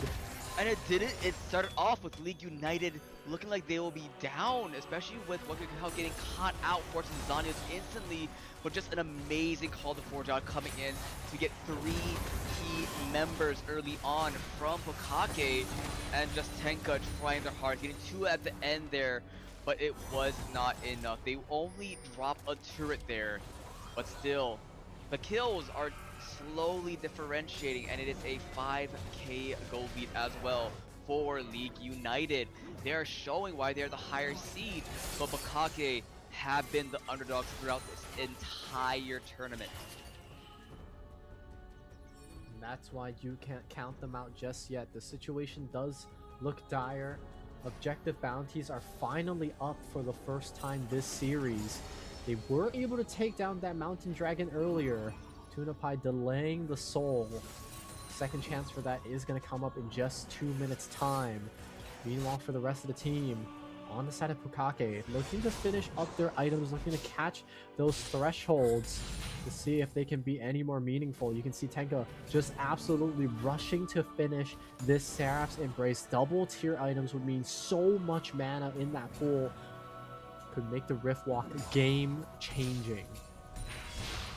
Yeah, almost there. What is that? 228 right now for the stacks for that So almost 2/3 of the way there for that. But my, oh my, the tears right now getting drowned out for the members of Pokkake as they're trying their hardest to end this game. Like I keep on mentioning, Baron is live. Minute left for that potential Mountain Soul for United squad. Casted and recalls Rod of Ages. Sorry, not Rod of Ages. A needlessly large rod in the pocket. More and more AP getting stacked up for this Kassadin. But the question is, can they get some good vision for this squad, for Team League United? I don't think that was smart to use that there, Lucian. Take a little bit of damage from that, unfortunately, from the Baron. Oh, And boy. QSS now actually completed for the Lucian on top of the cleanse, which is actually off cooldown right now. Engage stifled out by the potential root from the Zyra. And now Pokkake inside track into the dragon. They have the vision. Daylights reveal that there's actually no wards here, but Jaego on the flank, discovered out by Neo. Beth, Coke also just kind of lurking around, isn't really found out quite yet. They might try to just isolate this Garen out, but they don't want to give up the pressure they have in the river. Banana Brush now falling over to the side of League United, who are diving forward. The Aatrox trying to get in what they can. Cosmic Radiance in the backline to prevent the Garen from taking down the enemy carry, but it runs out, and that's going to be it. Last one standing is just the Kassadin, rooted up by the Aqua Prison, and to no avail. They say they don't even need the soul, they need a game number 3. It starts with Tenka, it'll end with Tenka. 10-6-0 on the Kassadin, but it is not enough. The might of Demacia is there. Garen and company, the squadron pushing forward. They don't want it to end here. They may have lost 2-0 to Expedition 808, but that's not this game. This is a series. League United looking to tie it up, looking to send us to one more game, but it is not there just yet, Henry. They're still fighting. They're not done. The base, coast to coast potentially, but they're gonna get out. It's gonna have to be the base defense for the time being. They live by the skin of their teeth. The Nexus towers still there. Will respawn if fallen. But then they just retreat to the potential soul. They might not even, yeah, they might just say, you know what, you can have this dragon, we're just gonna take Baron. And Pokkake, they've got to make a decision whether they want this now or never. I think they realize that this dragon is being conceded in trade for the Baron. They're gonna be more than happy to take that trade for now, as it's the best that they can get. It's an uncontested Drake, which means more defensive stats for them, but the pushing power of the Baron will be there. Objective value also claimed. Now they're all going to reset. Seeing what they can do. Seraph's finally completed for this Kassadin, but I feel like the problem has just been they've been isolating him out. CC, and that's it. Kassadin has minimal effect here. There needs to be some coordination with Neo, with Sejuani on this dive in the back line, because it feels like they're kind of going in 3-pronged attack, but they're just not hitting as hard separately. Yeah. Separately, not too effective. And Venomization as well, looking really well for League United. Baron in their pockets, looking to push for more and more. Orn down the bot side, but does have TP available. Actually, no TP available. Ooh. Actually, but right, trying to get the arrow. Henry, look at the HP bars. Yeah, but the Zhonya's comes in on time and actually saves the Zyra from the whole situation. Now they have a Q1 knockup onto what's your reach at. It's gonna run out. Actually dashing back in with the relentless pursuit. Garen trying to go in, but tanks too many tower shots. Critical health bars on the side of Pokkake. They have to retreat. They have to give this tower up, but they're able to trade mid laners, avenge their fallen brethren. While this is happening, Nexus exposed. They have to worry about the waves. The rest of their base is falling apart. Look at the lane states as well on the sides. Top side getting pushed in by 3. You see the Orn, the big beefcake we keep on calling him, and the bot side finally joining up with their team. This could be it. Neil's going in. But Not just yet. This could be potentially it, Henry. They can't overstep, but they can't give up too much space. The Lucian could just auto down the Nexus if it comes to it. Call up the Forge God, trying to see if it can slow down the Cosmic Radiance. It does. It buys so much time in the front line. Tenka going into the back. 2 Rifts walks in, but it's not going to be enough to close out the Lucian Nami deadly combo. There's going to be the culling to dissuade everybody. Nexus powers came back up. The 5-minute cycle is over. They immediately fall back down. Another missed arrow from Mod. And it's not going to be enough. The final series before the finals, and it's going to go to the third game. Third game, history repeats itself. Yesterday, Pokkake was in a 3-game banger. Now they're on the opposite side, winning game 1, but falling in game 2 to League United. What a turn of events. What a series of events today. The story is there. But as we, along with the teams prepare, we're going to cut to a very quick, short break, guys. So don't go anywhere. We'll be right back with more of the Hawaii Esports Open Championship presented by Workin Gamers. We'll see you guys very soon. Aloha everybody, my name is Nevin Isaiah the Gouda Pack, and I am here to bring you the good news. Do you find yourself blaming work, school, family for why you aren't hitting the same lineups as before? Are you getting tired of matching into lobbies full of unemployed, sweaty, no-lifes that have never touched a job before? Then you're exactly who this league was made for. Because that's where Working Gamers comes in. We're building structured, competitive gaming leagues designed specifically for working adults. Real teams full of your neighbors, coworkers, and friends you haven't even met yet. Real schedules, seasonal leagues, and tournaments that keep your career in mind and create fun for you to jump into after the work is done. And real competition for the gamer with a job that only wanted to grow up but never give up. We build leagues around your busy life, replacing the chaos of matchmaking with the camaraderie of clashing with your friends in custom games on clear, consistent, and concise schedules, because that's what you work hard for. And more important than any ladder points, more important than any win or loss, Working Gamers is about community. Finding a place to relax after a long day, a team to have your back as you take points. It's time all the gaming uncles and aunties have had one place for themselves. So if you're looking for a place to lock in after you clock out, then welcome to Working Gamers. Hey, how's it? Now everyone knows Zippy's, but did you know that 100% of Zippy's Simon noodles are made locally? Fresh from the Sun Noodle Factory in Kalihi. With Zippy's celebrating 60 years supporting local businesses, there's never been a better time to make your next stop Zippy's.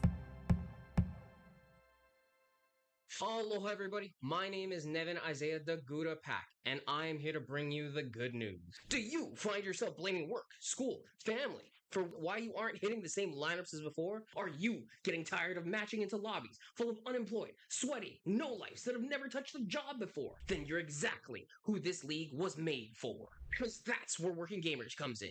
We're building structured, competitive gaming leagues designed specifically for working adults. Real teams full of your neighbors, coworkers, and friends you haven't even met yet. Real schedules, seasonal leagues, and tournaments that keep your career in mind and create fun for you to jump into after the work is done. And real competition for the gamer with a job that only wanted to grow up but never give up. We build leagues around your busy life, replacing the chaos of matchmaking with the camaraderie of clashing with your friends in custom games on clear, consistent, and concise schedules, because that's what you work hard for. And more important than any ladder points, more important than any win or loss, Working Gamers is about community. Finding a place to relax after a long day, a team to have your back as you take points. It's time all the gaming uncles and aunties have had one place for themselves. So if you're looking for a place to lock in after you clock out, then welcome to Working Gamers. Everyone knows Zippy's, but did you know Zippy's uses local eggs in their restaurants that come from Eggs Hawaii? With Zippy's celebrating 60 years supporting local businesses, there's no better time to make your next stop Zippy's.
Aloha, everybody. My name is Nevin Isaiah the Gouda Pack, and I am here to bring you the good news. Do you find yourself blaming work, school, family for why you aren't hitting the same lineups as before? Are you getting tired of matching into lobbies full of unemployed, sweaty, no-lifes that have never touched a job before? Then you're exactly who this league was made for. Because that's where Working Gamers comes in.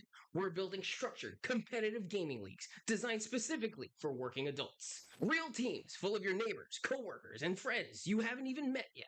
Real schedules, seasonal leagues, and tournaments that keep your career in mind and create fun for you to jump into after the work is done. And real competition for the gamer with a job that only wanted to grow up but never give up. We build leagues around your busy life, replacing the chaos of matchmaking with the camaraderie of clashing with your friends in custom games on clear, consistent, and concise schedules, because that's what you work hard for. And more important than any ladder points, more important than any win or loss, Working Gamers is about community. Finding a place to relax after a long day, a team to have your back as you take points. It's time all the gaming uncles and aunties have had one place for themselves. So if you're looking for a place to lock in after you clock out, then welcome to Working Gamers. Everyone knows Zippies. But did you know Zippy supports more than 350 organizations in our community?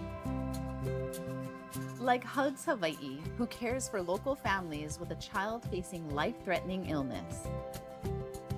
Mahalo to Zippies. And all Zippy's customers for helping seriously ill children and their entire family. You help local families heal.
Aloha, everybody. My name is Nevin Isaiah the Gouda Pack, and I am here to bring you the good news. Do you find yourself blaming work, school, family for why you aren't hitting the same lineups as before? Are you getting tired of matching into lobbies full of unemployed, sweaty, no-lifes that have never touched a job before? Then you're exactly who this league was made for. Because that's where Working Gamers comes in.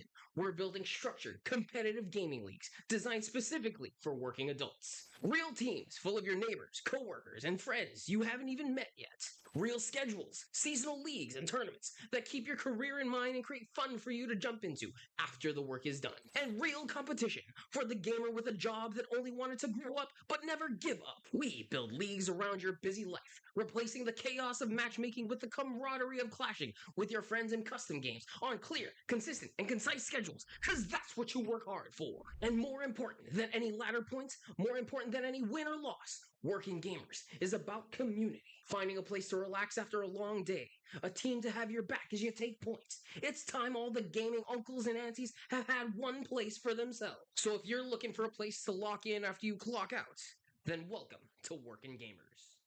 Hey, how's it? Now everyone knows Zippies, but did you know that 100% of Zippy's Simon noodles are made locally? Fresh from the Sun Noodle Factory in Kalihi. With Zippy's celebrating 60 years supporting local businesses, there's never been a better time to make your next stop Zippy's. Aloha, everybody. My name is Nevin Isaiah the Gouda Pack, and I am here to bring you the good news. Do you find yourself blaming work, school, family for why you aren't hitting the same lineups as before? Are you getting tired of matching into lobbies full of unemployed, sweaty, no-lifes that have never touched a job before? Then you're exactly who this league was made for. Because that's where Workin Gamers comes in.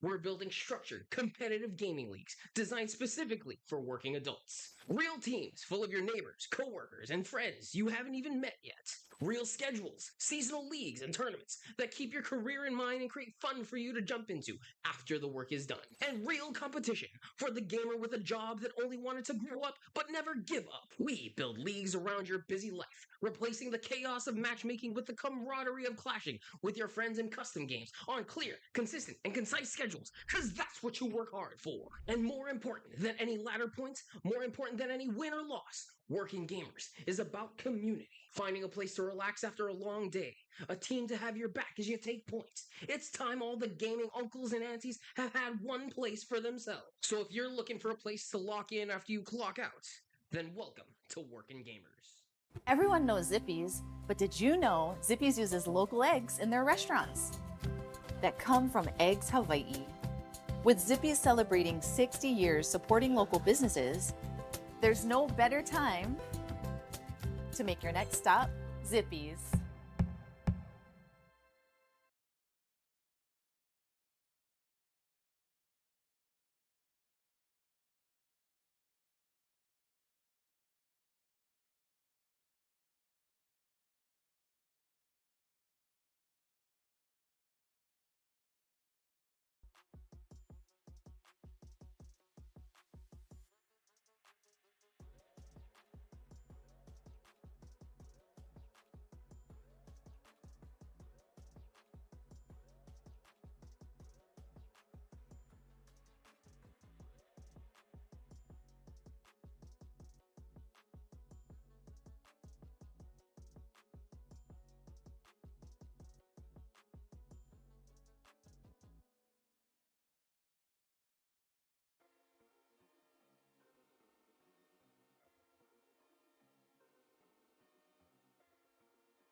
Welcome back, all, for the final time for the league part for the Hawaii Esports Open Championship presented by Workin Gamers.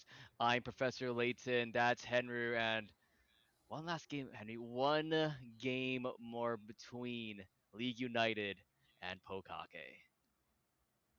Absolutely right. One last chance for both of these teams to make it to the finals at Kawaii Kon 2026. It's been a riveting journey for both of these teams, and what better way to end it with them tied one apiece to prove to themselves that they're able to overcome the other one. They've now had highs, they've now had lows against each other, and now it's a story of who will come out on top, who will play better in the next hour or so.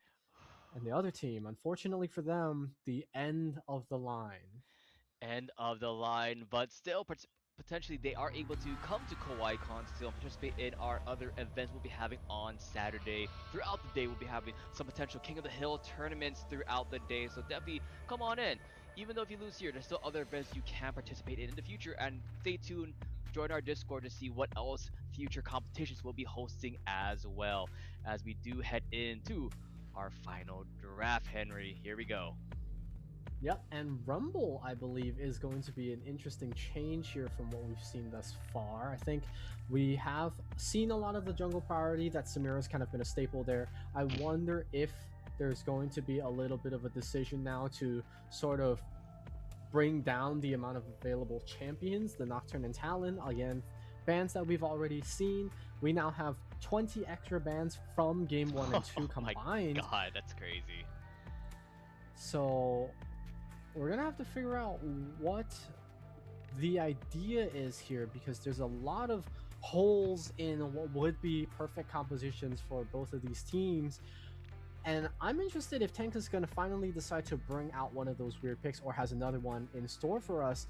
So opening with the Tristana would be a really strong decision, but no, they're going to go with the Pro Play Classic and putting it all in on the Jinx. And Senna has been a pick that we saw banned earlier on in the day, and now it's getting highlighted, so I'm not sure if that's going to be confirmed, locked in, or just... Alright, never mind, it is locked in. Okay. And it's both Rel and Senna. This is a lane me and you have played together before, Henry, if I'm not mistaken. Yes, we have. It's sort of a nice, easy setup. If either of you kind of land anything, you kind of just get the combo going. I like to prioritize Senna as a carry in lane in terms of getting the stacks along with the minions, because 8 gold per soul does add up pretty quickly if you're going for it. But on the other side, like we see that priority in the bot lane, where they're putting everything in for the Jinx. We've typically seen Jinx TK, the Tahm Kench is sort of like the backup plan in case the Jinx is out of position, but they're going to go with the Melio to assert that lane dominance, which again, we've been saying throughout the entire tournament thus far, dominance in the lane is king for transitioning into that mid game. Yeah, especially with the campfire coming in for that bonus range for the Jinx be so useful, and the kick to this sort of dissuade the engage coming out from Frog Framer there. So definitely some good pickups there to counteract that Rel. And the Rek'Sai, we still don't know if that's a jungle or top lane Rek'Sai, but of course we do know that will be Tuna Pie's Jarvan the 4th coming into play for this game. So potentially we might have both bot lanes and jungles locked in, but still some flex opportunity. Yeah, and now at this point you do want to start banning out, I would assume would be mid lane if you're on the side of Pokkake, because for sure that Rek'Sai isn't going mid. But on the side of League United, is it the decision of banning out Tenka, or is it the decision of banning out Neo? And that's the two things that you kind of have to consider. There were the 2 picks that we've kind of floated as being the Neo signature pockets. Those have already expired. We've already gone through them in this game. And so you can kind of see the pool trickling down. We're starting to hit bans we haven't even seen yet. And if League United decide that this Rek'Sai is going to go in the top lane, there are still so many great junglers left available. Yeah. So we're going to have to see how they're going to round out their composition. Pokkake are going to get that red side 4 first. I wouldn't be surprised if they pick a top mid flex here. Smart banning out the Orianna, but seeing how Tenka plays out, we would probably ready to see like a Camille or a Galio potentially in that mid lane. You don't really see Camille's too much, but a Rise instead of being hovered for Tenka and leaving the opportunity to see if that is going to be a top or a jungle Rek'Sai. I do believe we did see Rise from them yesterday in their series against Inside Tech for this qualifier match into the top 3. Yep, and Rise is a little bit of a sleeper in the top or mid. Rise, Cassio, among those mages that are allowed to do stuff like that. And so it leaves a little bit of room for mystery, not necessarily guaranteed. I think it's more likely that it's going to be in the mid lane. And now an Anivia pick here to zone out the fight even more, because again, their main goal is to buy the space for Jinx. One takedown on Jinx, Jinx gets excited, completely runs over the fight. And so Rise going to probably go into this Anivia. Both of these champions, I believe, are Rod of Ages, so they're going to be tankier, they're going to be more sustainy. That is at least what you expect heading into this. And to finalize it out, Gragas. I like the Gragas pick because it still leaves the Rek'Sai top mid or top jungle as a mystery. Correct. And it also helps out as well, especially for these engages. If, say, Jarvan full-on engage on top of the Jhin, you can separate the rest of the team so you can prioritize just that Jarvan. But Wombo combo, indeed, Shen Jarvan combination diving into the back line means if you're on what your WeChat, you need to play very smart, very methodical, especially along with the realm up coming in from this Rise to sort of send in the Rel as well. And yeah, that's going to be locked in. So comps are finalized. No regrets now from both sides. I'm going to be honest, very solid drafting coming out from this game 3. You typically start to see teams get a little bit nervous about the selections that they make because, you know, maybe their champion pool is being trimmed down a bit. Yeah. Maybe they're not as well practiced in these champions. But just from the compositions alone, these are two very high caliber compositions that they've drafted for themselves. If they're able to execute them well, I could see either team taking this into their own hands. The Jinx is the main focus that I have out of all 10 of these characters because we have seen Jinxes make or break the game. This game is really gonna be on what's your WeChat being able to perform in the midst of all the crazy engage, like you said, that Pokkake have. Yeah, it's going to be a spicy one to see indeed. Also, I forget, if during the EQ combo coming out from Jarvan, you can use a Nivea wall to sort of stop that in this place as well, if I'm not mistaken, correct? Yes, if you're able to place the Anivia wall on the unit while they're coming in, it does stop them. Now, it's Nice. going to be really hard to interrupt the mid-dash. Timing that is pretty difficult. I think they still make it over the wall if you place it too early or too late. Yeah, well, if that happens, hey, it'll be really funny if that does happen and you're just knocked away from the rest of your team. Jarvan goes in, Rel and the others are just trapped behind that wall. So, we're going to see what happens as we get into this game very slowly. Henry, the final game. Who do you think will be joining Expedition 808 in the finals at Kawaii Kon in less than a little over a month from now, actually? I'm going to be honest, and this has nothing to do with the teams whatsoever. I do this from an unbiased perspective, despite me seeing a lot of their games now. Our production chat is memeing me a little bit, and rightfully so, because I love Senna. Senna's my main. Senna is, quote, my wife, and thus I'm gonna have to go with Pokkake. They picked it, you know, like, that's it. That's the only reason. There's no more further analysis than that. You don't need the further analysis. I will be really sad if Mod is not able to pilot this. That's my prediction. And plus, it'll be really cool with a live crowd, a live stage, seeing these unique picks coming out from both Expedition and Pokkake, seeing the crowd get rallying up, supporting your favorite teams. So even if you're watching at home right now, get your ticket to Kawaii Kon, come watch live. Remember, that's going to be our main event for the esports on Sunday. League of Legends Finals, Expedition versus the winner of this, along with the Valorant Finals to follow. And you want to catch all that action, especially if you're a fan of Riot Games. And oh boy, indeed, you gotta love to see that. Yep, and speaking of Valorant, we do have the Valorant rest of the bracket right after this game. So after League of Legends, maybe grab a little snack, and then meet us right back here. We're going to have our other two casters on the desk for the day. That is Mr. Clutchkey and Mr. Rosier, who will be taking over for us. Amazing guys, great friends. I think they were at Robotics. the same event again. Yeah, the same event that they were at yesterday together again also. How do they have voices though? Because I know both of them are doing commentary for that as well. So that's so crazy. And man, and especially with the teams we have, a lot of them are, I believe, either high schoolers or former collegiate players competing in Valorant right now in the top 3, if I'm not mistaken, right, Henry? Yeah, so Wait to see what happens. But for now, we're in League of Legends right now. Valorant is to follow. One final game, Henry. You're St. Pokkake. Twitch chat, get your votes in. Who will win this one? Our final game. Blue side, League United. Red side, Pokkake. Welcome to the final Summoner's Rift of the day. we've been swapping sides back and forth.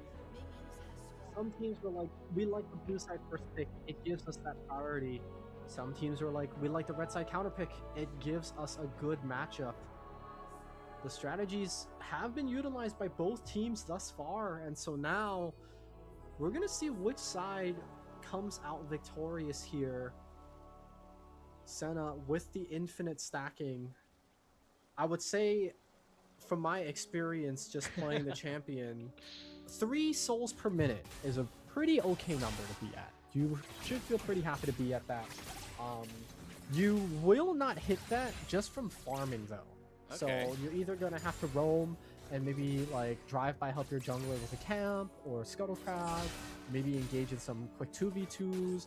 You can also get souls by, you know, double tapping any of the enemy champions. So for example, Q auto or auto Q, same thing with W, same thing with ult.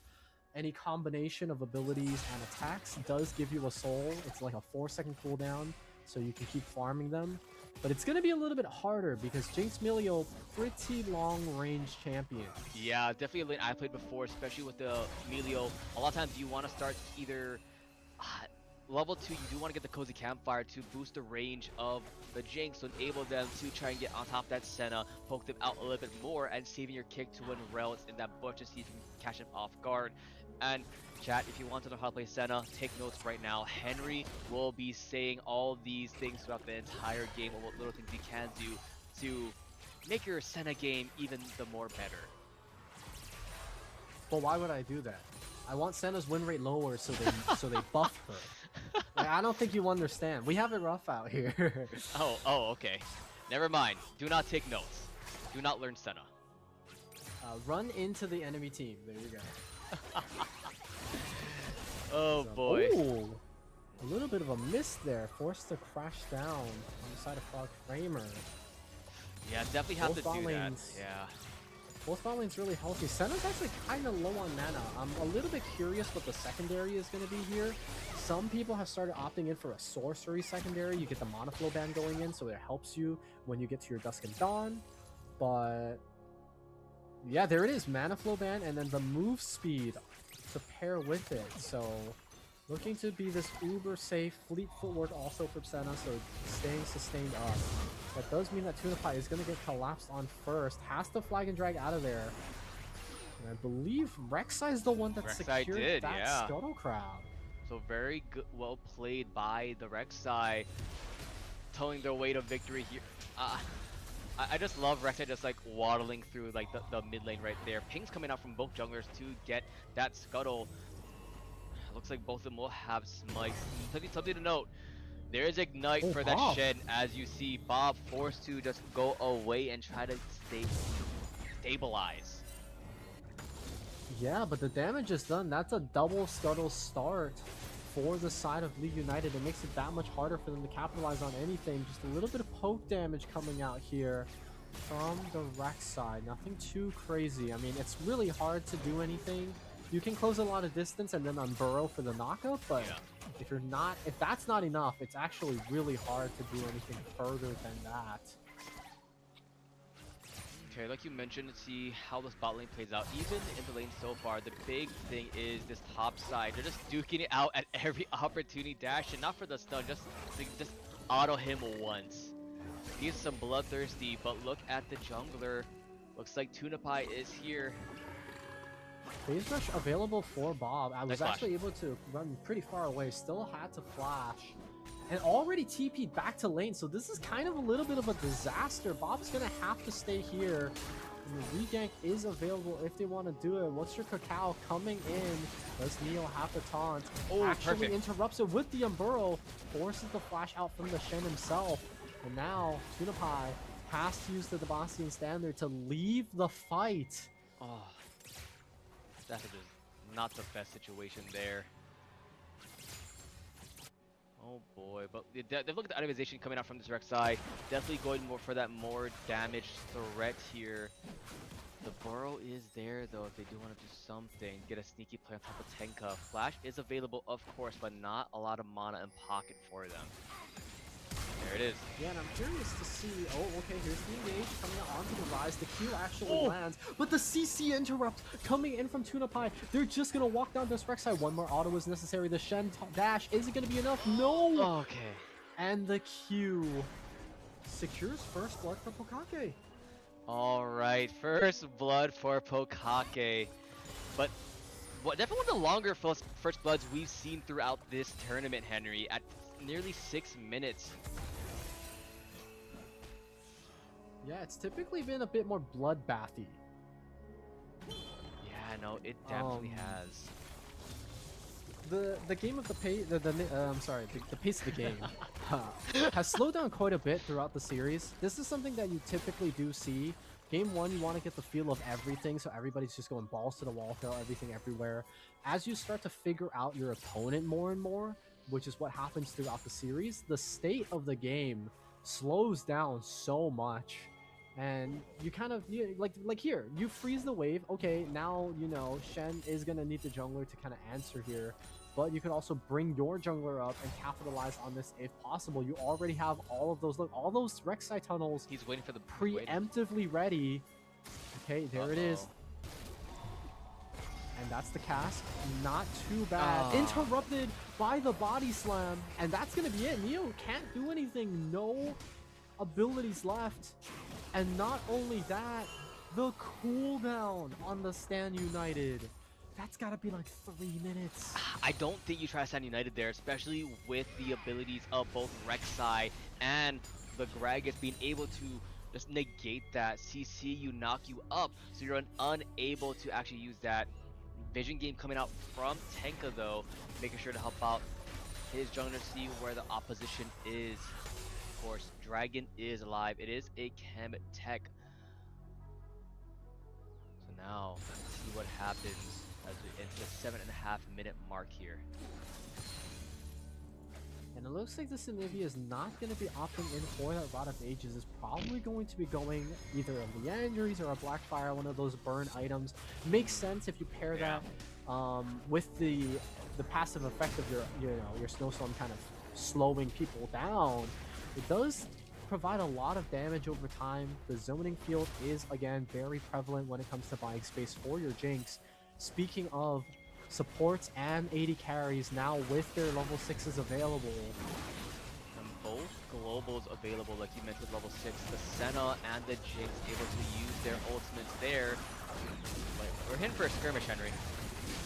Yeah, a lot of things missing. Party Casper kind of split the team up now. Dawning Shadow to provide some healing and some shielding for the rest of the team, but nothing more can be said and done about the joining. Neo here falling pretty low. Once your Kakao on the flank, but at half HP, not sure if he wants to go in here.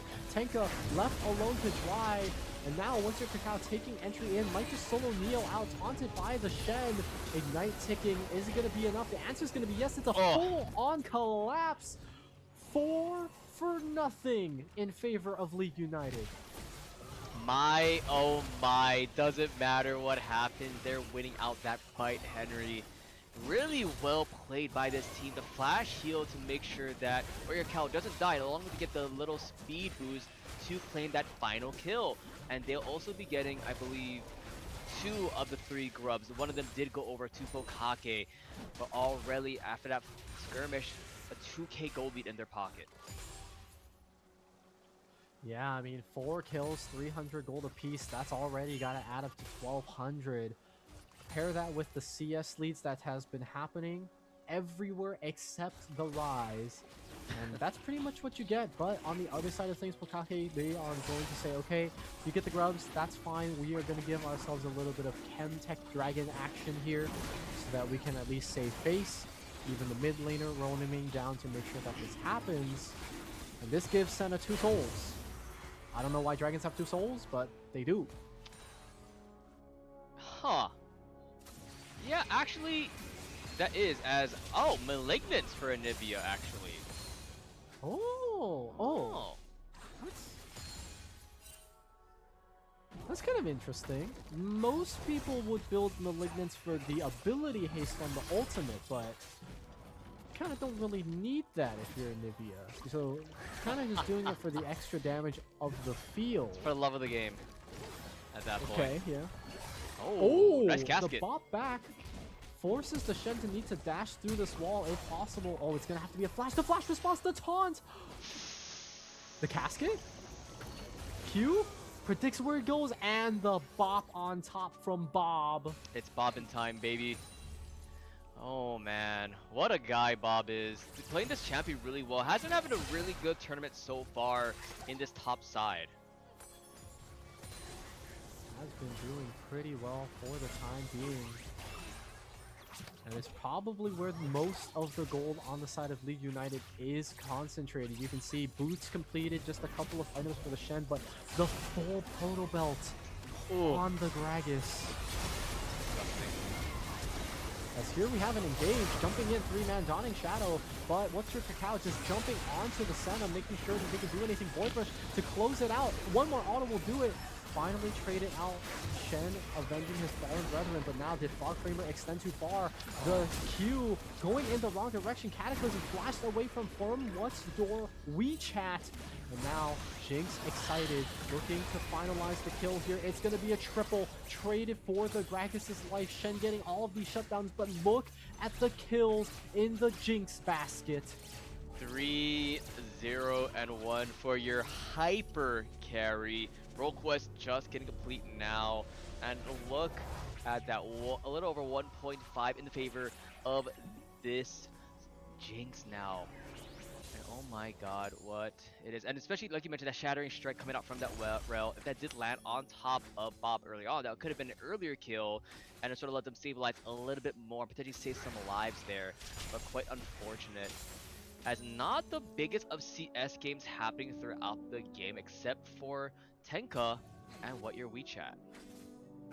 Yeah, and the scary thing is, we can't really see the progress of the bot lane quest, so you can just imagine that they're usually completed around 14 minutes.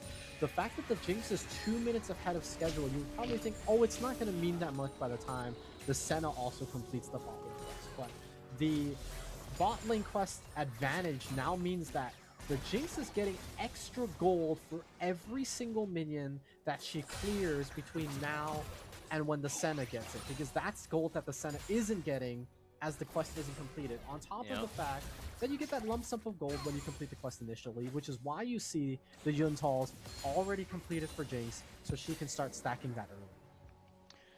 Yeah, early on. Tier finally there for the Nivea. It took a little bit long for that one.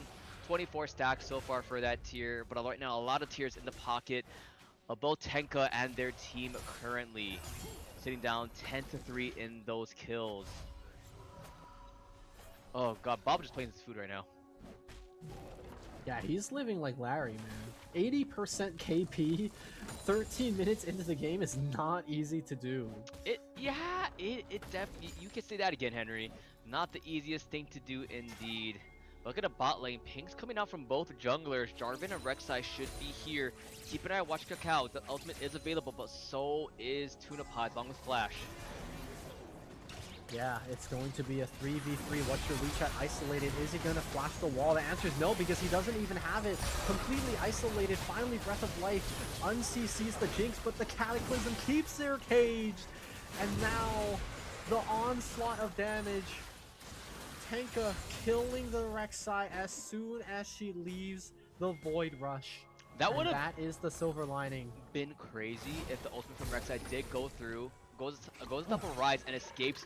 But oh, Bob looking for the kill. Taunt doesn't connect, unfortunately. And Bob, well, Bob, enough said.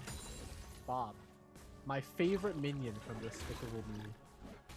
Really? Yours is Bob. Interesting. What, are you Stewart? I am a Stu fan. I knew it. What do you mean by that? Anyway, lane state looking pretty good right now for the side of, well, League United in general, you know? The Rise does have the inside track in terms of being able to roam first. Looking to see if they can close out on Deathstroke right here. Has the Shen ult on top of him, so that's a lot of extra help there. Tunnel coming out from the Rek'Sai. That is going to be the flash Q to slow him down. Also going to be the W to root, but a huge body slam coming out from Bob. Buys the space. Now they have him rooted. That's going to be the Shattering Strike. They've CC'd him down. Is he going to be able to do? No, he goes back in with the second body slam. Gets his life away from Tenka. That's going to be the dragon. It's already up. Hex Tech available. Man, Henry, if that was you, you'd be going for those 4 souls in mid lane at the end. Don't talk to me. That's exactly what I'm doing. But yeah, looking at this though, trying their hardest. Rek'Sai gets out, but a flag and drag, and oh my god, they're doing it. Pokkake, they're down like 6 kills, but they're not letting it get to them, Henry. Yeah, and they didn't need to kill the jungler there, but just for the security of the dragon. But now, Anivia back in the game. The Super Mega Death Rocket actually takes out the Senna in the back line, which was stunned in the blizzard of Anivia, and now Jinx re-excited. The dragon wasn't even finished. Disaster for Pokkake. They lost so much. Disaster. It looked good initially, but a little too overzealousness here. Tuna Pie. Oh. Tuna Pie loses the blue buff to Jinx and might lose their life now. TP coming in from the Shen, I believe, but if that TP might have sucked. Oh, I think he did. Oh my god! Okay, I think so they went to Jinx. might all be dead. I think they run. I think they get the hell out of Dodge. Oh god, that. You can say that again. Can you pan to the gold real quick? I want to know if that Jinx can buy IE right now. Okay, buddy. The answer is yes. Yeah. Especially if they also get this kill. I don't know why the Rise winning. Oh, it's falling apart. It is not looking good right now. Pokkake are kind of just funneling into the waiting arms of this crazed girl. It's like Dignitas in 2014. It looked good until it didn't. No, that's an IE. That's an IE for sure. Pan it back. Yeah, there it is. Oh my lord. The Senna didn't finish an item yet. They have to swap meat. You know, they have a pickaxe. They have an axe to go mining for more materials. They got a sword for something. Is that like an eyewear, Rectrix? Is that what it is, or what would you describe that as? And then you have What there it is. a Static. Rectrix? I don't know. And then There you go. static shift. Okay. Yeah, those are the items to static shift. That's typically what you build first. I believe the consensus is static Black Cleaver into Dusk and Dawn. I don't even think we're gonna make it that far. I don't think so either. This Jinx is supercharged. And that is an understatement. This is exactly what pro players do when they're like, all right, put it all on the line. We're going to play around this one guy. We know Jinx is capable of carrying the 1v9 situations. We just got to get him to that point. I mean, 2 items completed. Rod of Ages aren't even fully stacked, and Tenka is stuck in the blizzard. Yeah, the only thing stacking is more kills and more assists in the pockets of this Anivia of Jaego. Looking to not just get revenge on top of Pokkake, but also Expedition at Kawaii Kon at 2026. One turret falls, looking for one more, Henry. This Anivia is paying off in dividends. We aren't sure about the Malignants, but hey, it's still doing good here. Yeah, they cracked the base just a little bit. Baron isn't even on the map yet, and they're about to lose all of their inner turrets. Bob didn't even join the fight in the top side, was just pushing his own game here. Secures another plate. Bob does what Bob wants, is what it seems like. And now, Dragon spawns in over 2 minutes, but the big thing though, Henry, look at the top right of your screen. 30 seconds remain until this Baron. And with an Anivia, with a Jinx, that thing will be dying so fast once it does spawn. I mean, to be honest, they probably could just 2-man it with the Rek'Sai and the Jinx. Yeah. And Pokkake can't answer. Like, they're scrambling right now. Their own jungle is being eaten out here by the other side, and that leaves the J4 super behind. It also means that the carries on the side of Pokkake can't farm those camps themselves. I mean, there's a level advantage here for Jaego, 3 level advantage here for Bob. That's kind of it. Everyone else is still even in the level state, but the gold, the wallets, is where the difference is right now. Yeah, you can say that again, Henry. That is where it will be displayed currently. And yeah, Yeah, we do see that gold there, 3K just for the Jinx, but that is to be expected with the amount of kills it does have. Oh, they're gonna try to drive this. No, maybe? No, they're not. Oh, okay. No, it's a fake out. It's a fake out. Wait, they might just dive him after. Oh, no. Okay. They're faking us out as well, apparently. How many stacks is Senna at? Can we get a Senna stat check? Get a stat check? 45! So, Henry, put it into perspective, people that don't play Senna. What does that mean? It's good. It's not good. It's not good. Not good? Okay. You get 20, I believe it's 20 range every time you get 20 stacks. It's not a range of stack, you have to hit the threshold. She is still lower range than Caitlyn. And I use this as the comparison because you see the Caitlyn Jinx matchup a lot. The range from Caitlyn is able to keep up with the rocket form from Jinx. Senna is still under Caitlyn range. So you can kind of imagine how easily the Jinx would be able to space it out in, you know, in the Pow Pow form. Yeah, in the Pow Pow. Or Fishbone's form. No, we can say Pow Pow. I like Pow Pow better. No, Pow Pow's the small one. Oh. They have different names. Didn't you watch Arcane? Yeah, I did. Teardrop, Arcane. We need another League animated series soon. But man, for this series though, Baron being alive, looks like Team Pokkake trying to get some vision around this objective. Tenka trying to do what they can against Jaego, but Jaego, whoo, that does so much damage, but has backup. Yeah, turret is still standing that's here, Ghost. so I'm not sure they want to die there. Meanwhile, on the other side, look at the siege power on that. That was the inner turret. It just melted in seconds. Do they have... Okay, they connected on the Rek'Sai projectile, not on the Jinx Zap. They're able to diminish this wave. That's the good thing about static shift before the Baron minions. It's actually pretty easy to wave through with Senna here. So pushing power not very prevalent until they get that Baron buff. Okay. Which I'm kind of surprised they haven't opted in for yet. I think they kind of want to push up their ward line first and secure the area before they go for Baron. Yeah, definitely smart there, especially with all the vision they do need, but a flash coming out from everyone here. Oh, he's rooted. The Chompers. Chompers, The Chompers. chomping away. The Anivia Q, like, there was just no movement allowed. And now, Running Shadow over the top, trying to shield everybody. The party cast actually bumps Mod into the enemy team, but they're able to take down what's her Cacao. But they just rotate top, they crack the base inhibitor at 24 minutes, just shy of it. They can rotate this into a Baron if they want and let the super minions kind of do the work. But I feel like Pokkake don't want to let them just leave unscathed, but it feels like that's going to be the call. Yeah, that's all they can do, especially against this duo of the carries of League United. Like we mentioned, they got 0-2'd in that winners finals, looking to hopefully get a revenge in the grand finals.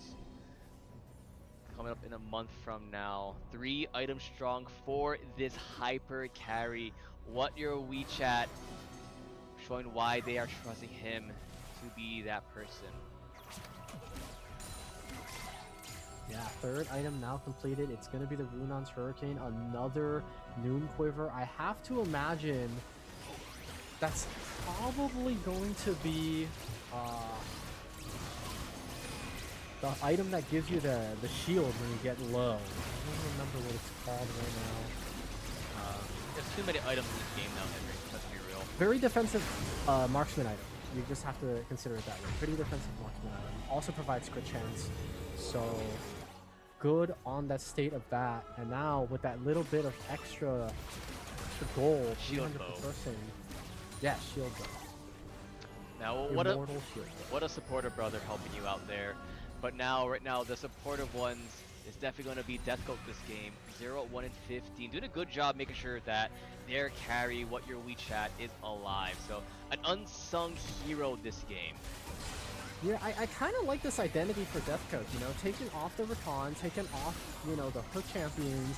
We saw him on Nami, and now we see him on Milio. The Enchantress look pretty good as, hold on for a second, Super Mega Death Rocket actually pretty much finishes off the Senna. It's going to be the Blizzard to take that down. Cataclysm locks down the rest of League United, but as soon as that falls, the gates come crashing. They are diving past the towers, but Stand United not going to be enough. The triple kill for the Jinx.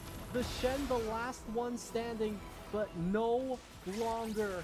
A date with Destiny, the first and second seeds. They will be our representatives for the Kawaii Kon 2026 finals. Yeah, Hawaii Esports Open Championships, the first of its kind, and the first one for the Kawaii Kon, Henry. Like you said, these two teams, we slated them to be the top of the top, and they remain there.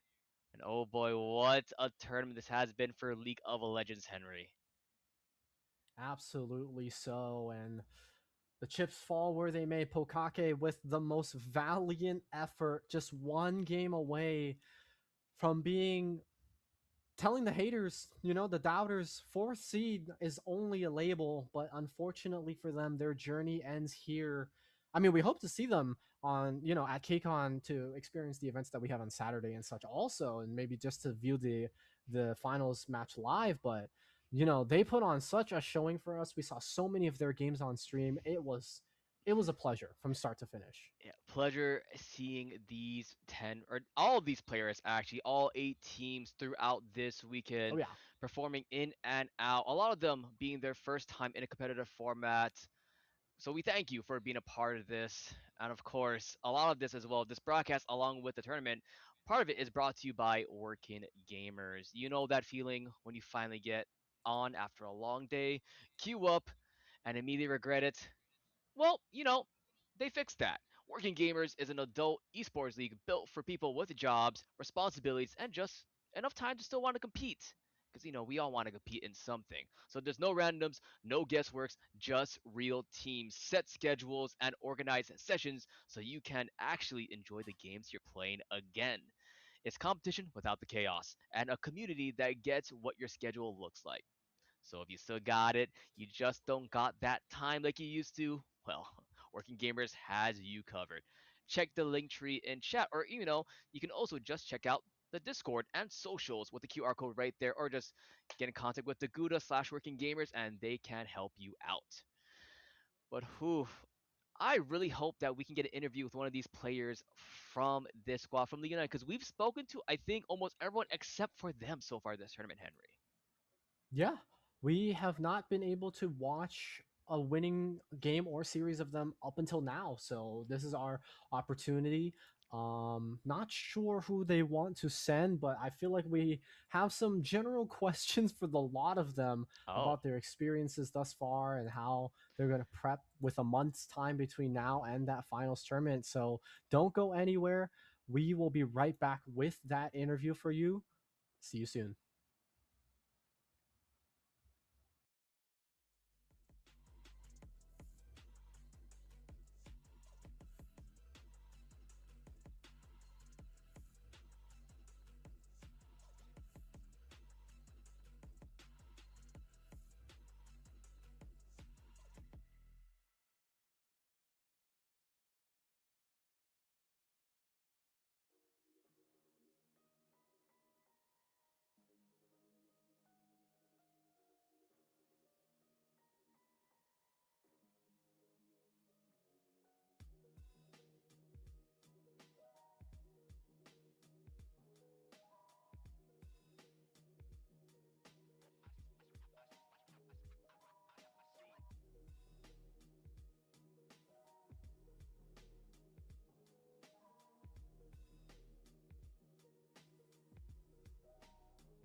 Hello, everybody. My name is Nevin Isaiah the Gouda Pack, and I am here to bring you the good news. Do you find yourself blaming work, school, family for why you aren't hitting the same lineups as before? Are you getting tired of matching into lobbies full of unemployed, sweaty, no-lifes that have never touched a job before? Then you're exactly who this league was made for. Because that's where Working Gamers comes in. We're building structured, competitive gaming leagues designed specifically for working adults. Real teams full of your neighbors, coworkers, and friends you haven't even met yet. Real schedules, seasonal leagues, and tournaments that keep your career in mind and create fun for you to jump into after the work is done. And real competition for the gamer with a job that only wanted to grow up but never give up. We build leagues around your busy life, replacing the chaos of matchmaking with the camaraderie of clashing with your friends in custom games on clear, consistent, and concise schedules, because that's what you work hard for. And more important than any ladder points, more important than any win or loss, Working Gamers is about community. Finding a place to relax after a long day, a team to have your back as you take points. It's time all the gaming uncles and aunties have had one place for themselves. So if you're looking for a place to lock in after you clock out, then welcome to Working Gamers. Everyone knows Zippies. But did you know Zippy supports more than 350 organizations in our community? Like Hugs Hawaii, who cares for local families with a child facing life-threatening illness. Mahalo to Zippies. And all Zippy's customers for helping seriously ill children and their entire family. You help local families heal.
Hello, everybody. My name is Nevin Isaiah the Gouda Pack, and I am here to bring you the good news.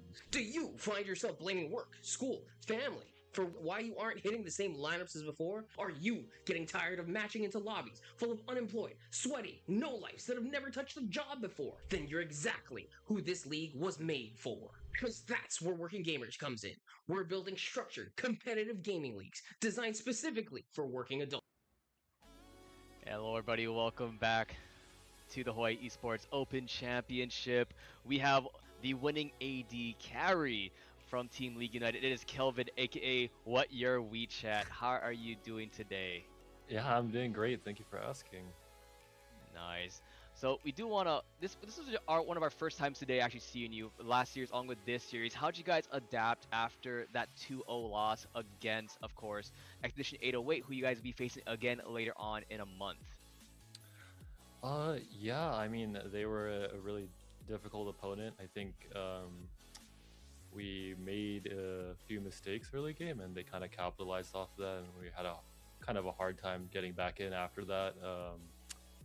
think we definitely could have taken a different approach in drafting, I think. And I think that's what we did in the next series is we tried to play more aggressively bot lane. We tried to get a bigger lead bot lane and try to connect that through the rest of the game, essentially.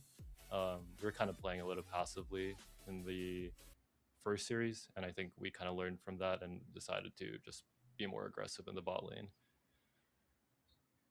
Gotcha. And kind of walk us through that draft from that game number 3, you know, like you guys finally were able to win one in that second game. And then we started seeing the draft come together. It was a Jinx first pick, which kind of led to the idea that you're talking about of like prioritizing around bot lane. Did you ever anticipate centralizing that much around bot lane? It kind of felt like it was bot lane or bust for game number 3. Yeah. So the Jinx pick was essentially the philosophy is that Jinx is really just a safe pick. There's not really like a huge counter to that champion. You kind of just play to farm and then really dominate team fights. We wanted to prioritize giving counter picks to our solo lanes in that game too, so I just decided to lock Jinx. It was a pretty safe pick as well, and initially we were planning either playing Jinx or Tristana that game, and I think because we didn't know what they were playing bot lane, we decided to just lock in Jinx, and yeah, it turned out well, thankfully. Nice, turned out well indeed. And like I mentioned earlier, you do have a month until the live finals, and it's gonna be a crazy one. A lot of people will be watching you guys. I'm assuming there'll be a lot of adaptations you guys will be doing for composition and practice. So, are there anything you can say to us about what you guys are planning for that finals in a month's time, without leaking too many strats, of course? Yeah. I mean, there's not really a lot to leak. We pulled out the best we had in that series. I think we just uh they performed better than us, so they won. But we'll definitely be practicing a lot of different comps for the rematch for sure. I think I think we were caught a little underprepared. We It was a little bit different than what we thought, and so I think. But I will say what I can say is that we're going to continue probably the approach of trying to play more aggressively bot lane and connecting that lead throughout the game. Nice. Awesome. Sounds great. Anybody you want to shout out? Maybe a teammate or somebody that really carried you through yesterday and today? Yeah, I mean, so actually, our mid and top are both playing off role, so shout out to them. Honestly, Oh, wow. initially we were debating who was going to play the off role, positions we were going to play, and our top laner, his name is Tony, but he sacrificed a lot. He's willing to play tanks top lane. He's actually a talent one trick, and we're putting him on Ornn and Silent every game. So honestly, I gotta, I mean, you gotta love a friend like that, So yeah, I mean, shout out to Tony. Yeah. All right, shout out Tony, and shout out to you and your team for making this far. Fantastic journey. We won't hold you for too much longer, so congrats to you, and we'll see you in a month's time, Kelvin. Oh, hey, thank you so much. See you guys then. See ya. What an amazing guy that is, and what an amazing tournament it has been so far. Man, what a tournament it has been so far, Henry. And man, I wanted to go look at that overall bracket, especially with our final two teams being clinched and having a final spot there. As you see on the screen, Expedition 808 and League United are top two teams. And it's been a journey for all the teams so far, as you see, Henry. But the thing we have to talk about, Pokkake, make it all the way to the lower final despite a hard journey. Yeah, absolutely so. It's a undefeated record for the side of Expedition 808, which, riding that momentum has got to feel good for them. But like you said, the tournament finals, the Kawaii Kon experience, that is a month out from today. So both teams are going to have a lot of time to rehash out some strategies, maybe even revamp things that work so that they work even better. But just from the bracket alone, you could see some of these teams have had quite the journey to get to where their ending spot was. Obviously, we highlight Pokkake a lot. Their rival, arguably, Inside Tech, also went through quite a bit. And when the dust settles, it's kind of like watching Pro League of Legends, how Faker is inevitable in a way. Our top two seeds are the ones that are going to be taking the final spots. It was inevitable indeed. And my, oh my, it was a journey but it's not done just yet for this, Henry, of course. It's only the first half of the day. We do have a different Riot Games title happening after this. Of course, it will be Valorant, of course, with two of our friends, Clutch Key and Royce here. And that top three is going to be an interesting one. It is Chu Retirement Home, what a name, and SCZO. And the fun fact about that top three, Henry, that's Ooh. the second and fourth in the winners finals and the third seed in the lower finals. The first seed, UHE Varsity, got eliminated already. Oh wow. So they're not as cool as us, because we got first and second. I'm just saying, we got first and second seed. I mean, we had a smaller bracket. Our bracket wasn't like crazy or anything, but that just goes to show, even in tournaments like these, there are the occasional just out of left field underdog stories that do come to fruition, and that's kind of what we kind of get to see from the Valorant side of things. But yeah, any closing remarks for us on the league side, Leighton? It's been an amazing time. It's always good to see some quality League of Legends. And of course, shout out to our main sponsor, Working Gamers, along with Zippies. When you gotta eat some good food, you always know you gotta go to Zippies. Get some Simon, Zip Pack, and more. And hopefully we'll have some good food to eat at Kawaii Kon as well, Henry. Oh yeah, I'm looking forward to the event. Show up in cosplay, it will be great. I'll be cosplaying. But that's gonna do it for us here on the League of Legends side of things. We will have Valorant for you as soon as we get that set up. But thank you for joining us. From me, from Professor Leighton, from the rest of the crew so far. We'll see you guys in a little bit. Have a good one. Aloha, everybody. My name is Nevin Isaiah the Gouda Pack, and I am here to bring you the good news. Do you find yourself blaming work, school, family for why you aren't hitting the same lineups as before? Are you getting tired of matching into lobbies full of unemployed, sweaty, no-lifes that have never touched a job before? Then you're exactly who this league was made for. Because that's where Working Gamers comes in.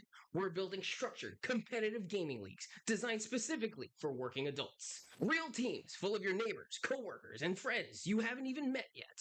Real schedules, seasonal leagues, and tournaments that keep your career in mind and create fun for you to jump into after the work is done. And real competition for the gamer with a job that only wanted to grow up but never give up. We build leagues around your busy life, replacing the chaos of matchmaking with the camaraderie of clashing with your friends in custom games on clear, consistent, and concise schedules, because that's what you work hard for. And more important than any ladder points, more important than any win or loss, Working Gamers is about community. Finding a place to relax after a long day, a team to have your back as you take points. It's time all the gaming uncles and aunties have had one place for themselves. So if you're looking for a place to lock in after you clock out, then welcome to Working Gamers. Hey, how's it? Now everyone knows Zippies, but did you know that 100% of Zippy's Simon noodles are made locally? Fresh from the Sun Noodle Factory in Kalihi. With Zippy's celebrating 60 years supporting local businesses, there's never been a better time to make your next stop Zippy's. Aloha, everybody. My name is Nevin Isaiah the Gouda Pack, and I am here to bring you the good news. Do you find yourself blaming work, school, family for why you aren't hitting the same lineups as before? Are you getting tired of matching into lobbies full of unemployed, sweaty, no-lifes that have never touched a job before? Then you're exactly who this league was made for. Because that's where Working Gamers comes in. We're building structured, competitive gaming leagues designed specifically for working adults. Real teams full of your neighbors, coworkers, and friends you haven't even met yet. Real schedules, seasonal leagues, and tournaments that keep your career in mind and create fun for you to jump into after the work is done. And real competition for the gamer with a job that only wanted to grow up but never give up. We build leagues around your busy life, replacing the chaos of matchmaking with the camaraderie of clashing with your friends in custom games on clear, consistent, and concise schedules, because that's what you work hard for. And more important than any ladder points, more important than any win or loss, Working Gamers is about community. Finding a place to relax after a long day, a team to have your back as you take points. It's time all the gaming uncles and aunties have had one place for themselves. So if you're looking for a place to lock in after you clock out, then welcome to Working Gamers. Everyone knows Zippies, but did you know Zippies uses local eggs in their restaurants that come from Eggs Hawaii? With Zippy's celebrating 60 years supporting local businesses, there's no better time to make your next stop Zippy's.